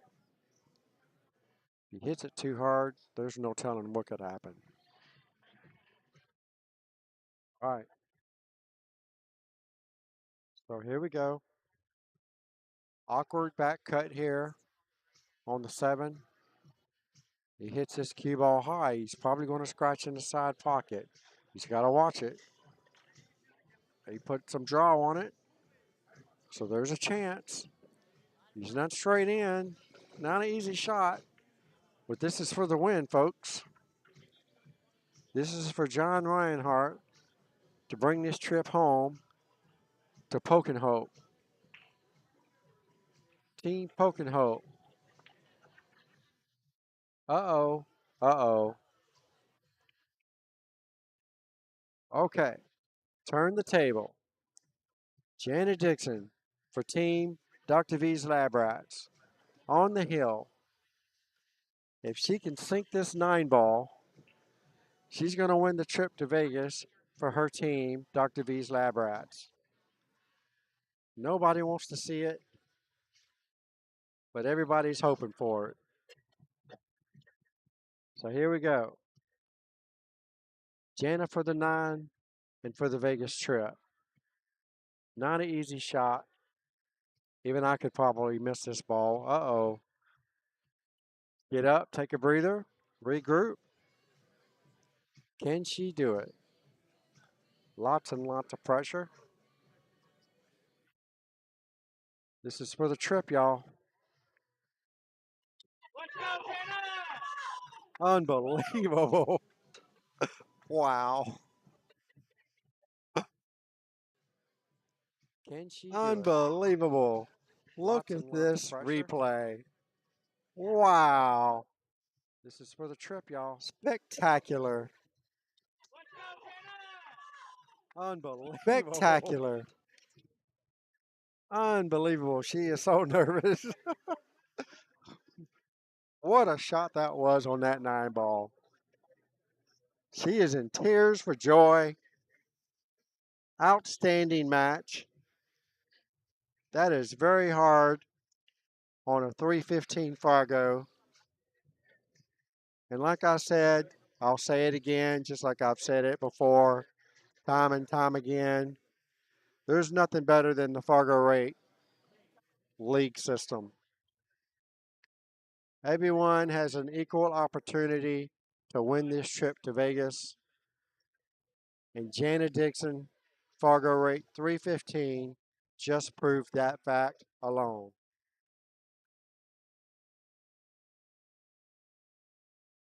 Nicely done by Janet Dixon and team, Dr. V's Lab Rats. They are going to Vegas. I will leave the stream up and running for a few minutes. Let you guys check out the trophy presentation. Then I'll get ready to shut it down after that. I would love nothing more than have an early night to go and rest a little bit. So you guys check it out. And thanks again for tuning in to the Lights Out streaming. We still have one more trip to give away come tomorrow. So we have another exciting match coming up tomorrow. So while they get ready and whatnot, let's have a word from our sponsors, No Quit Apparel. Thank you guys for tuning in.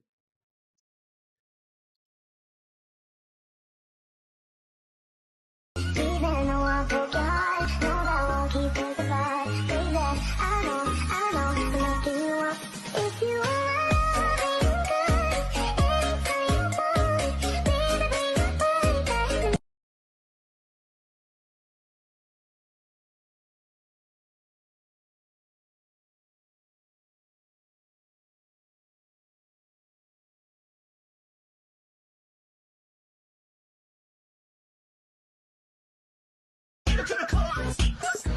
Go ahead, be gone with it.